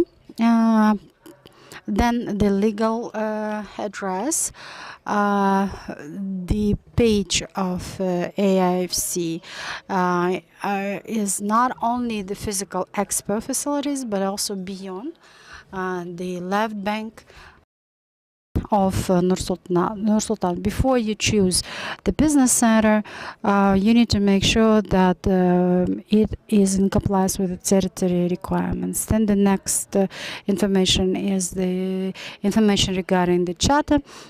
Capital for private company, it is not less than $1 or $1. For public company, is not less than $100,000. Then you will need to provide information about the partners or shareholders. It could be legal entities or physical entities. The legal entities need to provide the charter documents, the number of registration, the date, the registration, authorization, and so on. For physical entities, it is either passport or personal ID card. If the resident of the Republic of Kazakhstan acts as a founder, if the founder is a foreigner, then the passport of the foreign country. The next information is beneficiary owner. You may not miss this section. You need to put the relevant information. If we speak about the physical entity, who is the only one founder, then the end beneficiary / owner is that personnel, is that individual. What if the owner of the legal entity acts as a founder of the new AIFC company? Then there is a 3-level registration. You may get yourself familiar with this procedures. The beneficiary is to possess not less than 25% of the shares, or directly or indirectly impact upon the decisions to be made by the company. If we speak about the family business, then For instance, the founder who has given the authority to his family members, he still remains to be the key decision maker, one of the key decision makers. So he or she may be considered as the beneficiary owner. And the next is a public company or a state agency. In this very case, you need to identify the end beneficiary depending on the purpose. It could be BOD, it could be chairman of the management of the board, it could be CEO or chief financial officer. So some of those individuals may become identified as a end beneficiary. Then you need to provide information about the director and the general director. Know your customer check is to be performed, and my colleague Maksat is going to be briefing you about this in his part of the presentation. And we also offer to put the information about the secretary. It is a must for the public company, and it is not a compulsory requirement for the rest of the forms of legal entities. The resolution or the decision on the registration of the company is to be mentioned about so that we have proper documents entitling the signatories to sign the documents. And the resolution may be downloaded at our portal, or you could actually make your own link. All of those documents need to be provided in English exclusively. And there's one more item that I wanted to mention.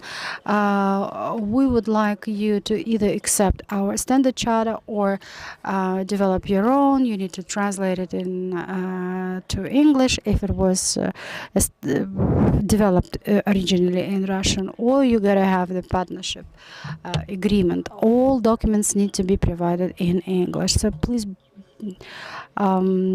pay your attention that QIC procedure is a compulsory requirement for all legal entities. And I wanted to say that this registration at the portal costs $300. And if you want to provide the same information in paper, then in this case the registration will cost you $500. So what is going to happen to your application once you click on review, you paid the registration fee, and your status gets changed to submitted? It gets submitted to the office of the registrar, and the status of your application gets reflected on a portal, and you may check it again and track it. And as I said before, you got to track the status on a daily basis, because the registrar may not be available to accept your application. The registrar does have a right to ask for additional information or make some clarifications or make changes into your application. Thank you very much for your attention. With this, I have completed my part of the presentation. Hopefully it was useful for you. Thank you so much, Asil. It was pretty detailed. And the next speaker is my colleague, Aidana Teliova, who's going to be briefing you about the post-registration procedures. Thank you so much, Arman. Good evening. And I'm going to be talking to you about the post-registration procedures. What is it? Actually, after the registration of the company, the participant of AIFC starts its operations under the AIFC. All participants are to be aware about the compulsory requirements to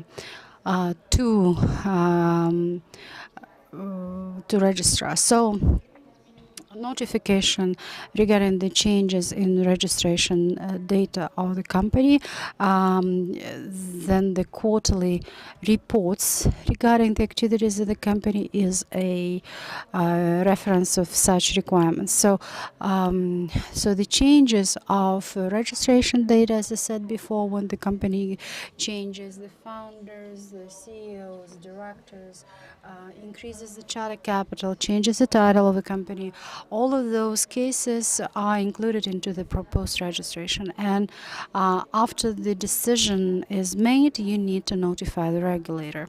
So how do we ensure the notification? So to start with, after the company made a decision to change some data, the company is to notify the regulator the regulator represented by the office of the registrar by having filled certain forms. So the payment for post-registration is $50, and once you pay the fee, you need to submit the documents to the regulator and get the documents registered by the Department of Justice and to be submitted into the general country database under the Department of Justice. You need to address the supervision in case if your activity is subject to license, saying that you are authorized to make the changes. After you receive the written consent from the supervision, you then go back to the office of the registrar, and as I said to you before, the procedure is to be followed in the sequence that I have described, and all of the documents get submitted to the Department of Justice. So the participants of AIFC have additional requirements regarding the reporting. It is a compulsory requirement on an annual basis for the AIFC participants to submit annual reports to the Office of Registrar. Depending on your turnover, the report is to be audited. In case if your annual turnover is more than $5 million, you are to provide audit of your report. If it is less than that, then the regular report is accepted. However, if you perform the regulated activities, you need to provide the additional reporting to the supervision. This again depends on your activities. If you perform the market-oriented or stock exchange-related activities, then you are to have certain annual reports turned in. And each and every participant of AIFC is to be in compliance with the tax requirements in accordance with the Kazakhstani law. So you need to submit your declarations, you need to report either once every 3 months or every 6 months. Everything is to be in compliance with the tax code of the Republic of Kazakhstan. So all participants of AIFC report to State Revenue Department of Yesil District of Nur-Sultan. So the financial reporting is different depending on your activity, and it is not similar to the financial reporting within AIFC, and you have to bear that in mind and report to both structures. I wanted to talk to you about the post-registration procedures that are available at digitalresident.kz. You may submit certain documents, you may submit your reports, ask for extracts from the decisions of the shareholders, and so on. Plus, in addition, you may actually request for additional information at the cost of $20. If you need this document, you can send your request to the office of the registrar. If in the future, in your activity in AIFC, you will need an accountant or legal support, you can approach to our advisors who are registered in the platform of AIFC and have got the license from AFSA. You can find the list of these advisors at auxiliary services providers on the website of AIFC. Thank you very much for your attention. If you have any questions, please. Thank you very much, Haydana. Next, I would like to give the floor to Maksat Kizat from the administration of AIFC Department on Digitalization, who will speak about e-residence, and he will show how to apply online. Please, Maksat.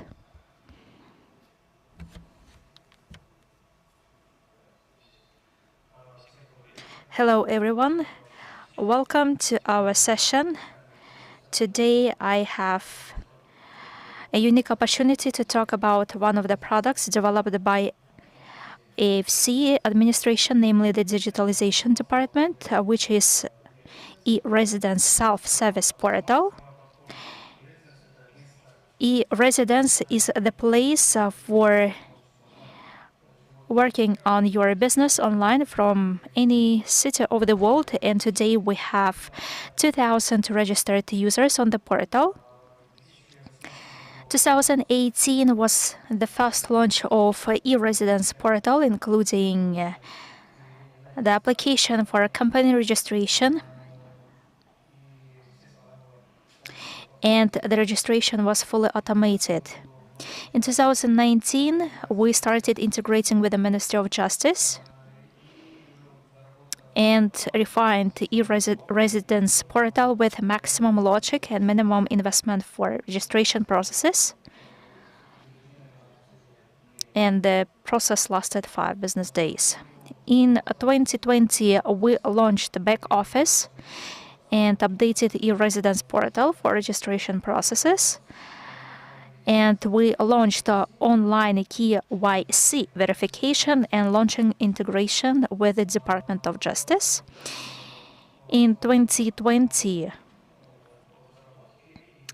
we set up a team on development and maintenance of e-residence portal, which helped to develop the iFIN mobile product and auxiliary service provider. In 2021, 95% of total registrations were online registrations, and there was integration with the state registry. And in the end of 2021, the post-registration process was launched. If to take general processes of the registration on the web portal, first, a user is registered on the website. Next, it goes for registration online, and after that, he fills in the form, and Aseli has already showed it. After that, it goes for KYC verification. It pays the fee online or offline, and after that, it applies for the processes or procedures to the regulator. And there is an automated request for BIN generation, and after successful generation of a BIN, a certificate on the registration of the company is made, and you can download it from the web portal. And here I would like to show one video of the registration of the company, how to apply for the registration.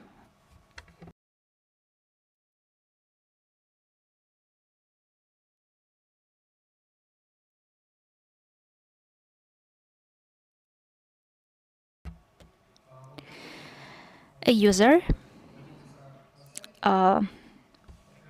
logged in on the website, it shows a new application, then it selects the registration application, and after that, the type of the company, it's a private company in this case. After that, it submits as a new application. After that, a special form is shown up.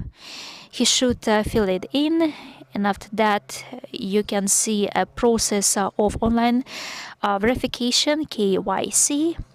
Here you can see a new folder, and in the first step, you need to attach your documents, ID, or your passport. Then the second step is your photo for the documents, and you verify it. And after that, after you pass KYC, you select the type of payment, for example, offline or online. If, for example, it's offline, you attach the document, and after that, you pass your request successfully or application successfully. As for post-registration, the applicant, if it doesn't have any logins, he can be registered, after that verified, and after post-registration request, he should be verified via his BIN, and via email he is verified. And after that, you open up your application based on your preliminary filled in data and approval of online resolution. He fills it in, pays for it, and after that he applies. And in the back office, the application automatically is processed, and after successful processing, you will receive a message on your application where on the web portal you can download your final documents on this application. Next, I would like to show the video on post-registration process. Here you need to fill in your BIN. After that, you are verified. Then you select your role. In this case, it's a secretary. Then you need to put your code that you have received in your email. After that, you select your services, you fill in the application, and after that, you select a type of payment. After that, you pay it, and your payment has been successful.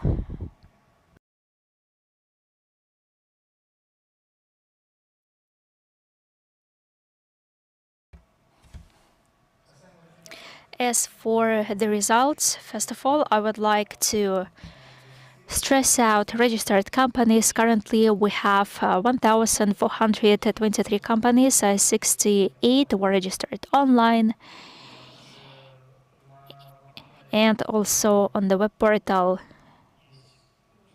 we have some services connected with post-registration. For example, we have 47 procedures on post-registration, and 53 applications were made for post-registration changes from the moment of launch. Thank you very much for your attention.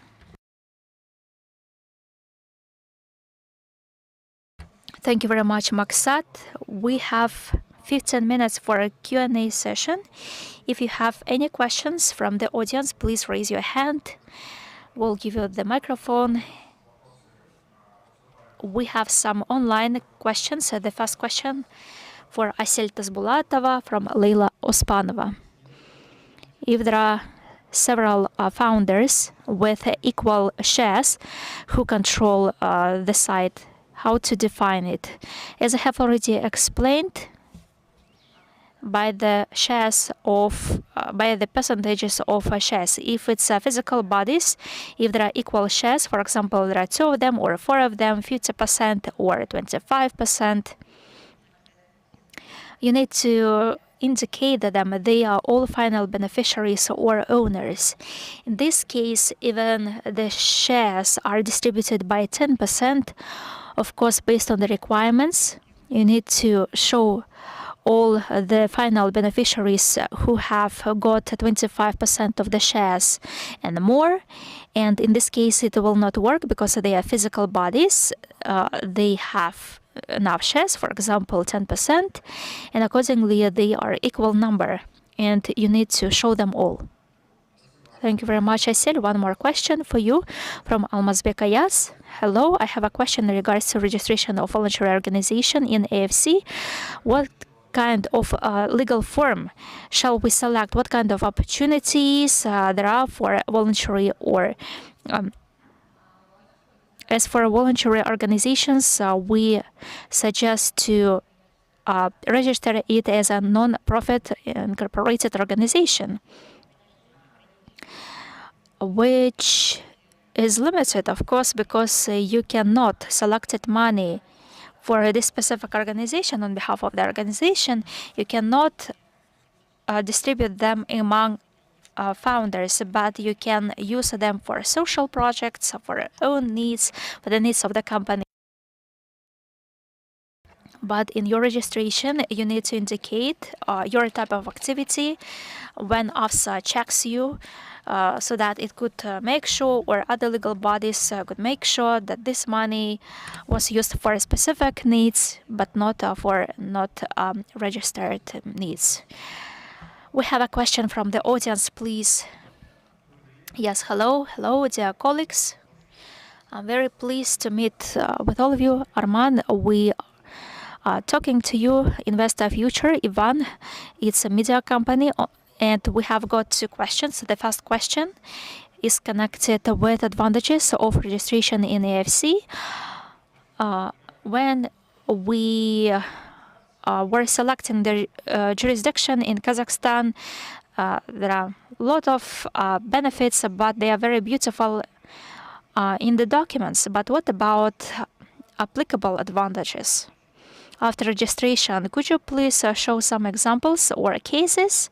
We know that the registration is made based on the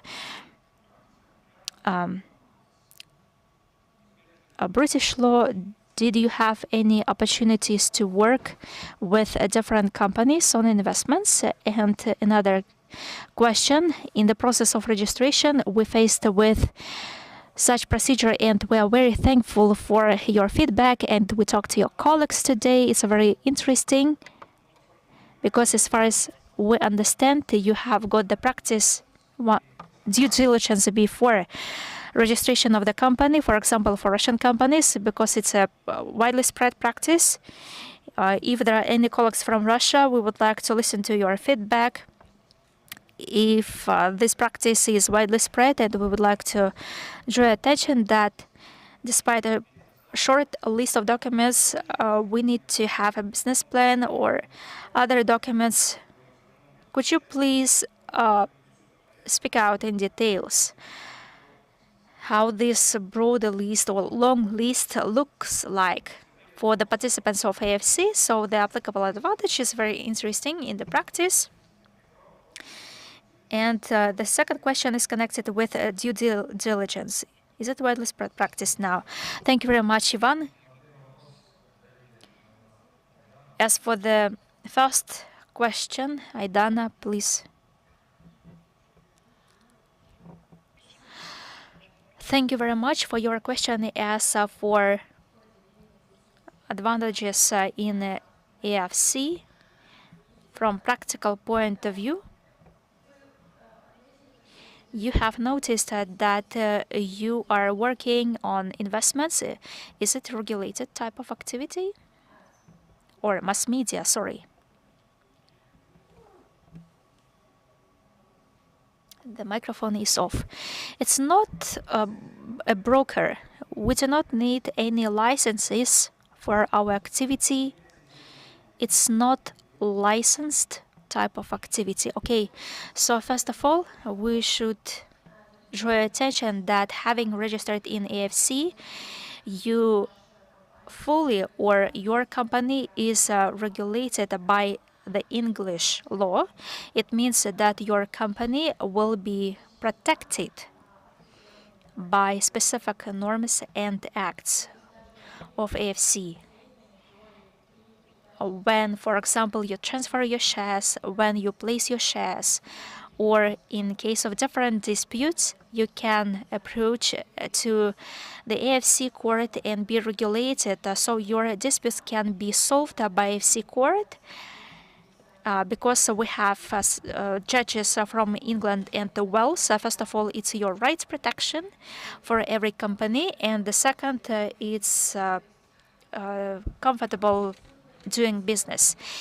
If you are planning to work with foreign partners in the future, for foreign partners, it's very important to be protected as well. And for them, it's not clear what is LP or a joint stock company from a Kazakhstani legislation point of view. For them, English law is more preferable. If you want to attract foreign investors, for them, it's very important to know that there are some organizational and legal forms that are known for them, how they work in the practice, and if you speak about some tax preferences. If not to speak about financial companies, all participants of AIFC in dividends payments, they are free from the corporate income tax. In general, I hope that I responded to your question. And as for the second question, Asel, please. Thank you very much for your question. Of course, we are receiving a lot of questions, similar questions. It's a practice of registrar for additional documents information, which is used not only regards to Russian companies, but also for Kazakhstani companies and people as well. Please don't think that you are special and that there is special attention for you. It's not true. The registrar is very strict about own requirements. You are right. We have listed a standard list, and we cannot introduce another section on business plan. HR projections probably was asked from you. We do not implement it, but if you look at 2018, when the company is registered only on a piece of paper, we used to have these requirements, business plan, HR projections, as some part of due diligence as well. In the future, in order to avoid any issues after the registrar return to your request for further elaboration, if you approach us for consultations, we recommend to be ready to have additional information in case if the next day after you applied, you will receive some comments, you would be ready to respond to them. And this practice will exist today. And when, we cannot say it properly. I hope I answered your question. Another question, online question from Alshaz Danyar to Asel is, can we, for example, change the legal form of LP in Kazakhstan, or we can, why do we need redemilitarization of LP in order to keep the name of the company or the date of the company or the registration of the company? Of course, I will refer to some legal acts of the Republic of Kazakhstan. Redemilitarization, like it's shown in English law. It's not possible here because it's not envisaged by the laws of the Republic of Kazakhstan. The Republic of Kazakhstan jurisdiction will not release its company in order to change its jurisdiction. What are the opportunities here? You can register a new company in AFC and via lawsuits on the merging to LP of the company. We have some cases. Of course, we didn't have such cases, but we have heard about similar cases that it's possible, that it's considered. You can consider it, or you can establish a new company, register it as a private company, and to transfer all your assets. Thank you very much. We have another question from the audience. Hello. Ecosystem of Trust Trustme.kz. We are registered in AFC as private company, and we have launched some shares. And we attract investments, and it is not comfortable for all of our investors to become our founders. Is there any chance for us to have them issued a certificate that they do own their shares without being included into the list of founders of our company? Thank you very much for your question. Unfortunately, our company has also been registered by the Department of Justice, and in accordance with the order of the Department of Justice, all funders of the company have to be reflected in the general database. So there is no chance for us not to reflect all of the funders. Thank you. Thank you. And this is the very last question online for Andana from Ramina. How much time does change of data procedure takes? After you have prepared all of the documents in a correct way and you have supplied your documents to the Office of Registrar, in average it takes about a week to re-register, because once we receive the documents, the package gets transferred over to the Department of Justice in case if there is some debts to be covered by the CEO. It needs to be verified, and they asked they would like to ask another question. So can participants act beyond AIFC in Almaty or Shymkent? You may perform your activity elsewhere, but it is important to have your legal address registered at AIFC, as it was said by Asil. The majority of the left bank of Nur-Sultan is available for those purposes. Thank you very much, dear colleagues, dear guests. Our session is ending. You see our contact details on a slide. Please send your questions online. We will be glad to see you in person and respond to all of your issues, if any. Thank you so much, and see you next time.